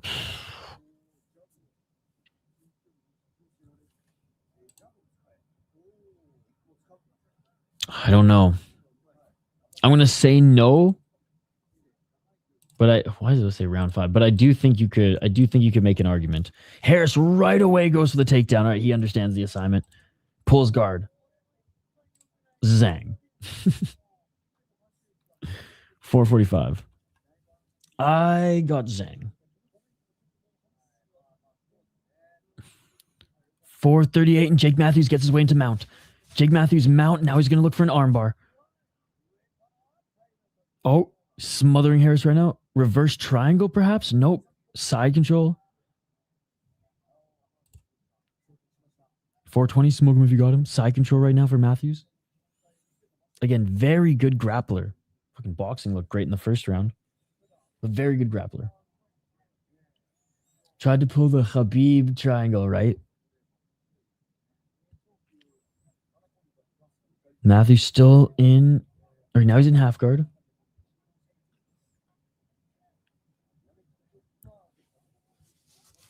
Oh, trying to grab that left arm of Harris.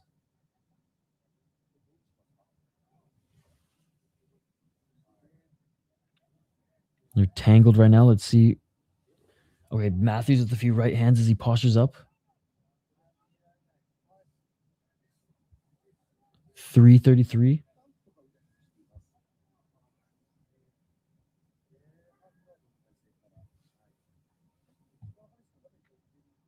Yeah, YouTube's chat has been bugging out. I gave away 5 memberships last week and only 4 of them were delivered. 315. Matthews still in half guard. Oh, right hand by Matthews.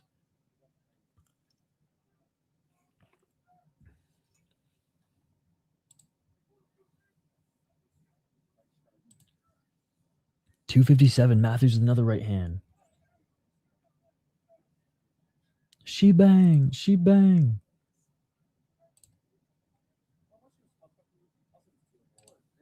244. Yeah, it's weird that the super chat has like a censoring. I don't know. Maybe it's because it appears for everybody to see it. So YouTube's like, I don't know. 228.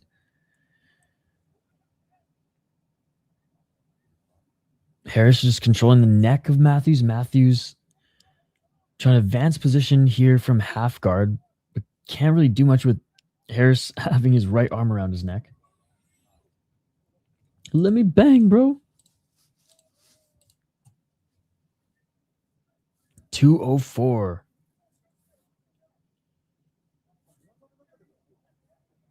Matthews with some muffin shots. I mean, Matthews is out controlling him, but not beating him up like he did in the first round. That's for sure. Looks like Matthews is going for the sub. Arm triangle choke. Oh. Right arm around the neck. Mount again by Matthews. There we go. Now looking for a rear naked choke. No. Arm triangle choke again. Arm triangle choke again. 126. He's not even going into side control yet. All right, here we go.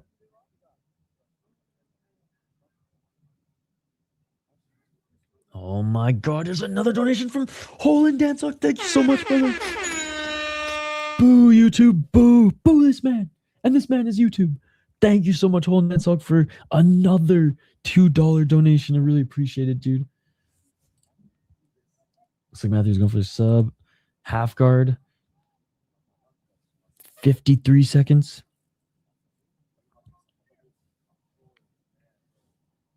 Yeah, this whole round, Matthews has been on top. Matthews. Oh. Heel lock. Oh, now to straight armbar. 30 seconds, and oh, we got a reversal. Matthews still holding on to the left arm of Harris, but Harris is now in the top position. If we were allowed real MMA rules, Harris could just knee the face of Matthews. Dude, yo, Hole and Dan Sock, you're going crazy, bro. Hole and Dan Sock, another donation. Another donation. Hole and Dan Sock gifting another membership, bro. Thank you so much. Thank you so much. And Barter gets the membership. That shit beautiful. Let's go. Yo, thank you, Hole and Dan Sock. End of the second round. Dude, Hole and Dan Sock has donated $12 fucking dollars so far. Which means I'm going to be mucking some soup dumplings here soon. Don't you worry, guys. As we reach the goal. Thank you so much, man. Dude, look at all this. Look at all this from Hole and Dan Sock. I don't have any fucking socks handy and I'm wearing my nice ones. But I really just want to fucking tear a hole in a sock right now for you. You know what? Fuck it. I will find an old sock to tear a hole in for you after this fight.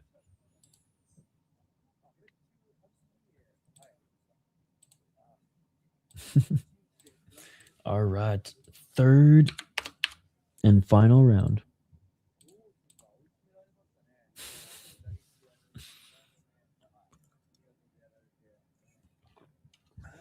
Let's get it all.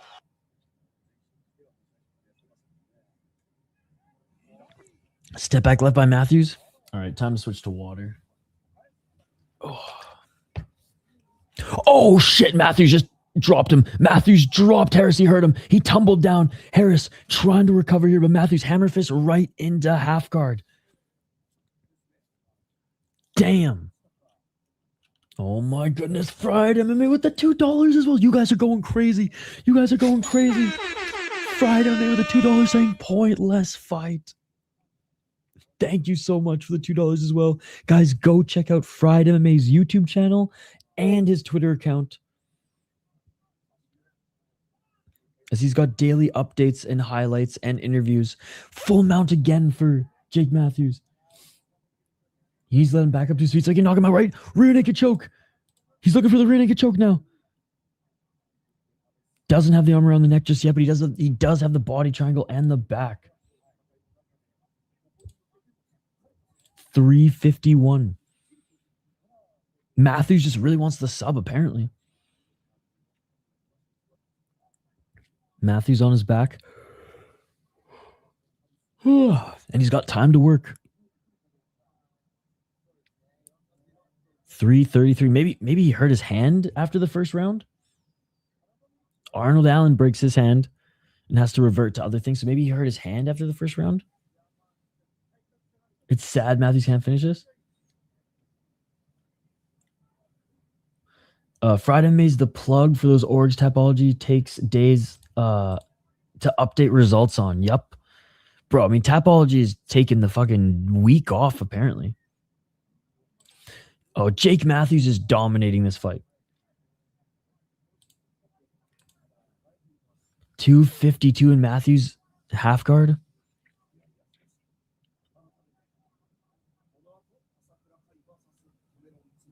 Matthews not landing many. Okay, there's some left muffin shots.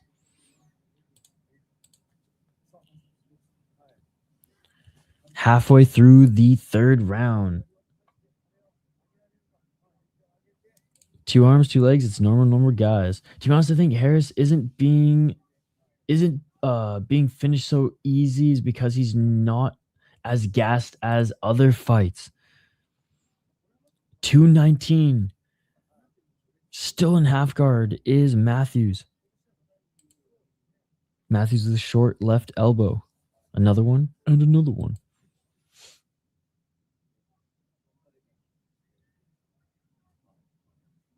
Harris does have a cut on his forehead.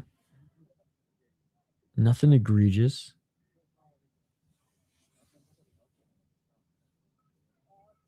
Some more short left hands by Matthews. Like against Ponzi, Harris gassed out after putting ass to belt for 2 rounds and gave his entire heart before being put away. That is true. That is true. Well, why is Matthews trying to sub a guy who's never been subbed? Trying to sub a guy who's never been subbed and sub a guy who's knocked down a few times in this fight alone. I guess maybe that's why. He's like, I want to be the first guy to sub him. Oh, right and left by Matthews.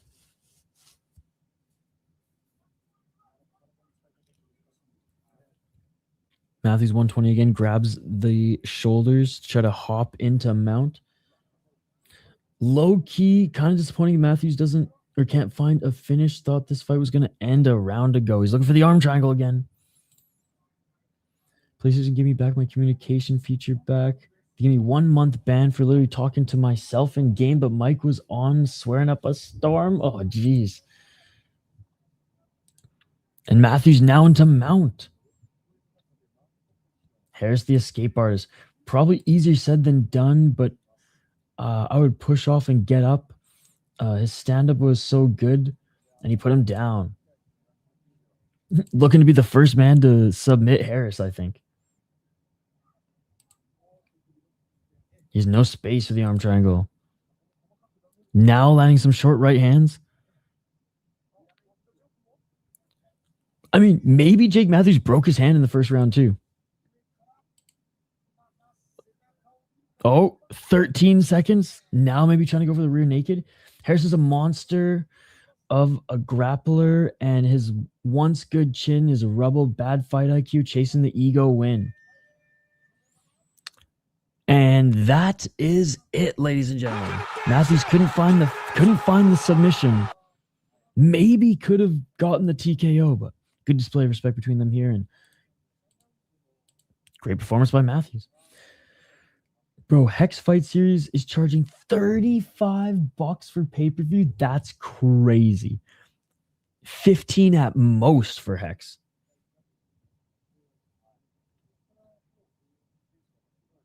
Exactly. They can mute it. They can mute it.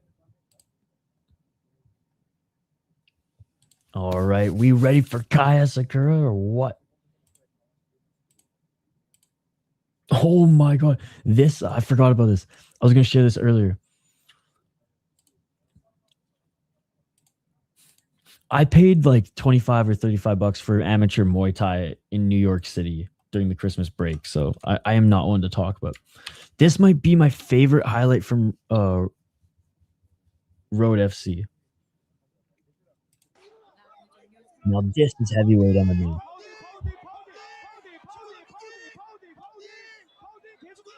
Imagine going out like this. Imagine going out like that. Oh my god. Yo, what is up, Denial? You're the real MVP of the people. Hope the card's solid and is worth your sacrifices. Off to Virginia for 3 baseball games. Yo, wish the kiddos luck. Have a safe drive. And thank you for the kind words, Denial. It was literally your fucking I can't even think right now. My brain is so dead. It was your inspirational Instagram fucking posts. I was puffing a blunt reading that shit before the stream, and I was like, let's fucking go. Start shadowboxing. And Jake Matthews wins this one. One judge gave Jake Matthews 2 10-8s.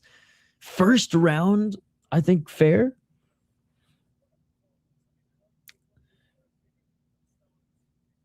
Anyways, dominated that fight.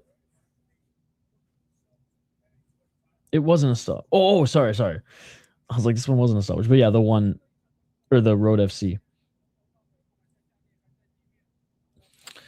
Bruh, why not stand up and put the cobblestone knee Harris out? The finish was there like 4 times for Jake, but he just has to get his gay-ass jiu-jitsu in. I don't think his gay-ass... I think you framed it a bit whack here. I think he was trying to be the first guy to submit Harris, and also maybe he fucked up his hand. But yeah, like, very curious.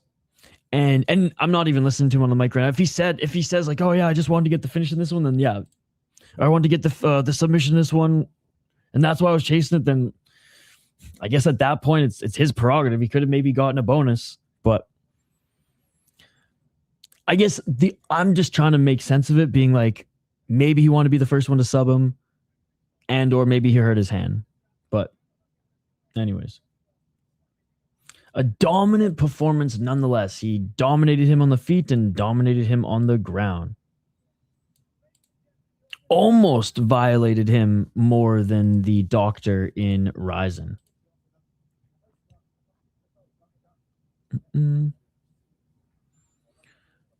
Jake needs to get Elon to donate 25k to him, and Birded same equivalent.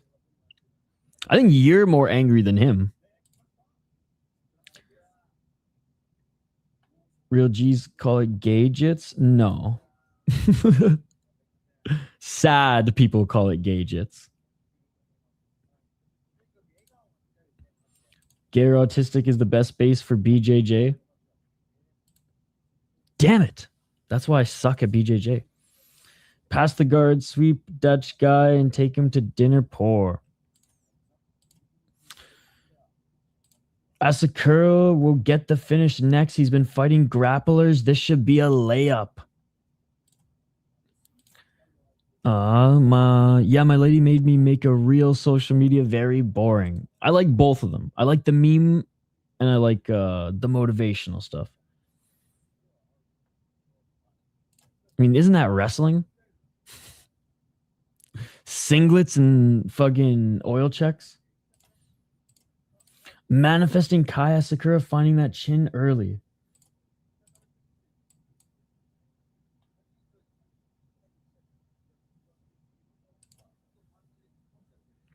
Dude, I watching the Japanese broadcast, and they're just going ham with all the like intro stuff for Kai Asakura. Just like a Musamechi tablet, both solid. Craig Jones. Craig Jones is both. Craig, I was just gonna say, yes, dude, literally we are on the same wavelength. His name has been out there for 12 years. He has all the potential in the world. You're talking like he's a fucking prospect. Bro, he's been in the UFC for over 10 years. Again, it's a little curious why he didn't do that, but also he was dominating on the ground, and he was like, I'm not going to risk giving up position, even though we all saw it, and he must have probably believed that he could do it too. But it was that good of a performance that we're criticizing. He got 2 10-8s, and we're still criticizing him. My pick is Kai by decision. I think his confidence might be shot. If Kai doesn't win, I need to die long with the Niki. Oh yeah, if Kai doesn't win this one, then we need to check on a Niki MMA. I had it 30-26 Matthews, to be honest. All right, let's get to this next one. The return of Kai Asakura, up a weight class. So fighting at 135, not fighting a grappler, and fighting, let's be honest, a really good regional fighter, but I wouldn't even say a high-level prospect. Jake Matthews is one of those guys who came in so early in his career, then people seen his age and forgot he's a decade into his tenure. Yep. I got Kai decision since Smotherman is inconsistent, and I think the good version of Smotherman will show up. Yeah, Smotherman is inconsistent. Yeah, it's crazy. Matthews has 24 UFC fights. I don't think he's ever been ranked or anything. He's just been an inconsistent, but solid roster fighter. Usually always entertaining, usually always leaving a little bit more to be desired. This fight, an example. Kaiser's energy during his walkout might foreshadow the outcome. Well, I don't know. He walked out to fucking the Pride FC theme song in his first fight in the UFC in the title fight, and he got absolutely destroyed. So I wonder what walkout song he chooses.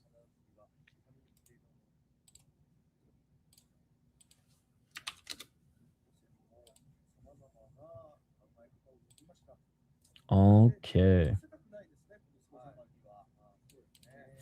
All right, I'll make myself late if I don't leave now to walk the dog and shit. Much love, Isha and chat. Yo, thanks for stopping by, Denial. Appreciate it.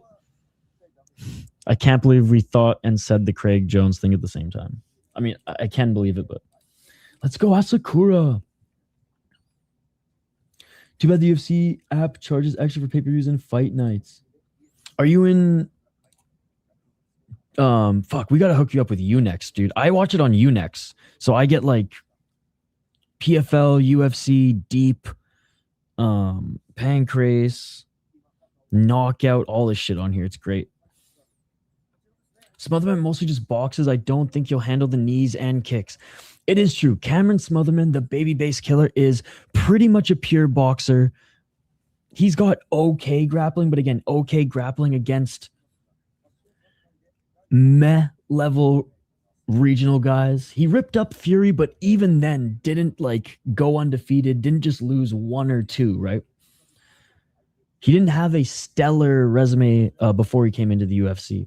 6 KO TKOs, 1 submission, 5 decision. He's been knocked out twice. He's been knocked out 3 times. They didn't add the scale knocked him out 1 time too. I will say he did have a sense of humor about it when after he weighed in pretending to faint again. 5 decisions. 1 and 2 in the UFC. He lost his Contender Series fight. Lost to Ricky Simone, who outboxed him. Lost to Sherry City. Fucking sick fight. Oh, Canada, baby. Beat Jake Hadley. Basically outboxed him. Came into that fight on short notice as well. But I was on a 3-fight win streak. Post-Contender Series loss where, yeah, not only got outboxed, but got knocked out in the first round. He is the former Fury FC champion, though, so I got to give him credit for that. Didn't beat the best guys on that run, but he did win the title against a solid opponent. And then when he went back to Contender Series, Mando Gutierrez is okay. It was a beautiful highlight reel jumping knee knockout. Ryan Cuss was a good fight. And then, yeah, this guy was whatever. Actually, I have some of his highlights. Give me 1 sec, chat. I put together a highlight package of Smotherman, I want to say a month ago. So, I mean, he just entered the cage here. As we go over the preview for Asakura, you guys can take a look at some of Smotherman's highlights. I know I got it. Oh, maybe I didn't. My bad, chat. I guess I didn't. Sorry for the tease. Sorry for the tease. Yo, is Mikuru not even with him? Bro. Kai Asakura, 21-6 as a pro. 13 KO TKOs. He's been knocked out 3 times. 3 submissions. He's been submitted twice. And 5 decisions. He's only lost once via decision. 13-3 in Ryzen. 0-2 in the UFC. Lost to Tim Elliott. Lost to Pantoja. Beat Juan Archuleta. Absolutely destroyed him in his last Ryzen fight. Although Juan Archuleta missed weight and then was making weight while the show was still going on. There was so much fuckery during that one. But yeah, absolutely destroyed Juan Archuleta in that one. Huge win against Yuki Motoya. Yuki Motoya is one of the best deep fighters of all time. And I think he had one of the best 2025 years in mixed martial arts. I think he was one of the best fighters in 2025 globally last year. Lost to Ogi Kubo. He out-wrestled him. Good win against Takizawa, who's a hard-hitting striker. This guy's whatever. Watanabe, good wrestler as well. Lost to Horiguchi. No shame in that. Actually beat the wrestling heavy Ogi Kubo via soccer kick to the face. Unfortunately, you won't have that option in this one. Lost to Manel Cap. Has a win over Horiguchi. Has a win over Manel Cap. He's got some really good wins in Ryzen. He's also got some whatever wins in Ryzen. But what's cool is he actually went to Road FC, speaking of the Korean promotion, before he came in to Ryzen, where him and Mikuru just became the 2 big stars. If Kai can't beat fucking Cameron Smotherman, then something's wrong. Because, you're telling me 2-3 years ago in Ryzen, when fucking Kai Asakura was buzzing, that he wouldn't have just plowed through that of Cameron Smotherman? No, he would have. So he's got all the tools to beat him. And I'm not disrespecting Cameron Smotherman. Good striker, regional champion, roster level major organization fighter at best, though. Yeah, UNEXT also gets 1. Yep, Inner Circle. I'm in France. I hope it's available there. How do you spell the app you mentioned? Set your VPN to Japan. UFC gave us Van, so I can't say too much bad, but feels like their champs usually do worse in UFC than Cage Free FC and LFA. I don't want to say it's because of this, but they do really focus on the Texas area. And don't branch out too much, so maybe that's it. We are resetting Cameron Smotherman to factory reset if he stays on the feet. That's Asakura decision. Yo, where the fuck is Mr. Grant Gregory right now? He's one of Asakura's biggest fans.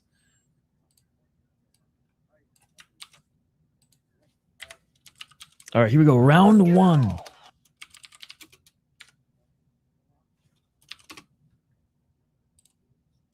Oh, spinning back fist attempt by freaking Smotherman early. Dude, this is at 135. That just shows how big fucking Kai was for 125. Holy shit. He's got all the tools. That usually ends badly.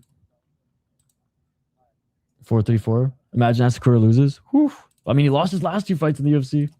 Again, one against Pantoja, but both guys circling. Kai swinging a miss with the 1-2. Well, huge payday, so very lucky guy. I would say the opposite of unlucky, getting an immediate title shot and a huge payday. No, that's true. That's true. Weird style, Elliott and Pantoja, so we'll see against a more pure striker how it plays out. Kai missing with the left hand.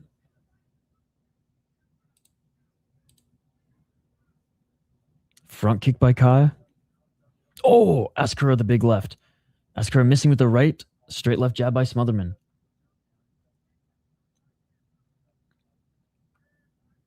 332.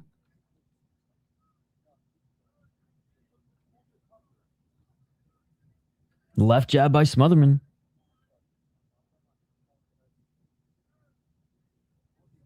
Oh, Kai just knocked him down.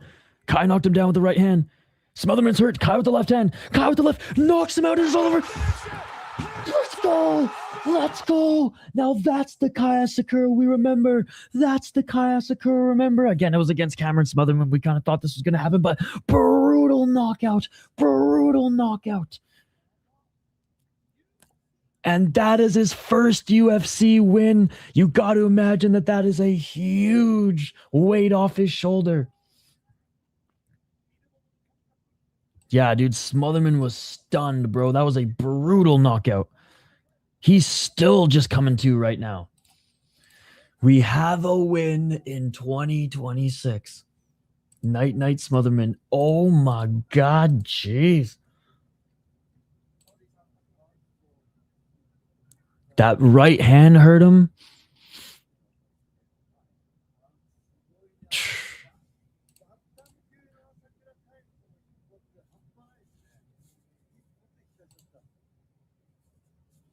Overly cut? I don't think so. Oh. Jeez. That left... Dude, Smotherman was moving right too, so when the left hand landed, it was just like momentum was in Kai Asakura's favor, and he just knocked him the fuck out. Kai won. Let's go. Bro, that knockout was so fucking sick. Just slumped him again. Let's fucking go. Let's fucking go, Kai. I'm happy for him. Finally getting his UFC win.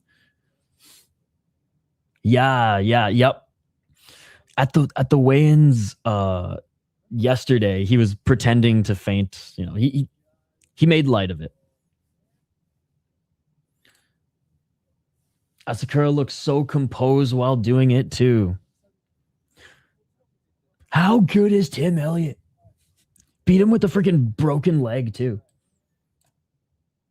Let's fucking go, Kai. It was a good matchup, as everyone in the chat said too. Not Pantoja, one of the greatest fighters in the world, and not a weird wrestler with crazy footwork in Tim Elliott. Asakura looks sharp. That hook was so loaded with evil intent, right? That one dude's going to be upset. Kai so far for sure getting that 100,000. Oh, Cody Haddon.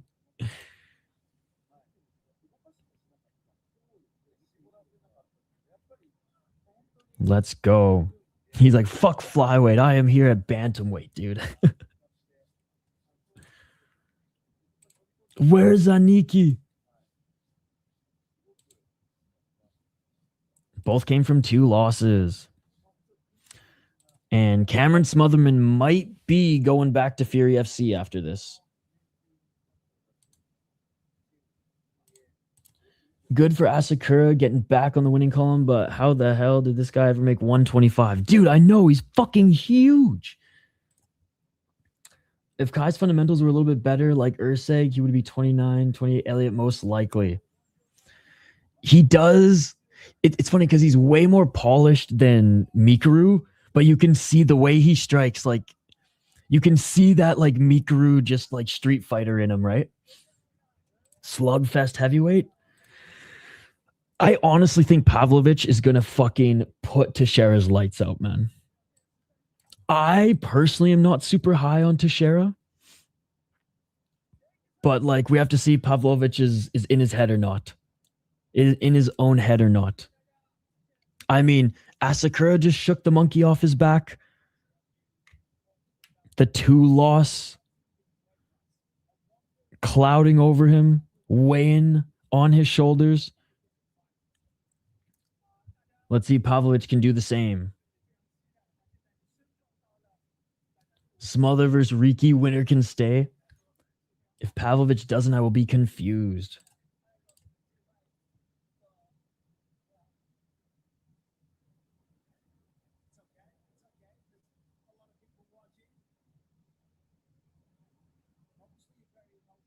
Oh no, don't tell me that there's Japanese tears. Don't fucking cry. Please don't fucking cry. Of course. Of course.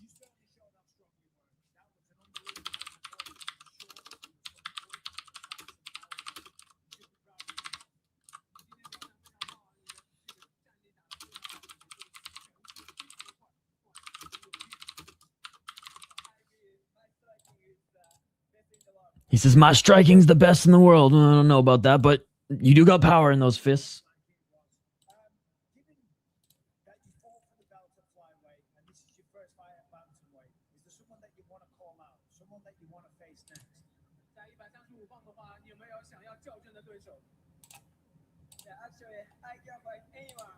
He said, I'll fight anyone.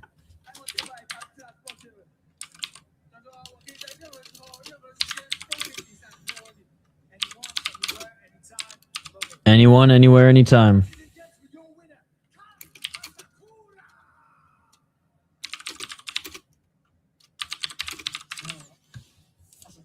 Hey, happy for Kai, man. What a victory. I am Canadian. You see the Kenny vs. Spenny merch and Don Taylor in the background? Je suis Canadien. Tabarnak de Calice. My striking is the best in the world. yeah, okay. Got me thinking about Asakura versus Figgy, but might be too early at Kai's bantamweight career for that. I mean, if Figgy loses, Figgy ain't the Figgy of 4 or 5 years ago, man. Figgy ain't the Figgy that fought Moreno 1,000 times. Maple syrup. I literally have a video on the channel of Kyle and myself making maple syrup from maple trees that were in our backyard. So that's as Canadian as it gets, boys. That's as Canadian as it gets. Oh, dude, because I'm watching it on UNEXT right now. The Japanese broadcast is losing their minds. Losing their minds right now. All right, chat. Well, hey, let me bring up one. I got an idea for a poll question.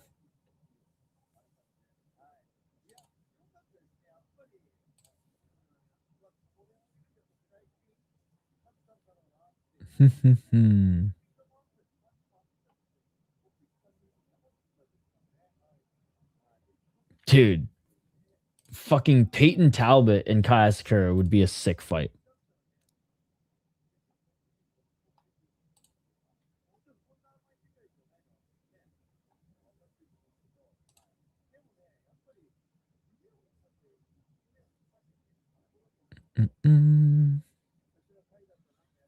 Charles Jourdain.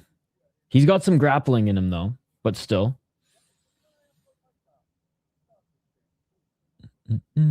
Just keep him away from Barcelos. Oh, yeah. Just keep him away from Barcelos.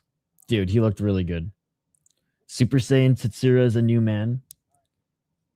Oh, okay. I was literally just about to see if they were booked. Dude, that's a sick fucking fight, though. Super Saiyan Tetsura immediately punished the glove touch reversal.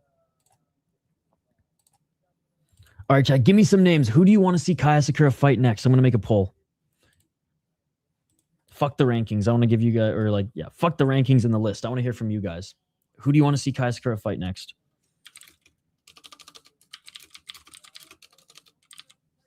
I can't believe it's 7:30 a.m.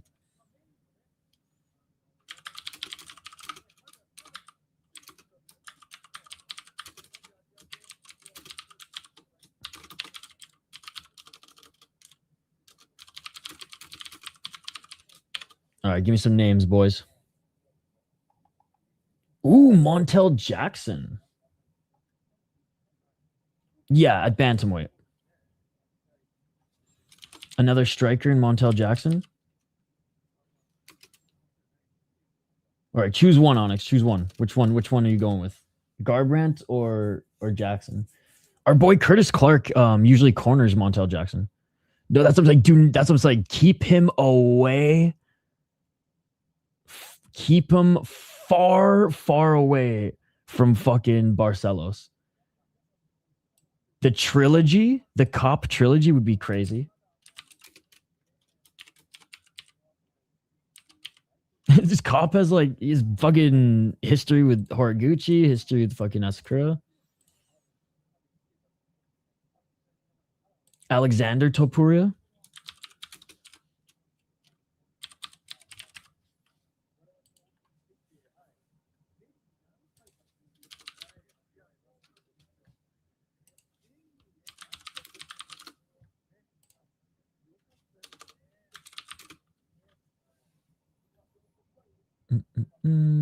Go Jackson.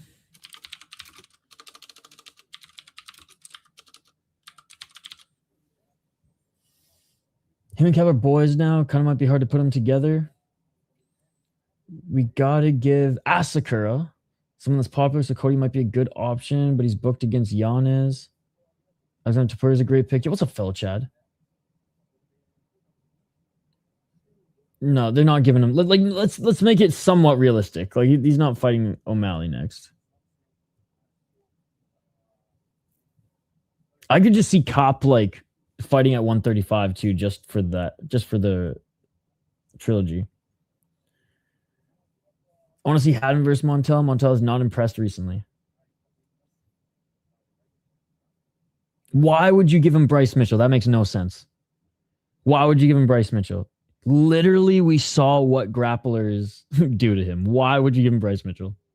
Kaiser was either Ricky Simone or Vera, in my opinion. Maybe Garbrandt, but he's booked against another good matchup. Oh my god, I love both of those.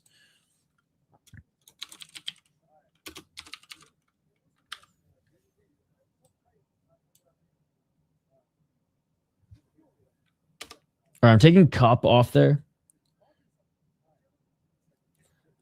I got Montel, Topuria, Chito Vera. We need one more.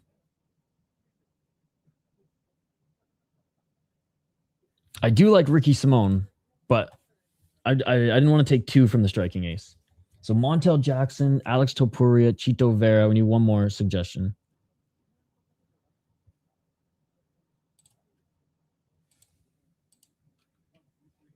Watch you see, give him Rob.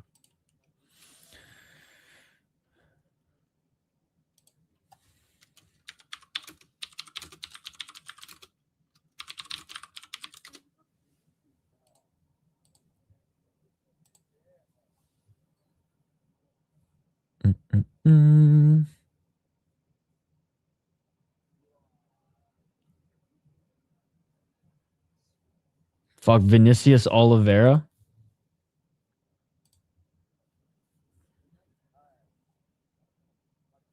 Oh man. Rob Font. Marcus McGee would be a fucking sick fight.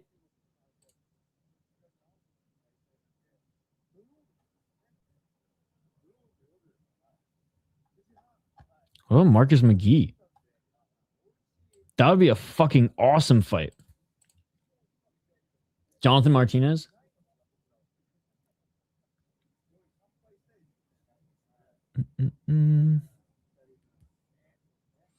Oliveira would unfortunately do terrible things to my goat if Vinny doesn't gas.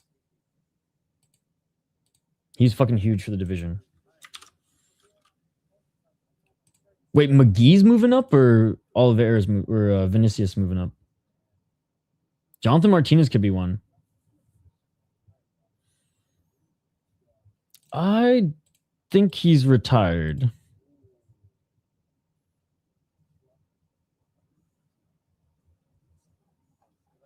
Fuck it, we're going Marcus McGee. That'd be a fucking sick fight.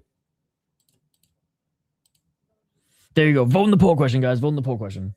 Comment if not listed too.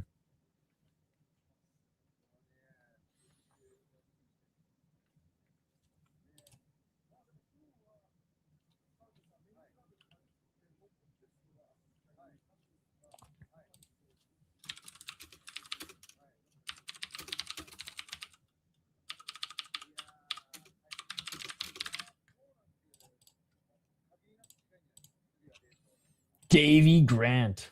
Oliveira's fighting Giga. Garbrandt versus Asakura could be nice for either of them, or maybe Talbot while fighting down. He implied that the UFC and him are having disagreements. If Kai could be the first to crack Chito's uncrackable chin, holy fuck, that would be crazy. That would be crazy. Because if Kai Asakura can't, then we might have to give Chito Vera Pavlovich just to see if it's possible. Give Chito Vera Francis Ngannou just so we can see if his chin can actually get cracked. I'm kidding. Oh, Nicholas, please don't put that into the world. Please don't put that into the world. Figgy knocked down Vera. People forget, man. Vera's taken damage and has been stunned before, but god damn, the Ecuadorian chins apparently are as solid as the Peruvian chins.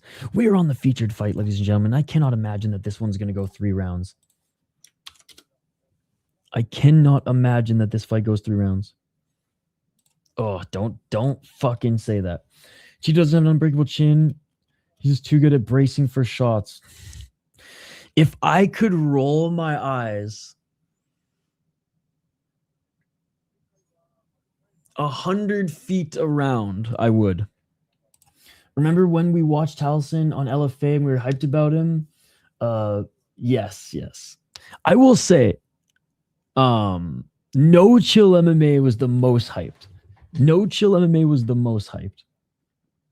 I still can't believe he ate that knee from O'Malley. Oh no, but fellow Chad, he doesn't have a good chin. He's just good at bracing for shots. I'm good at bracing for shots too. The difference, I don't have a good chin. That knee that Shot hit him with in the rematch was unbelievable. Chito acted like it was a Gustav win.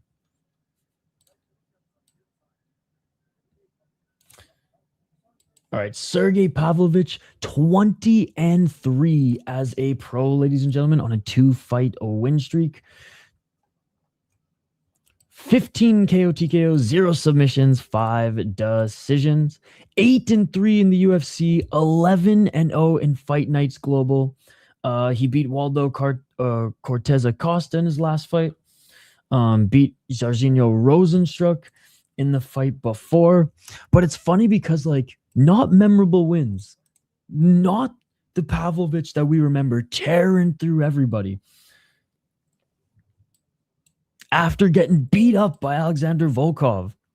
Fought, some might say smarter, some might say timid, some might say just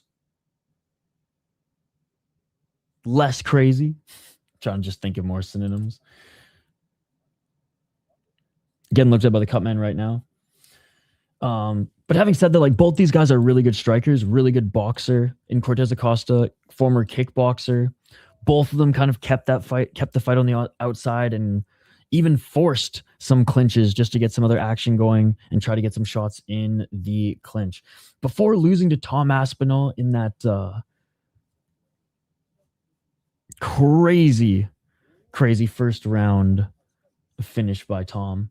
He beat Curtis Blades, Tai Tuivasa, Derek Lewis, Shamil, Maurice Green, and Marcelo Gomes, only losing to Alistair Overeem in Alistair's last little run in MMA.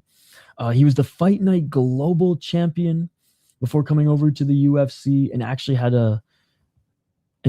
has a pretty good overall resume. I mean, fucking 2-0, took on an 11-9 guy, 3-0, 6-1. So tearing through the competition.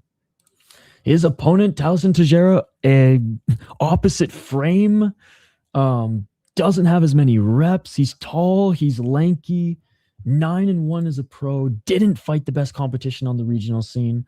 7 knockouts, he's been knocked out once. Kind of sus finish there. Or at least called by, it was, God, which ref was it again? It wasn't Goddard. But anyways, I'm drawing a blank. Who reffed that fight anyway? Why am I drawing a blank? Who reffed that fight, chat? Was it Herzog? Yes, it was Herzog. Yeah. A pretty quick stoppage for that one, but it was cool to see our boy Derek Lewis get the win regardless. Came back and destroyed Tai Tuivasa. I shouldn't even say destroyed Tai Tuivasa. Came back and went the distance with Tai Tuivasa. At this stage in Tai Tuivasa's career, if you're not finishing Tai Tuivasa, what are you doing with your life? Beat Tafa on Contender Series, beat Artur Lopez. He wasn't really a threat. And in LFA, didn't fight any high-level competition. Didn't have to fight Steve Asplin. Didn't have to fight Guzzi. Didn't have to fight Peterson. So kind of got a relatively easier path to the UFC than even some of the heavyweights that we've been following recently. So he's in deep water with the big boys. Let's see if he can hang with the likes of Pavlovich. Round 1. Let's get it. Whoops. 4:30. Oh, Pavlovich are right. Pavlovich hurt him. Pavlovich knocks him down. It's all over. Left hand. It's all over. It's all over. And just like that, Tallison Teixeira just didn't bite on his mouthpiece hard enough. He didn't brace his chin. He's got to go to the Chito Vera class of brace your face, or else he's going to get knocked out by more heavyweights. And there we go. He didn't even break a sweat.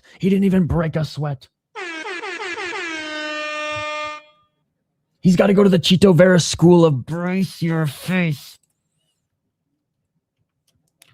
Sergei's so scary, dude. He knocked him out that fast, terrifying man.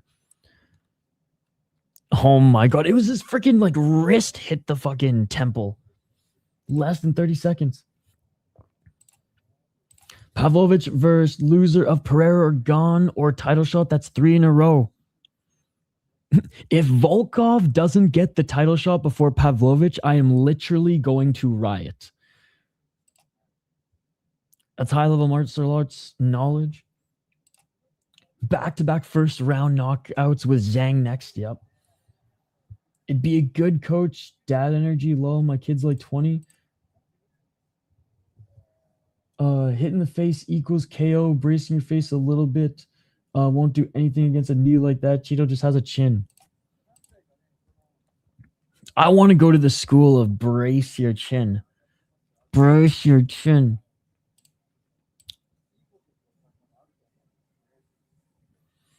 Volkov had some pretty garbage performances, I'm not going to lie, but he's number 1 contender.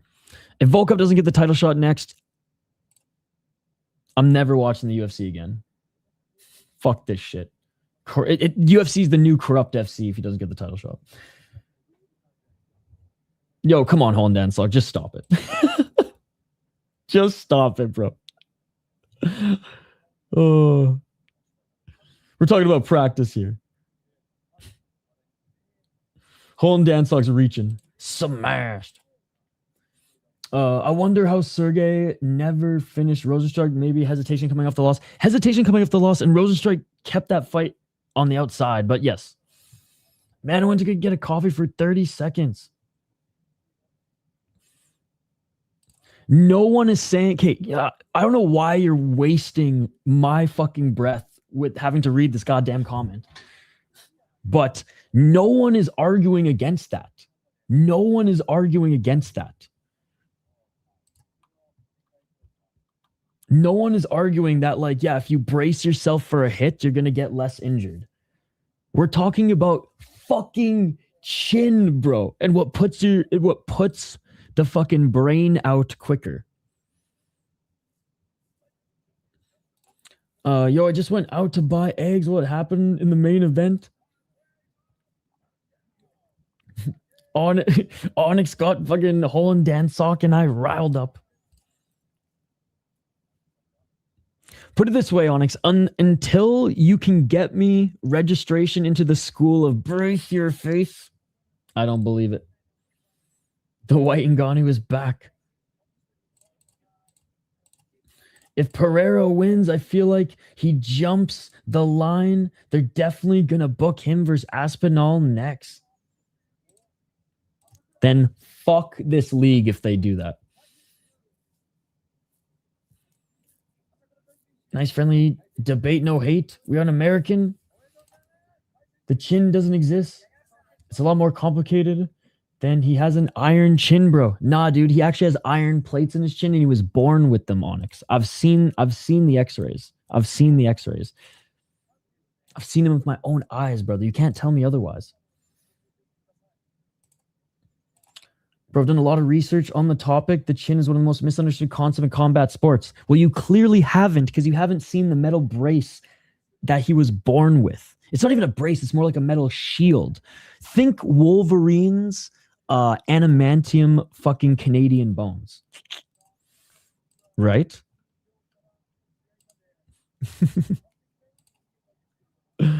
Kai Asakura is on the Japanese broadcast right now. Look, in all seriousness, I'm not arguing that it's as black and white and as simple as saying, oh, he's just got a good chin or whatever.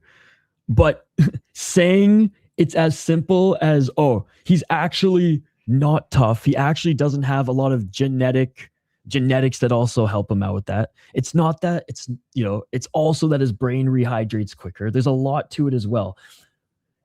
To categorize it as he has a good chin means that he has all those attributes and or healthy fucking body and brain to be able to take those shots. Where in this sport where you take damage and weight cut, a lot of humans cannot handle that, and a lot of humans don't have the proverbial chin. I mean, we watch fights. I feel like this is common fucking knowledge. And also, you should have noticed the fucking titanium plate in, or the adamantium, is that what it's called? In the chin of Chito Vera. Because let me tell you, I used to fight in competitions, not MMA, and I'm no fucking hero or anything like that. I'm just saying that was the sport I did growing up. Sue me. I braced myself for pretty much every shot except for the spinning back fist that knocked my lights out for like 10 minutes, or the spinning heel kick that knocked my lights out for like 10 minutes. I braced myself for every shot. Even without weight cutting, I don't have the good chin. Brain doesn't get hydrated enough. Don't have a lot of good muscle structure. Have had issues with my jaw before. All of those things and more. I'm probably just not as tough as I want to be. So my brain shuts off quicker. So it's like, all right, you should don't fucking, you're not going to win this fight anyways. So take it for someone who has a weak chin. Simon Borch is a neuroscience student, has a pretty good breakdown on the topic. He has a good understanding of the brain and health in sport. Dude, I fucking love neuroscience. When I was in college and I had to take a 200 and 400 level neuroscience class on mostly like environmental factors on brain development. And I ended up keeping all the textbooks instead of reselling them. Give him a go for the belt. Just had to pop in chat and make sure you're still live after the streaming schedule the last 36 hours. I do not know how we're still living. I am not smart. And I do not know how to play the cards I was dealt. That is a lie. Many factors contribute to the formation of a good chin, as opposed to the chin being its own factor in its own right. Literally, rewind the tape. What did we just say? I've been hit by a freezer door and interior door and won both bouts. Banjo has a good chin. Any thoughts on Malcolm Wellmaker to ATT and his chances to evolve at 135? I think moving to a gym, a bigger gym, probably is going to help. ATT doesn't help everyone. It's not just like, oh, you're at ATT, so you're a good fighter. But I think he might be at the point where he might have to graduate from the smaller gym. And I think there's still a lot of potential there to develop. Neck as well. Yep. But anyways, what we can take away from all of this is that Chito Vera is launching a school of brace. And I want to be the first one to register. Disagree.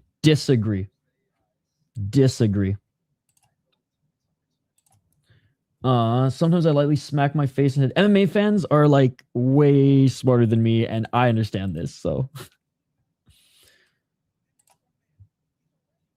and so many people talk about that being one of the reasons why Yoel Romero, other than he's just created in a lab, can take shots so well too, because the neck doesn't jerk.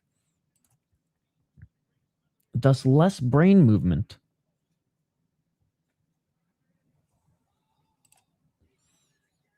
But yeah, I disagree with this. I disagree with that.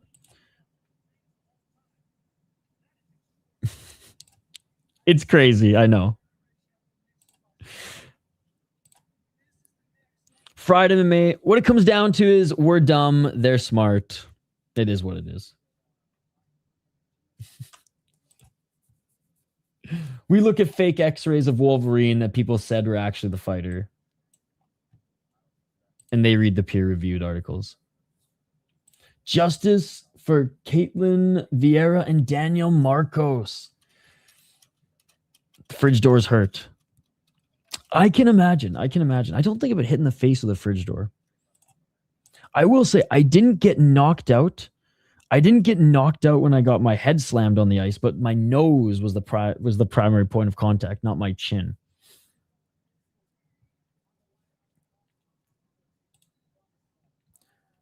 So Onyx is going to probably help fund the Chito Vera School of Brace Face. I don't know if you guys could hear that. That was me bracing. Can't miss the nose. Can't miss that nose. I know, it's fucking huge. Mostly because it's just been shattered fucking so many times. Like, there's no cartilage there. There's no bone fucking there. I have to switch to these glasses because glasses can't sit here anymore because there's just a big empty hole. Dear Lord, I'm tired. I know, me too. Give me the loot. Give me the loot. I will say, this exhausting conversation on chin bracing has been killing time.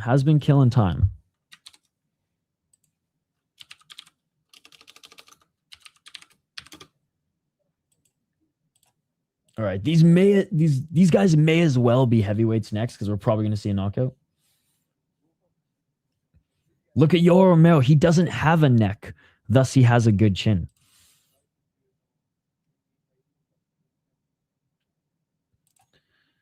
I'm training my shoulders and toes next level shit, and we're not done.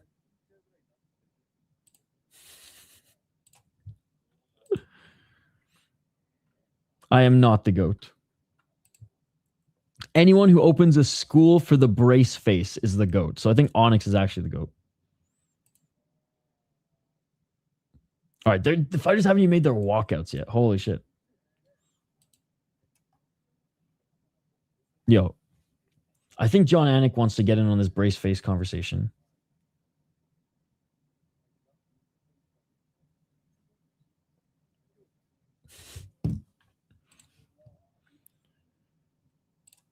Guys, I don't think they'll win the title, but they will take the better knee to the face. If you put on a bunch of weight, you can get a second chin. Dude, I've seen it. Kenny Hotz and Kenny vs. Spenny taught me way too much about lifting weights with parts of your body to strengthen them. Way too much.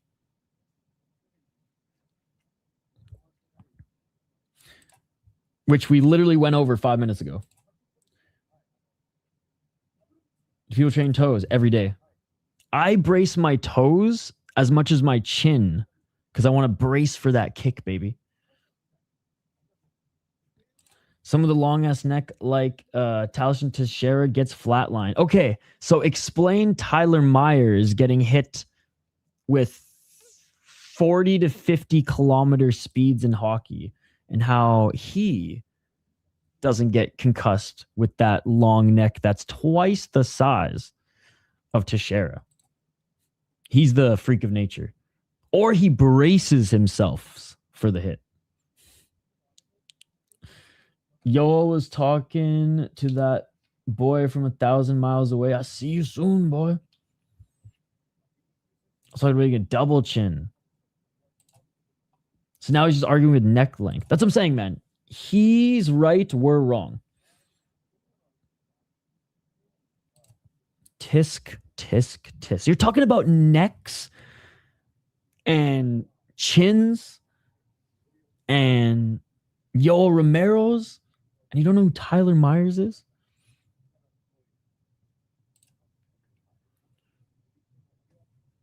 No, Onyx, you're wrong, bro. Fried MMA watches and covers and is way more of an MMA analyst and has a way deeper understanding of the sport than you and I combined, brother. Fried MMA may be fried and tired right now, but he is an expert on the sport and he's half our age. So I will vouch for Fried MMA there. And it's like, we're not friends in real life. Only known him for a few weeks in the chat. He knows what he's talking about. UFC is really dragging these events. This is not normal. Yeah, I know. What's going on here? I love you, Mike. I almost was going to take a quick break here to grab some more water, but I was like, oh, maybe they'll be making their walkouts. But no, they haven't even made their walkouts yet. You'd think since this isn't a numbered card, or maybe it's because it's televised in so many different areas in Asia right now that they have to fit commercial breaks in. That's what I think is happening. I think because it's a fight night that's televised in more places than usual for a fight night or for a UFC card, and like straight up cable televised, that maybe there's just more commercial breaks.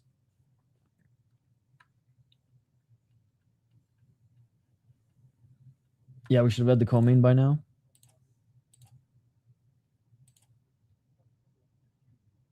Paveri lives on television.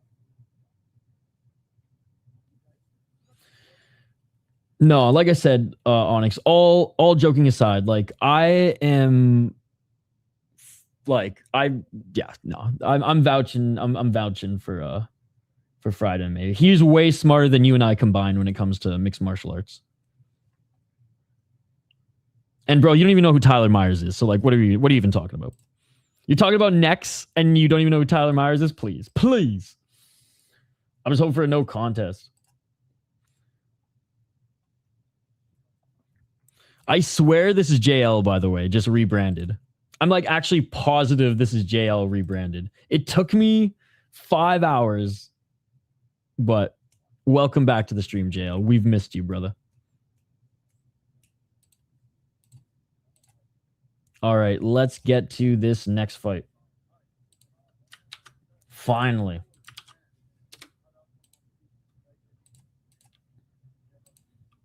I'm standing by what I have said. Chito Vera, brace face, not tough. He's just good at bracing, ladies and gentlemen. All right, Alonzo Menifield, not good at bracing. Alonzo Menifield has to be taken to the Chito Vera School of Brace, ladies and gentlemen. 17-6-1 as a pro. In fairness to Onyx, I told you that this was not the stream for you hours ago, and you refused to go to the smart people stream. You wanted to hang out with the normies, so this is on you, brother. This is on you. He's not tough.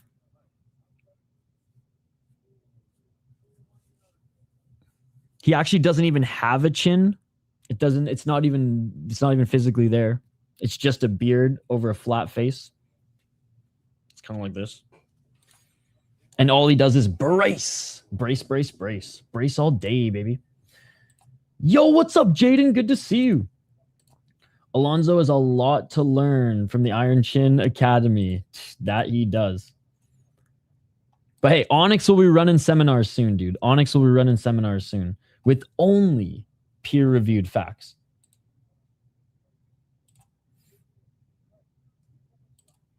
Nine KO TKOs, 4 submissions. Yeah, genetics has nothing to do with it. Nothing to do with it. I am enjoying the card a lot, man. It's been a really fun one.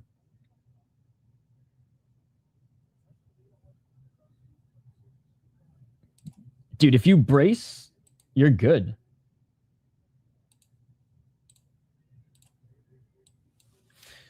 Dude, Fraud, I'm telling you, he's right, you're wrong. This is JL. Nothing you say is gonna lead this conversation down any other path.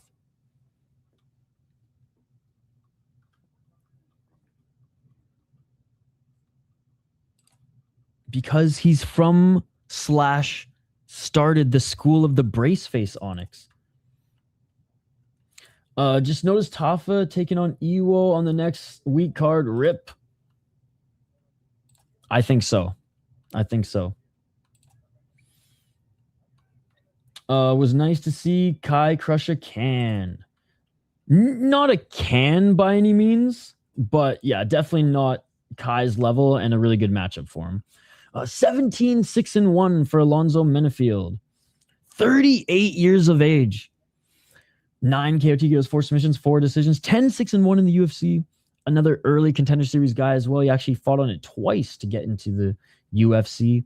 3-0 in LFA, 1-0 in Bellator. Lost to Volkan Ozdemir, which even at this stage in his career, Volkan Ozdemir has been in the UFC forever. He's good at bracing too. He actually doesn't really have a chin either. I think he's level 2 or level 3 in the Chito Vera school of the brace.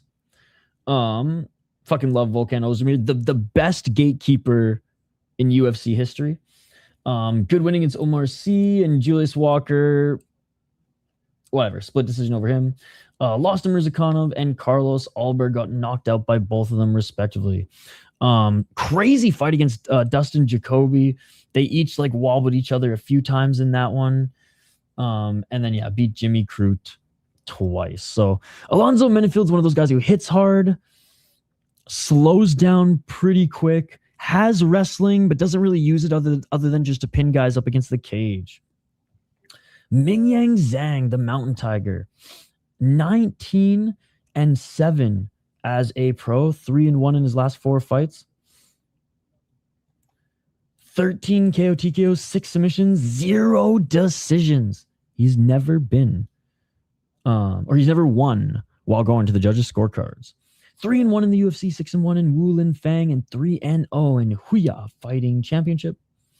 Lost to Johnny Walker in his last fight,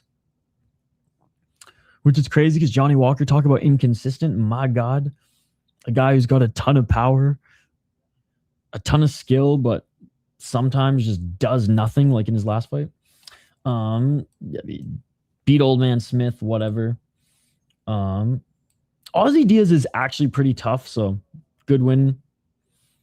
And yeah, Brenson Ribeiro,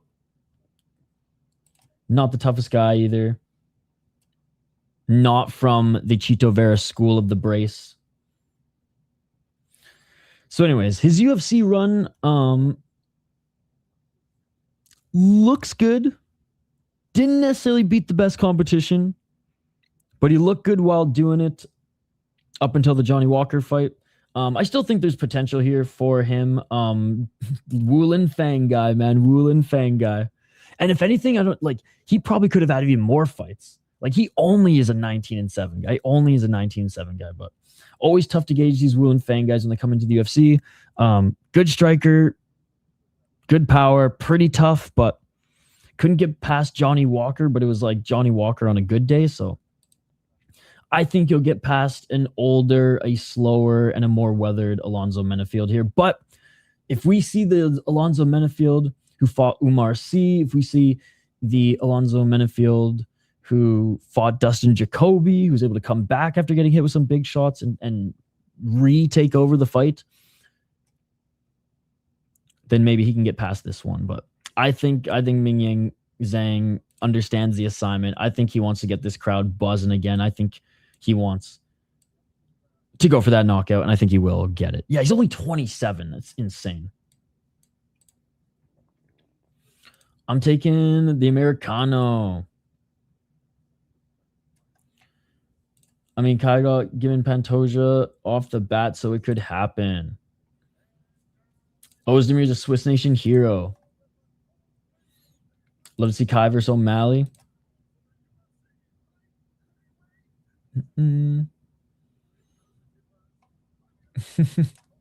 It's true. If you guys weren't, you'd be in a real MMA stream.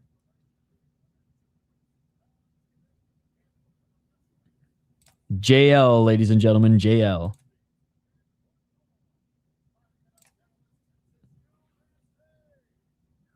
Well, I'm so relieved that I've like figured it out.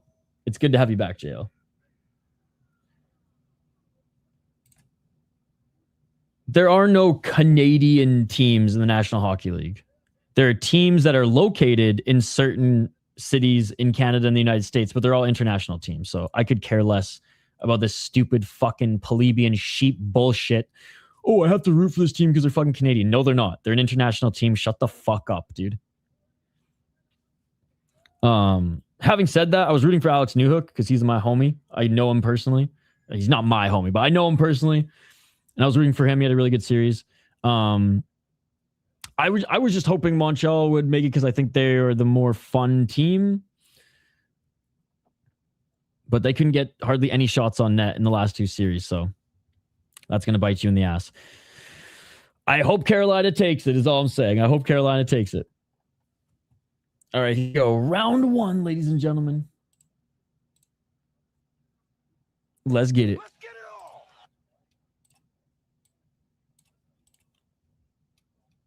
High kick by Zhang doesn't land.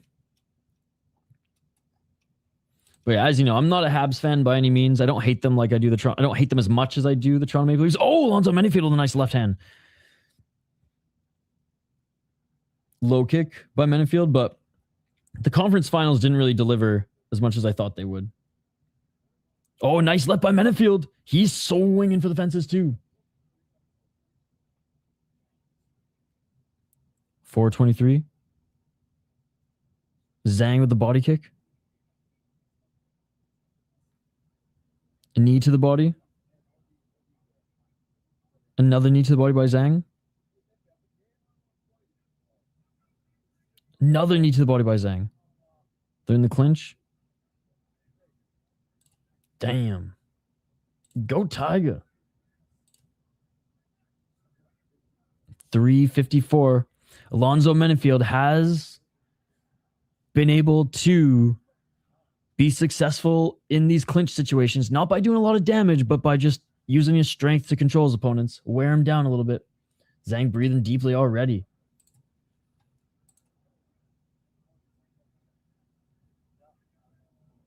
.332.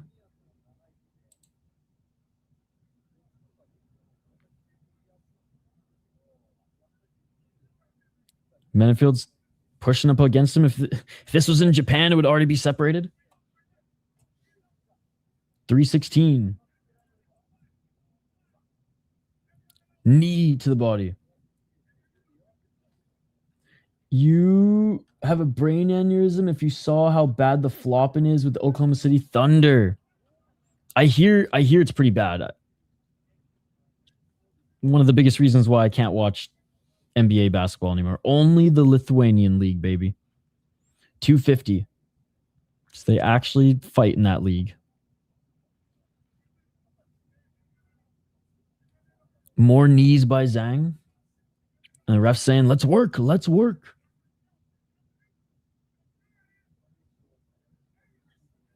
Oh, missing with the elbow was Zhang, and now Alonzo Menifield lands a 1-2, but then Zhang lands another elbow. Menifield to the left, Menifield to the right.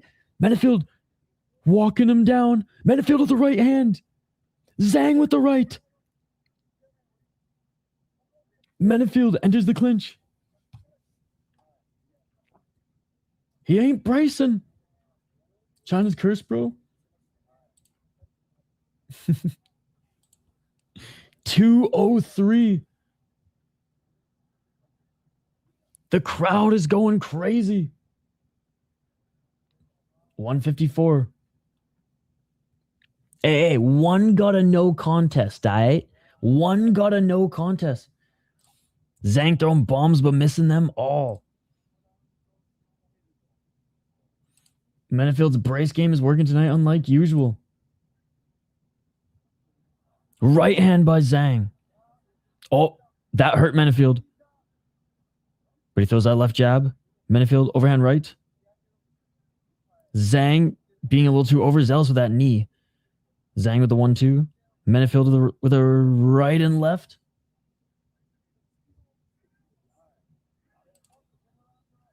There you go. Menifield with the right. Menifield with the left. Oh, Menifield knocks him down. Menifield knocks him down. Back up to his feet is Zhang. Only for a moment. Menifield with the right. Another right by Menifield. Menifield with the right. Zhang's hurt. Zhang's hurt. Menifield with another right. Right uppercut by Menifield. Oh, big right by Menifield. Zhang, he's flopping like a fish. He goes down. And this is all over. Alonzo Menifield with another upset in China. Oh my goodness. Oh my God. The dead tiger.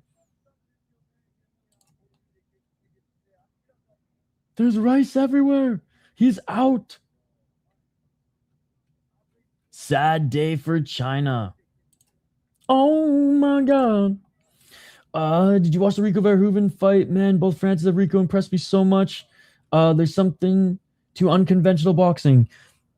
Had no interest in that fight whatsoever. Heard there was some fuckery, so I watched it back, and yeah, Rico can box, but I didn't think it was a good fight by any means.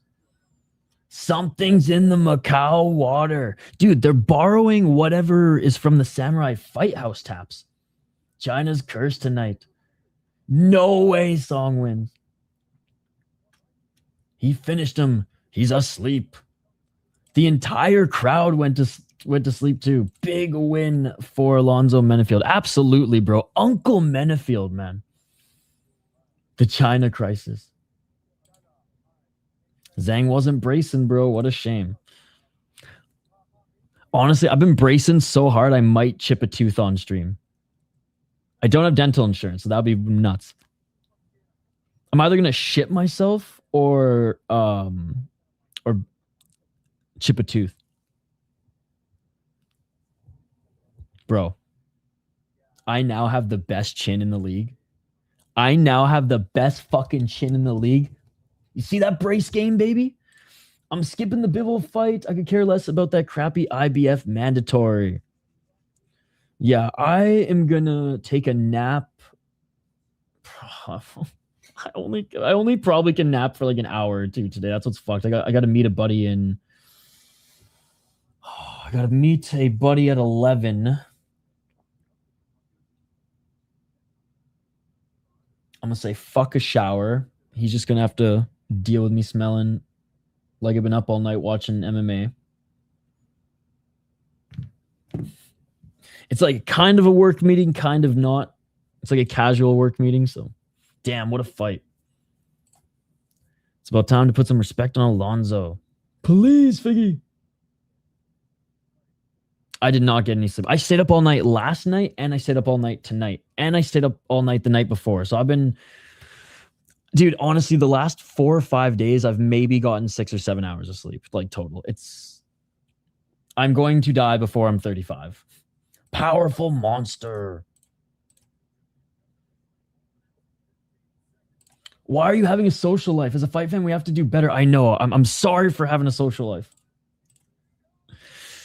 Winning by TKO. Alonzo Menifield. People don't believe that I actually have a social life. But the only reason I do is because I'm blessed that I work for myself and that I can somewhat build my schedule around social life and around fights. Now, sometimes that can't happen. I was hoping to go live earlier for Road FC, but I ended up crushing some work in because I had a window of time, but has China won this card? Oof. Imagine if Figgy wins. If Figgy wins, oh, like this will go down almost as bad as the Canadians in the Toronto card. Or even worse, sorry, than the Canadians on the Toronto card. Yeah, had no interest in that fight at all. I heard there was some fuckery, so I went back and watched it. Rico looked great for a kickboxing crossover to boxing, but I didn't think it was a good fight overall. I mean, it was an okay fight, I guess. I don't know. It was fine. Rico did 1,000 times better than I expected, and that was really cool. Usyk did not look good, but obviously got to give some credit to Rico for that one. But yeah, freak show crossover fights don't really get my attention. I'm glad it overall delivered for those who were excited, though. My bad shoulder and cracked hand kept me awake. China's 0-5-1. The only reason I have a social life is I managed to get my friends into MMA. I have no friends outside of our community here who are into mixed martial arts. They're all into hockey, and I'm a big hockey fan too. So it's all Song. It's time, Figgy. Song must win.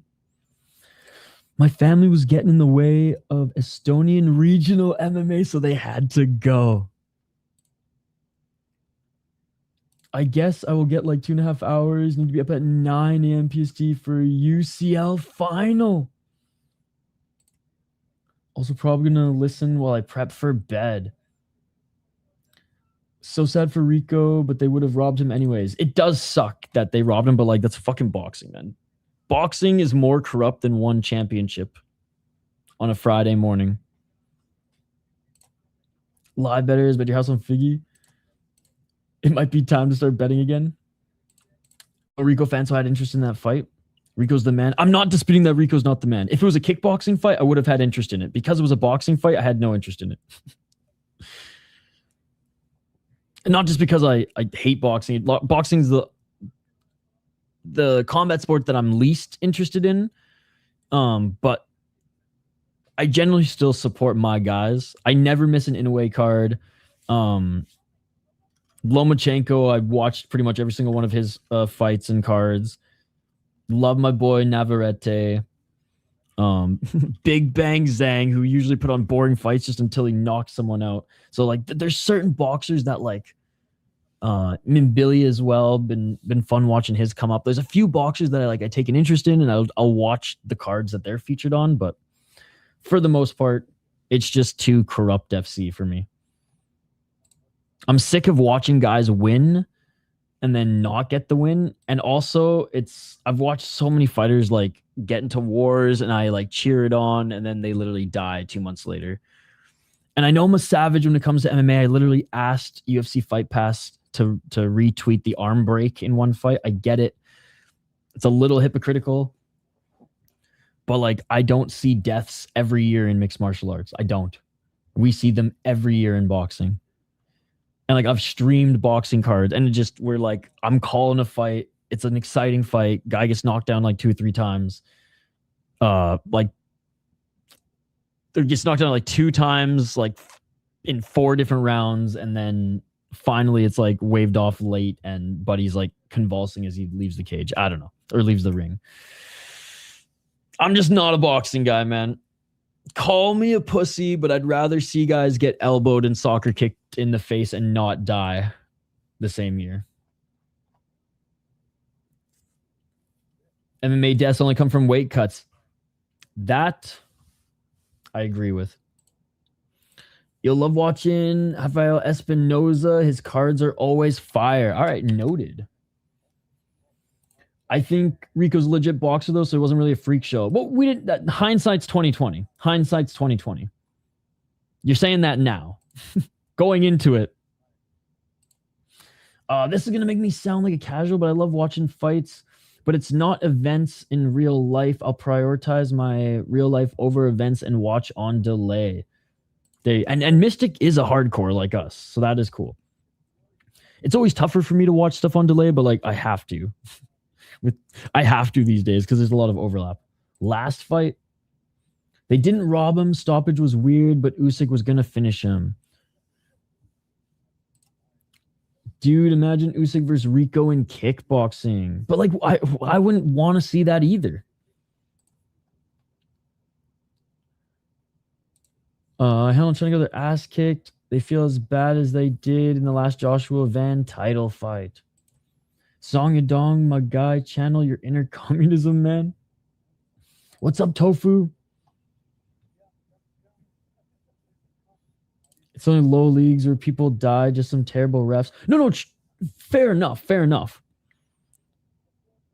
it's just, I guess what I'm getting at is it sucks in boxing that the most entertaining fights are the ones where like fighters will literally die like a couple weeks after. And it's just a personal thing.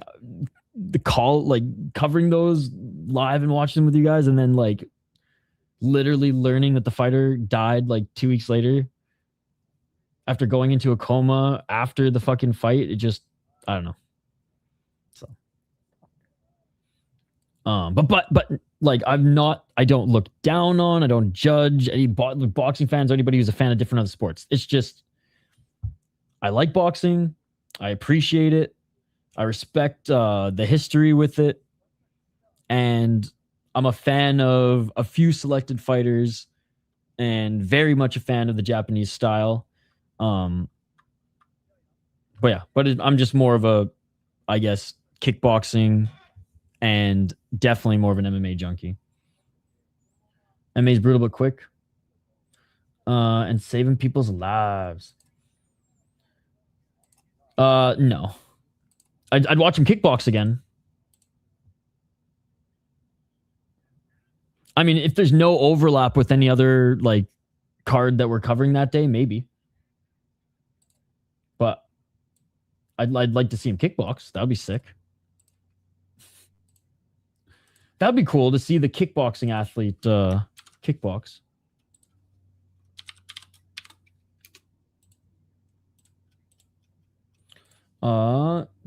There was that Dublin MMA death I remember. The one championship one with the weight cut.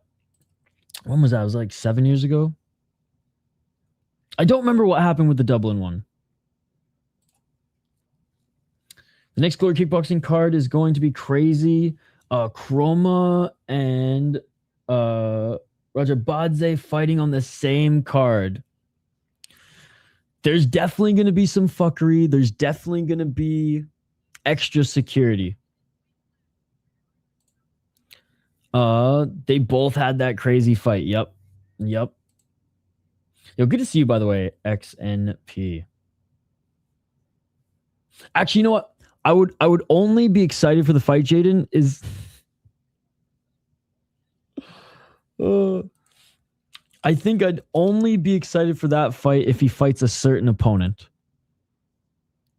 But he has to fight this one certain opponent, okay? There might have to be some mixed rules in it, which puts it into freak show category, but bear with me. I will only be interested in his next boxing match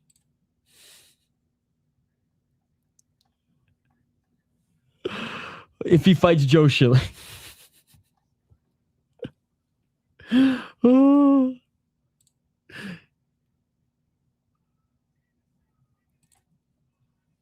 The Japanese style and Mexican style, they don't clinch.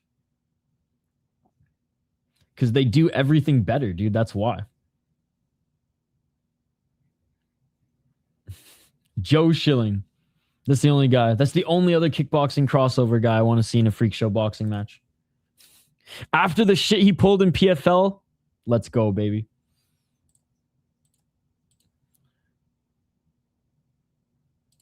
Kickboxer who pulled some stupid shit in PFL last week. They got to take Joe Schilling out of the retirement home he's in. Francis versus Rico would be very interesting to me.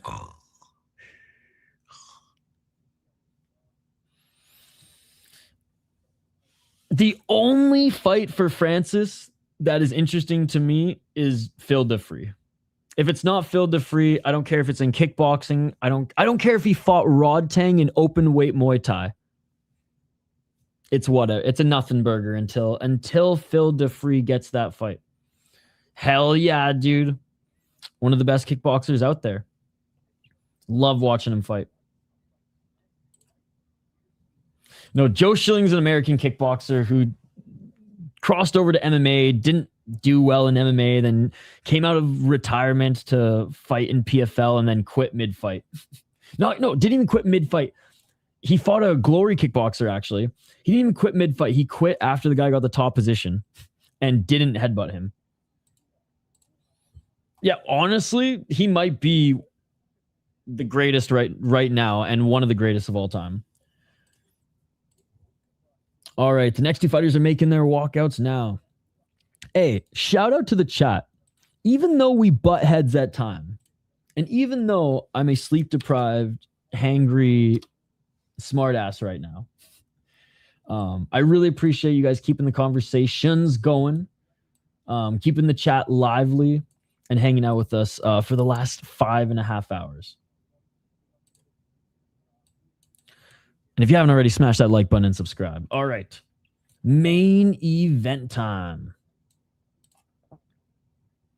Chingas is nasty. Yukio's is good, even though he lost. I don't think Yukio's is one of the greatest.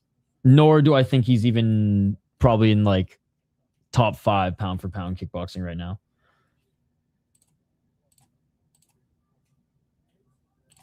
Yeah, no, Yukio's is great, but he's not even close to that like elite level that Alazov is in. And again, I'm not suggesting that they're like fighting each other or anything like that.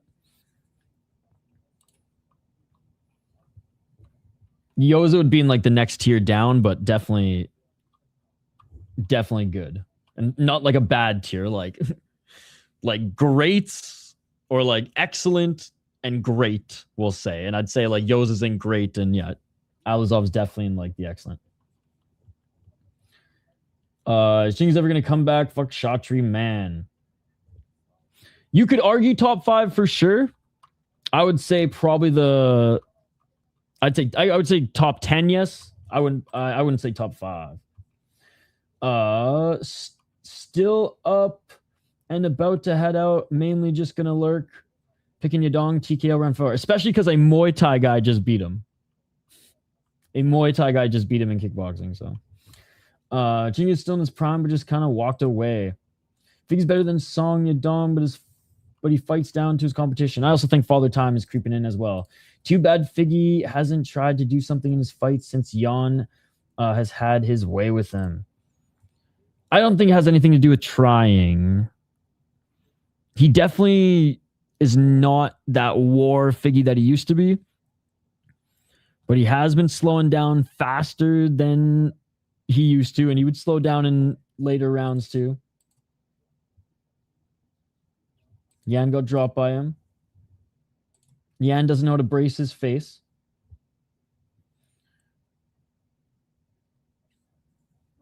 I watch fights, not numbers. He needs to throw a Pokeball punch at least once. I think Figgy was just really good at beating smaller guys.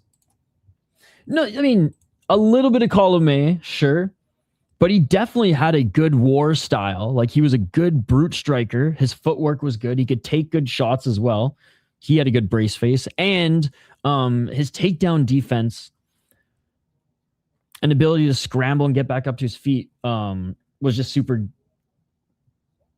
consistent and explosive.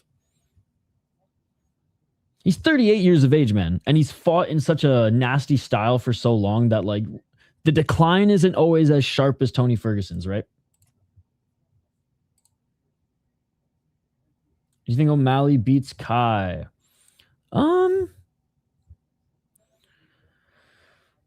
Probably. But that would be an awesome fight. I'd like to see Yoza fight the Glory guys. I think it'd be such a banger. Exactly. I think Corey was injured, was real bad as well. I'm surprised Figgy actually came back that soon. China's last hope. All right, Deiveson Figueiredo, 25-6-1, 1-3 in his last 4 fights. 9 KO TKOs, 9 submissions, 7 decisions, 14-6-1 in the UFC. Been in the UFC since 2017. Before then was in Jungle Fight. And before Jungle Fight was an Amazon Fight. Came into the UFC after his Jungle Fight run and just started torching Joseph Morales, Jared Brooks, Marco Beltran. I don't remember John Moraga. Who the fuck's John Moraga? I don't really remember John Moraga, but regardless, it doesn't matter. Got his first loss against Formiga and then beat Pantoja, Tim Elliott, Benavidez, and then won the title against Benavidez, defended it against Alex Perez, draw against Moreno, and then that was the start of the Moreno saga. Lost to Moreno, beat Moreno, lost to Moreno, beat Font, Garbrandt, and Vera. Older, past their prime. Marlon Vera, good at bracing, but that's about it. And then lost to Yan, Sanhagen, no shame in that. Split decision again. This is probably like one of the best performances we've seen by Montel Jackson recently as well, other than, I guess his knockouts in the last 3 years, but was more impressed with Jackson than Figgy in this one. No shame in losing to Umar. I'm just curious to see if Figgy's going to just strike, just stand and bang, or if he's going to employ anything else in this one. The Kung Fu Kid, Song Yadong, 22-9-1 as a pro, 2-2 in his last 4 fights. Longtime alpha male guy, despite not grappling. They're more than just a grappling school now. Not even now. They've been more than that for over a decade. 3 submissions, 10 decisions. 11-4-1 in the UFC. It's crazy that he's been around for so long now. Near a decade as well. 0-1-1 championship. Lost to Sean O'Malley. Fun fight. Beat Henry Cejudo with the Burmese jab. Lost to Piotr Yan. That was a fun fight. Piotr Yan beat him up. Beat Chris Gutierrez. Beat Ricky Simone. Crazy cut. This was another fight. Like a week or two before I moved to Minnesota, I covered the Song Yadong and Sanhagen live stream on the channel. I mean, he's had a really good run in the UFC too, as well. Obviously, Figgy at lightweight took out and fought their murderers row, but really good wins here coming into the UFC. Vince Morales. I mean, after these two guys, that was probably his first step up in competition. Draw against Stamen, then fights Cheeto, loses to Kyler Phillips, but Kyler Phillips probably lost the 3rd round. Beats Casey Kenny, that piece of shit. Knocked up Marlon Moraes, who hadn't. Julio Arce had some helium at that time, beat him. Yeah, just both them great resumes. More one-dimensional, I'd say, than Figueiredo, which is funny to say. Good ability to get back up to his feet, decent takedown defense, but he's a boxer. He's a striker, first and foremost. And if Figueiredo can maybe employ some grappling in this one, he might be able to edge out some rounds. But I imagine this is probably just going to take place throwing shots in the pocket.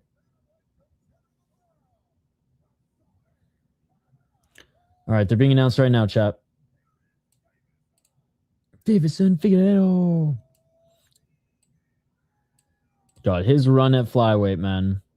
His run at flyweight where he held the throne was so much fun. If MMA had a Hall of Fame, Deiveson Figueiredo would be a first ballot Hall of Famer, ladies and gentlemen.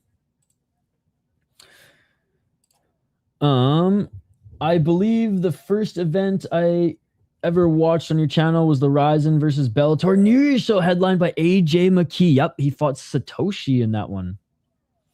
Have you ever tried biltong? No, I haven't. Does Song have the most nothing burger career ever? No. We literally just went over his... What?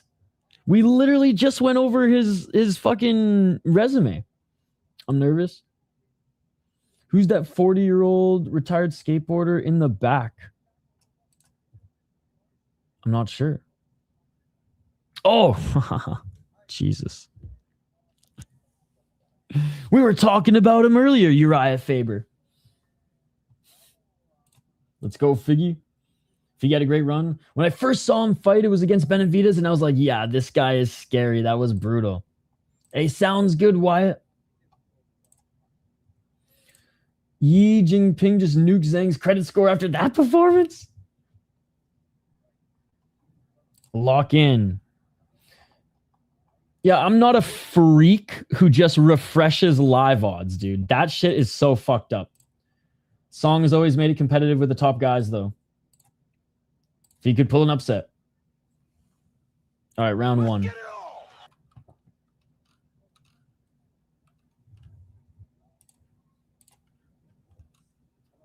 Literally throughout the stream, Onyx has not watched fights and just looked at numbers. And he's poking fun at me, giving you guys info on the fighters.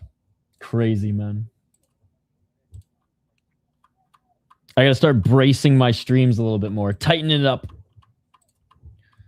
With your sleep schedule, you're not convincing many people that you're not a freak statement. True.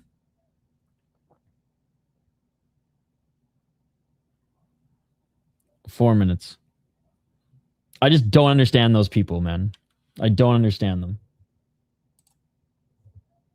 352. I better what? Make the stream shittier? Okay. Sweet. No more breakdowns. Damn, how many brace jokes has that been?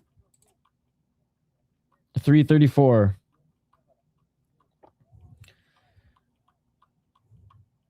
Gotta keep stroking Onyx ego, my man. 325.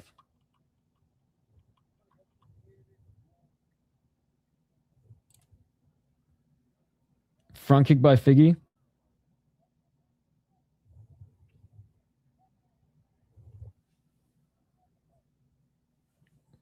Watching totally legally. Nice right hand by Song. That is why, Nick, you should go to a real MMA channel. Low kick by Song. Here, I will send you to a real MMA channel.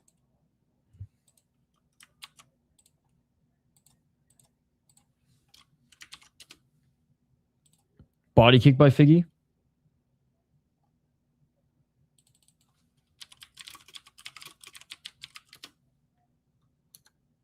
.233 Song.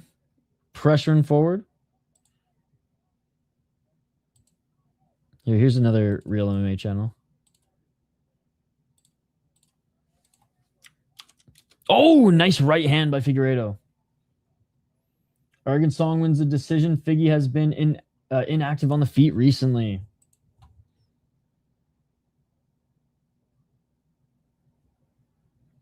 Song still pressuring him.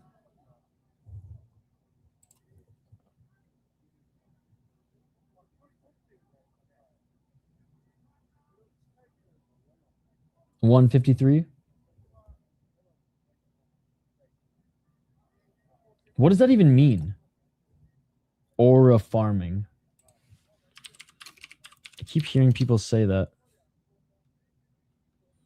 Internet slang. Ah, okay. Song really wants a takedown.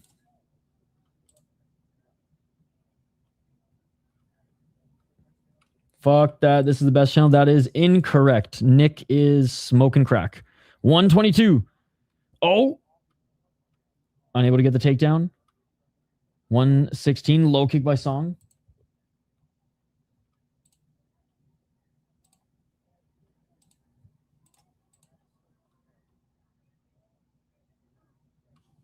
Feints by both of them. Interesting.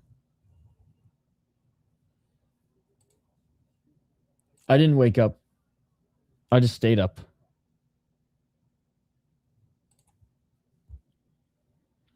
I've been up for 2 days, bro. Oh, Figgy with a body kick. I should be crankier than I am.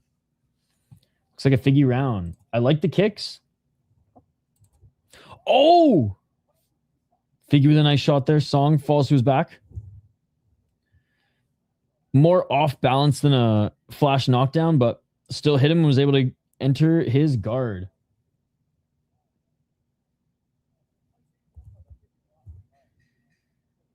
No. 5 seconds. Couple shots to the body there by Figgy. Figgy, little sneaky elbow, and that will do it for the first round. Deiveson Figueiredo, I think, took the first round, chat. Solidified it, following Song to the ground. I don't know if Figgy done anything really.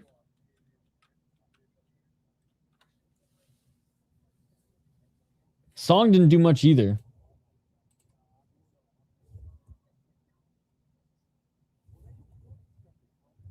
Figgy helping you, Song? No.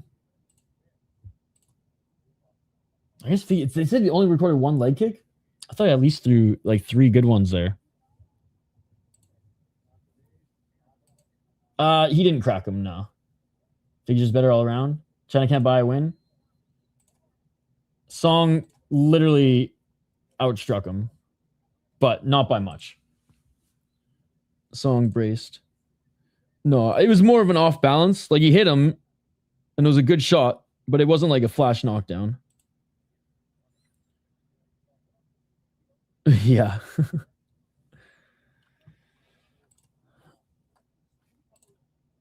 $4.55. I mean, okay, I got 1 hour of sleep. I fell asleep on my keyboard at one point, but it was like 50 minutes to an hour.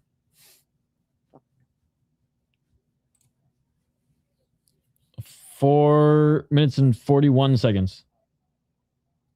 How do you listen to written stats? That is the question, Mr. Peer-reviewed guy.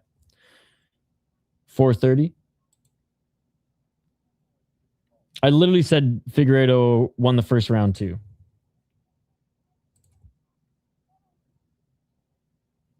Yeah, I'm starting to learn how to adapt in life with power naps. Because I have a hard time taking naps, but when you're so sleep deprived, your body just does it. 4:03. Dude, you just make no sense. 3:57. I'm been up for 48 hours and I'm making more sense than this guy. This might go to decision. 3:49. Body kick by Figgy. Counter left by Song doesn't land. Figueiredo with the right.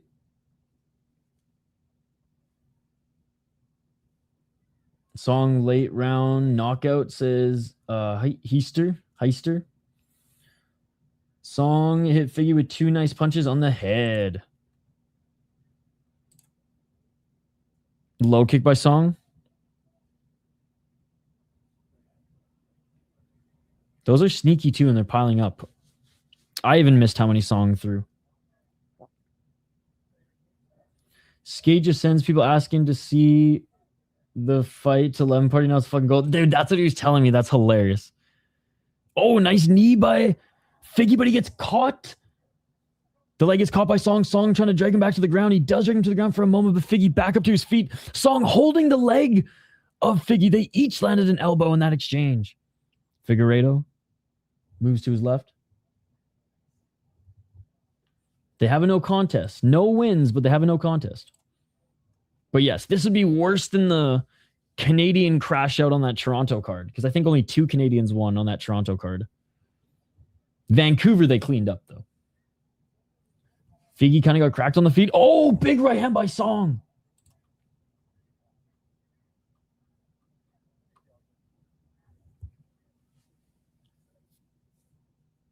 .210, Song still trying to take away space. Song's good at pressuring him. Low kick by Song. Oh, man. Figgy didn't like that. Come on, War Figgy. He's got to start leading the dance a little bit more. Song swinging a miss. Yo, what's up, Deiveson? Good to see you. Speaking of Deiveson, this is not good.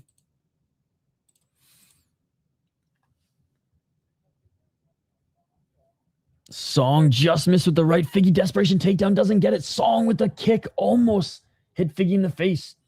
I got it 132, Jaden. My twin will win. 124.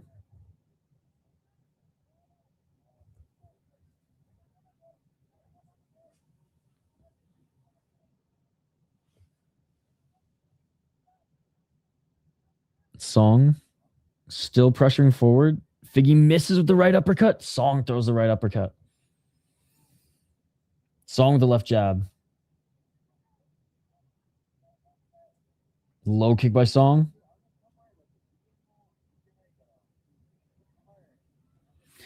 Well, where the first round was close, this second round is 100% Song.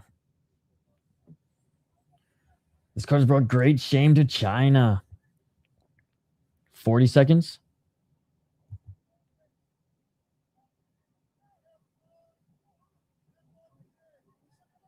Well, 30 seconds left. We'll see. Low kick by Song. Figgy looking for a takedown. Song looking for a guillotine. Oh my God. Song just sub Figgy. Oh my God. Dustin Poirier somewhere in Louisiana. Dustin Poirier just cracked a beer and cheers to whoever was next to him. Oh my God, with less than 30 seconds left. With less than 30 seconds left in the second round, Song Yadong throws up a guillotine and submits Deiveson Figueiredo. Damn. China got a win finally. Song got China's redemption. What? No way. That's bullshit. Are you crazy? What the hell? Oh my God. Oh my God. I wish they would get busier. It's over. What the fuck is Figgy doing?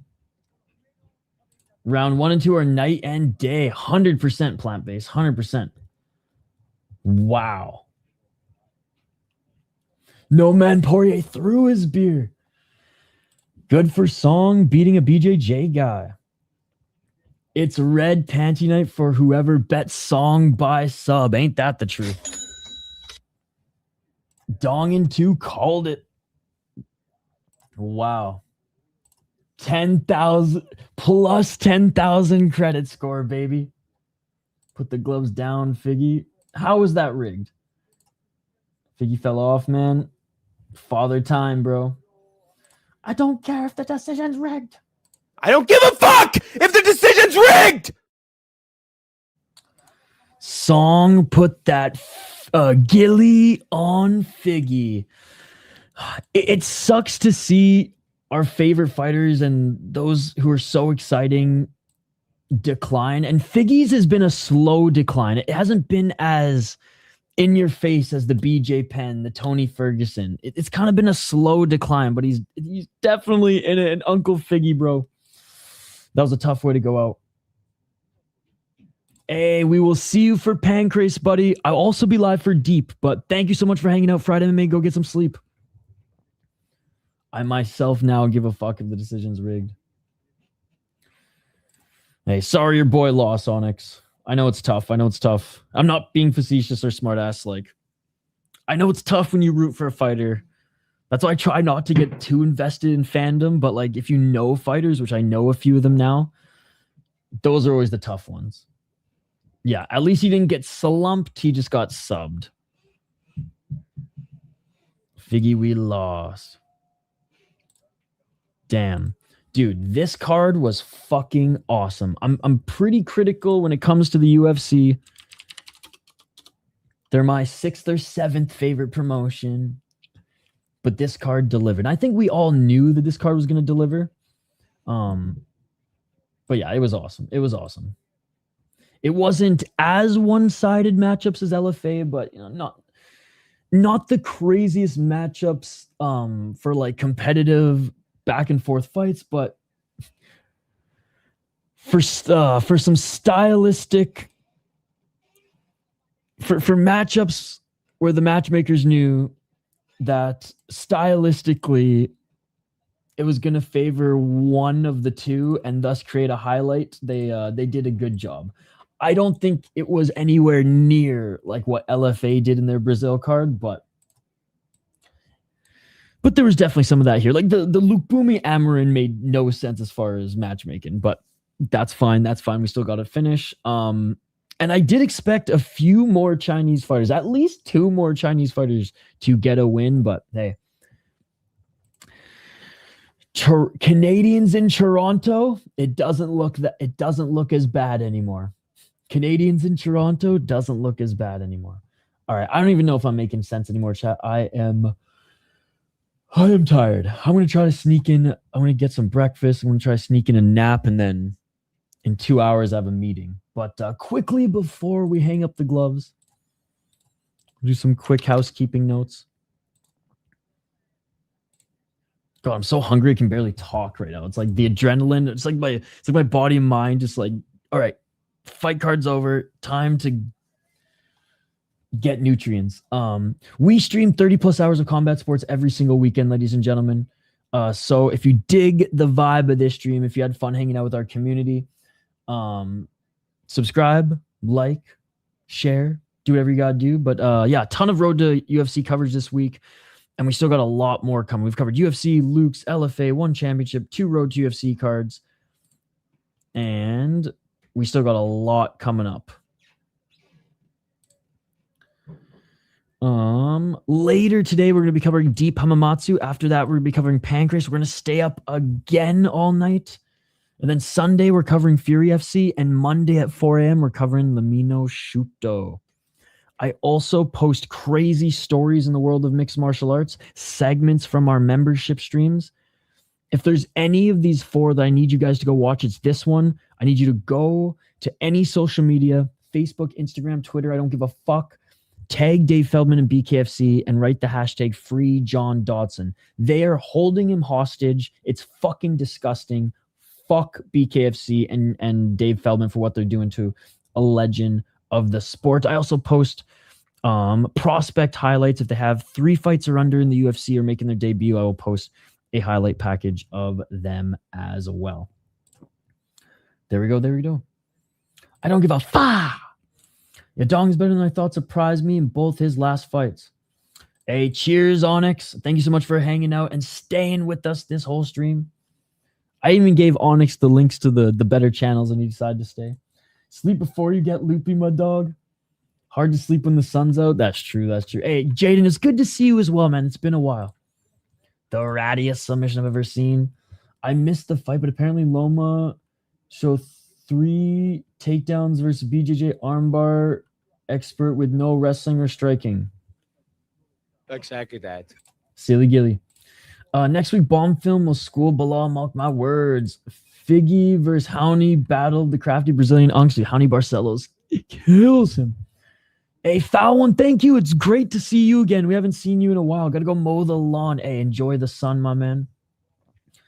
Well done, Macau. Shout out President Xi. It was nice. Damn, that tap was so quick. Give Figgy some scrub. Dong did it. I think the smaller guys can hang for long in term of age. Let's all talk about this. What's the backstory of the clip? That guy cares so much about his picks that he is not even a fan of the sport. So whenever his Tapology picks were wrong, he would freak out. So that was in the what fight was it again? Oh, come on. It's my stupid sleep deprived brain. It was the Oralby and Rebecca fight, which was an amazing fight. But he got his pick wrong, or that the judges maybe misscored it in his mind. So if you look at the comments, it's so funny. We're all like, dude, this fight was amazing. Why are you so angry? And he was like, I don't give a fuck if the decision's rigged. So angry. So it's a classic. It's a classic. Free John Dodson. Sorry, I just got here. What do I need to do and where do I need to go? Jonathan, it's over, my man. But we will be back later tonight, okay? Go check out the post tab and you'll see my schedule for later today. Free John Dodson.